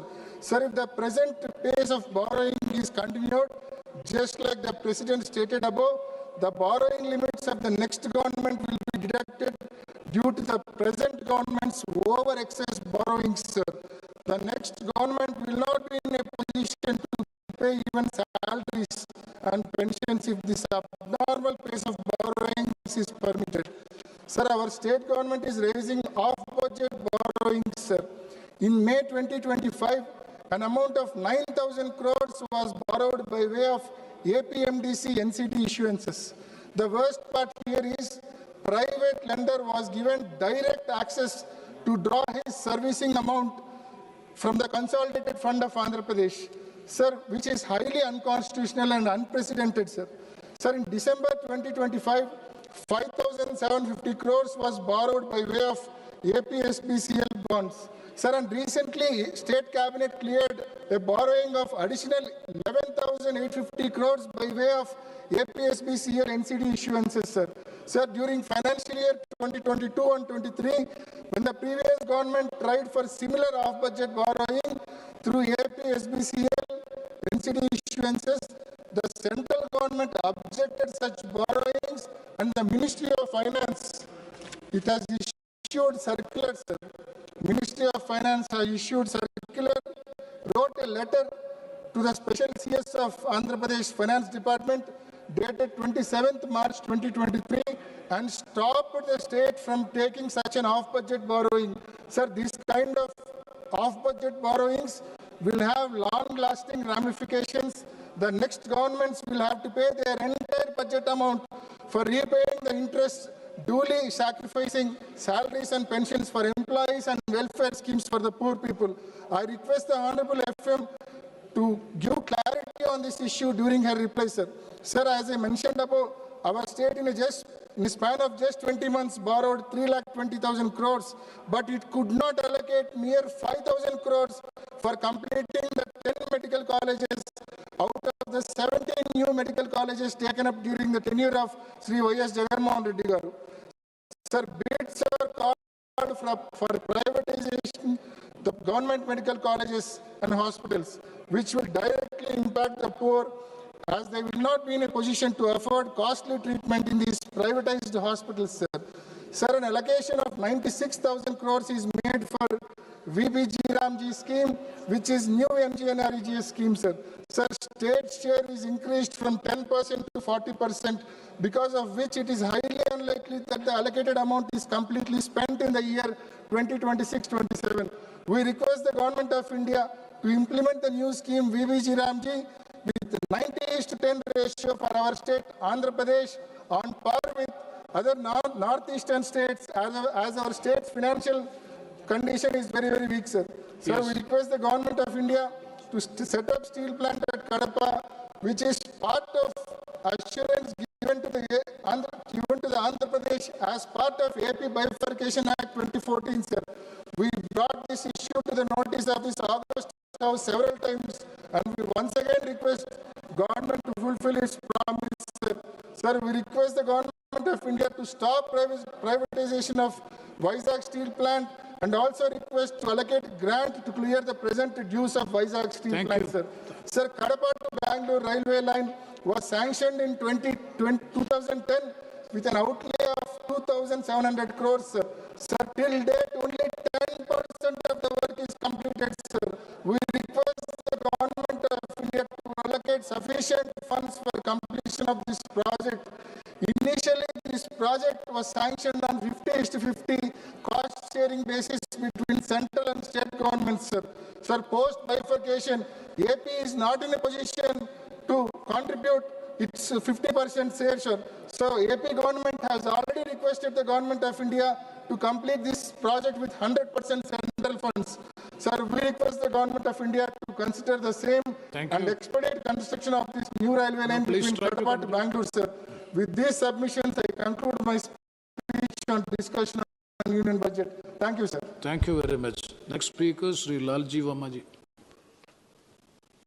धन्यवाद मान्यवर, आपने अवसर दिया सामान्य चर्चा में हिस्सा लेने के लिए। माननीय वित्त मंत्री जी ने नवा बजट प्रस्तुत किया। हम लोगों की अपेक्षा थी कि देश और प्रदेशों के लिए बहुत कुछ इस बजट में आएगा, लेकिन खोदा पहाड़ निकली चूहिया। मान्यवर, ये बजट माननीय मंत्री जी ने बताया विकासोन्मुख, समावेशी और भविष्यवादी बता रही हैं, लेकिन जमीनी सच्चाई से यह है कि यह बजट महंगाई से त्रस्त जनता को राहत नहीं देता, बेरोजगार युवाओं को आशा नहीं देता, किसानों को सुरक्षा नहीं देता और स्वास्थ्य शिक्षा जैसे मूल क्षेत्रों में निवेश से कतराता है। यह बजट आंकड़ों की बाजीगरी है, जनता की जरूरतों का समाधान नहीं है। माननीय मंत्री जी ने सुधार एक्सप्रेस कहा, सुधार एक्सप्रेस नहीं, उधार एक्सप्रेस है। ब्याज पर 26.25% इस बजट का 53,47,315 करोड़ में से करीब 26.25% केवल ब्याज पर खर्च किया जा रहा है। मान्यवर, बजट पहले बड़ा बनाया जाता है और फिर खर्च नहीं हो पाता। अभी 9 महीने बीत गए, 41% से ज्यादा पिछले इस वित्तीय वर्ष का बजट का खर्च नहीं हो पाया है। पिछले वर्ष जो संशोधित बजट है लगभग 1 लाख करोड़ रुपए कम हो गया है। दूसरे माननीय मंत्री जी ने दूसरी बात का जो जिक्र किया है कि ये विकसित भारत का सबका साथ सबका विकास का बजट है, परंतु ये बजट सबका साथ नहीं देता। माननीय इस प्रदेश में, इस देश में सबसे बड़ी आबादी ओबीसी का है, एससी का है, एसटी का। उसके हितों को अनदेखी करने का काम इस बजट में करने का काम किया गया है। आज रोजगार देने का सवाल है। देश में 45 केंद्रीय विश्वविद्यालय है, 38 विश्वविद्यालय के वाइस चांसलर सवर्ण है, एससी एसटी का उसमें नहीं दिया है। सारे जो केंद्रीय संस्थान है उसमें 80 से 64% पद पिछड़े और दलितों के खाली है। लगभग 10 लाख पद खाली है, उसके भर्ती का कोई इसमें खाका देने का काम इस बजट में नहीं किया गया। माननीय इसके साथ साथ आज देश की जो सबसे बड़ी समस्या है स्वास्थ्य की है। गरीब आदमी बीमार होता है, हृदय रोग से बीमार होता है, कैंसर से बीमार होता है, उसके लिए धन की व्यवस्था जो आयुष्मान भारत योजना है उसमें भी कोई 1 पैसे की इजाफा करने का काम नहीं किया गया है। उसमें भी खर्चे कम हुआ है, पिछला जितना बजट था उसमें भी खर्च करने का काम कम किया गया। दूसरी तरफ माननीय इसी तरह से पिछड़े वर्गों का जो किसान है, किसान के ऊपर इस बजट का जहां 70% लगभग कृषि से संबंधित लोग गांव में है, उस पे केवल 3.04% बजट है। शिक्षा पर 2.60% बजट है। स्वास्थ्य पर केवल 1.95% टोटल बजट का हिस्सा आता है। हमने एक संकल्प लिया था कि जीडीपी का 2.5% स्वास्थ्य का बजट होगा, लेकिन ये बजट 0.5% भी जीडीपी का नहीं है स्वास्थ्य पर, जिसके कारण देश के तमाम लोग बीमारी के शिकार होते हैं, उनका इलाज नहीं होता, उनका घर बार भी बिकने का काम होता है। इसी तरह से किसान का जब समय आता है बुआई का, खाद की जरूरत पड़ती है, तो उस खाद में उसके उर्वरक की जरूरत है। उस उर्वरक के बजट में पिछले बार जो खर्च किया था, जो संशोधित बजट है, उससे 7.5% कम इस बार माननीय मंत्री जी ने रसायन और उर्वरक पर रखने का काम किया है। तो निश्चित रूप से ये किसान के हितों को संरक्षित नहीं करता। और दूसरा सबसे महत्वपूर्ण था कि आज अमेरिका से डील हुआ, हमारा मार्केट अमेरिका कैप्चर करेगा, किसान और तबाह होगा। हमें उसके न्यूनतम समर्थन मूल्य की गारंटी का देने की आवश्यकता थी।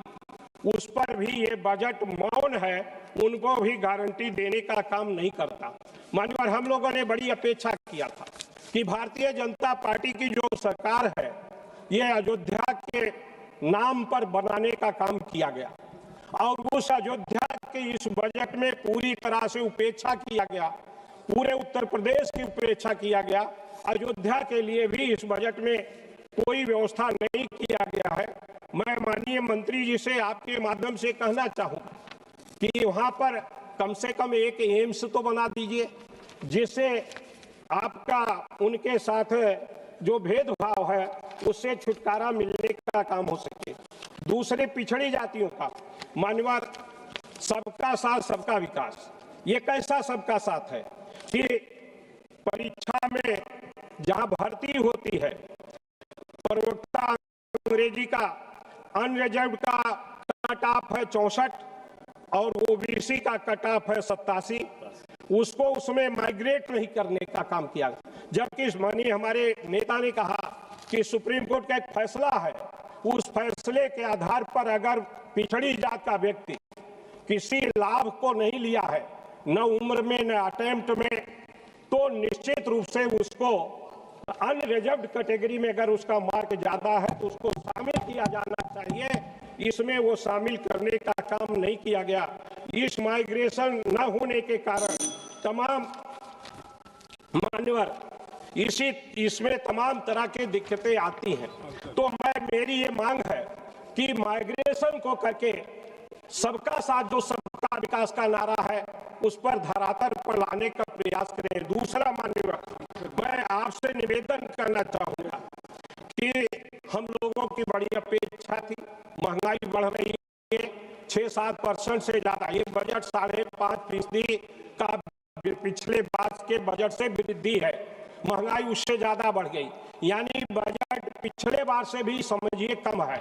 लेकिन दूसरी तरफ बड़ी अपेक्षाएं थी कि माननीय मंत्री जी नवा बजट प्रस्तुत कर रही हैं, विकास मुखी बजट होगा, प्रधानमंत्री ग्राम सड़क की योजना के लिए ज्यादा धन दिया जाएगा, उसके लिए स्कीमें जो बनाने का है, जो उसका मानक तय किया गया है, उस मानक में सुधार किया जाएगा। हर विधानसभा हर लोकसभा क्षेत्र में सांसद के प्रस्ताव पर सड़कें ली जाएगी, उसका कोई इसमें समाधान नहीं है।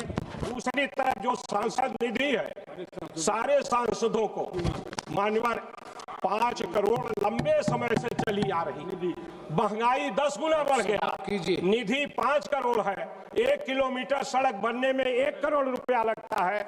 हमारी ये मांग है माननीय मंत्री जी, अगर आप विकास के तरफ जाना चाहती हैं, सभी क्षेत्रों को आप विकास के तरफ ले जाना चाहते हैं, तो सांसद निधि कम से कम 25 करोड़ रुपया अनिवार्य रूप से करने का काम किया जाए। हम लोगों की अपेक्षा थी कि इसमें किया जाए। दूसरा हमारी मांग है, मान्यवर गरीब आदमी कैंसर से बीमार होता है, मेरा आपसे निवेदन है, माननीय मंत्री जी से आपके माध्यम से निवेदन है कि कम से कम और बीमारियों को छोड़ दें, कैंसर जैसी बीमारी को पूरी तरह से फ्री कर दे, सरकार उसके लिए संपूर्ण धन देने का काम करे, जिससे आम नागरिक की सुरक्षा हो सके, ऐसा मेरा आपके माध्यम से मांग है। मान्यवर एक निवेदन और करके मैं अपनी बात को खत्म कर रहा हूं। मान्यवर महंगाई, ये बजट महंगाई से राहत नहीं देता, रोजगार की गारंटी नहीं देता, रोजगार का आउटसोर्सिंग को रोजगार माना है, इसी तरह से स्वास्थ्य शिक्षा में निवेश नहीं करता, सामाजिक न्याय को मजबूत नहीं करता। Now it is already 6. If the House agrees, we will extend the House till 8 p.m. Yes, House is extended up to 8 p.m. Now please conclude the last sentence. GDP का कम से कम 2.5% हो, रोजगार के लिए स्पष्ट भर्ती कैलेंडर किया जाए, किसानों को न्यूनतम समर्थन मूल्य की गारंटी दी जाए, शिक्षा स्वास्थ्य में वास्तविक निवेश हो, ये मेरा आपके माध्यम से निवेदन है, जिससे और सांसद निधि 25 करोड़ कम से कम किया जाए, ये मेरा आपसे निवेदन। Thank you, sir. At the outset, I'd like to congratulate the Finance Minister for presenting 9 consecutive budgets. It's not a mean feat, Valthakal. Especially it's commendable because she represents a party which draws its inspiration and its genesis from an all-male organization. In that background, Finance Minister, a lady from my state, presenting 9 budgets is remarkable. Meendum Valthakal. Sir, this budget is in the backdrop of the much touted trade deal. To my understanding, this trade deal is nothing but borrow the words of Winston Churchill, a riddle wrapped in a mystery and inside an enigma. I hope the Finance Minister, when she addresses the House, will shed some light into this trade deal. Whether India is obligated to buy $500 billion worth of goods from the United States. Are we allowed to buy oil from our long-standing friend Russia? Are we allowed to buy oil from Iran, with whom we have a long-standing relationship? Will these decisions be taken sovereignly in India, or will it be taken by the White House? Are we obligated to buy oil from the new colony of America, Venezuela? And most importantly, are we going to allow agricultural products of America into India in zero tariff? If so, what products? The finance minister must tell the House and the nation, because we are none the wiser from the statement of the commerce minister, because every time he comes and says it's only, he points the finger at the foreign minister is pointing the finger back to him, and the agriculture minister is completely absent. I hope the finance minister will, will fill this gap and answer on behalf of our cabinet and all our colleagues on what this trade deal actually means.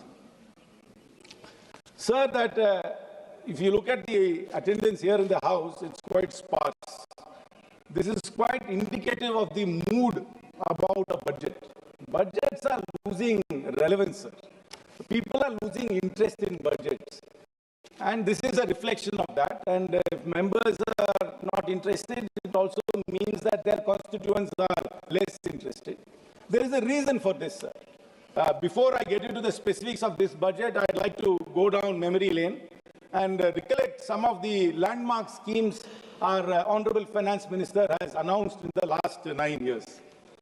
Amrut, Sankalp, DigiGon, National Nutrition Mission, National Infrastructure Pipelines, Startup India, Seed Fund, PM Garib Kalyan Package, PM Internship Scheme, Mishti, National Monetization Pipeline, Operation Greens, Deep Ocean Mission. All these, when they were announced, were greatly lauded by the newspapers and the media. But if you actually look at the details to see where the implementation of all these schemes are, you will be very distressed. I hope the finance minister in her address will go back to the 9 years and recollect the scheme she has announced and give us a status report of each and every scheme and where it stands today. I'll give a few examples, sir. In 2021, the government launched the PM Formalization of Micro Food Processing Enterprise Scheme, PMFME, allocating 10,000 crores to supposedly to support 2 lakh micro food enterprises. But after 5 years, sir, only 60% of the funds are spent. Then we have the Animal Husbandry Infrastructure Development Fund, which announced 15,000 crore for dairy and meat infrastructure. But after all these years, only 30% is utilized. Then we have the PM Mitra Parks, 7 mega textile parks with 4,445 crores was announced. But after 5 years, we only have 15% of the works done. I hope our जो पहले bank से लोगों को ये लगता था कि ये लोग जो हैं ये बेरोजगारों को उनको प्रायोरिटी पे लोन दे देंगे, दफ्तरी तवालतें कम होंगी, रेट ऑफ इंटरेस्ट कम होगा, लेकिन बैंक भी वो मकसद इस वक्त पूरा नहीं कर रही है। Bank, state bank of India को देखिए, हमारे जम्मू कश्मीर बैंक की हालत ये है कि उस बैंक में अब स्टाफ रहा ही नहीं है। वहाँ गार्डनर जो है वो क्लर्क का काम करता है और क्लास 4 जो है वो कैशियर का काम करता है, और लोग इतने बेरोजगार हैं हमारे जम्मू कश्मीर में।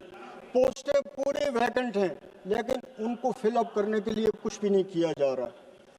इसी तरह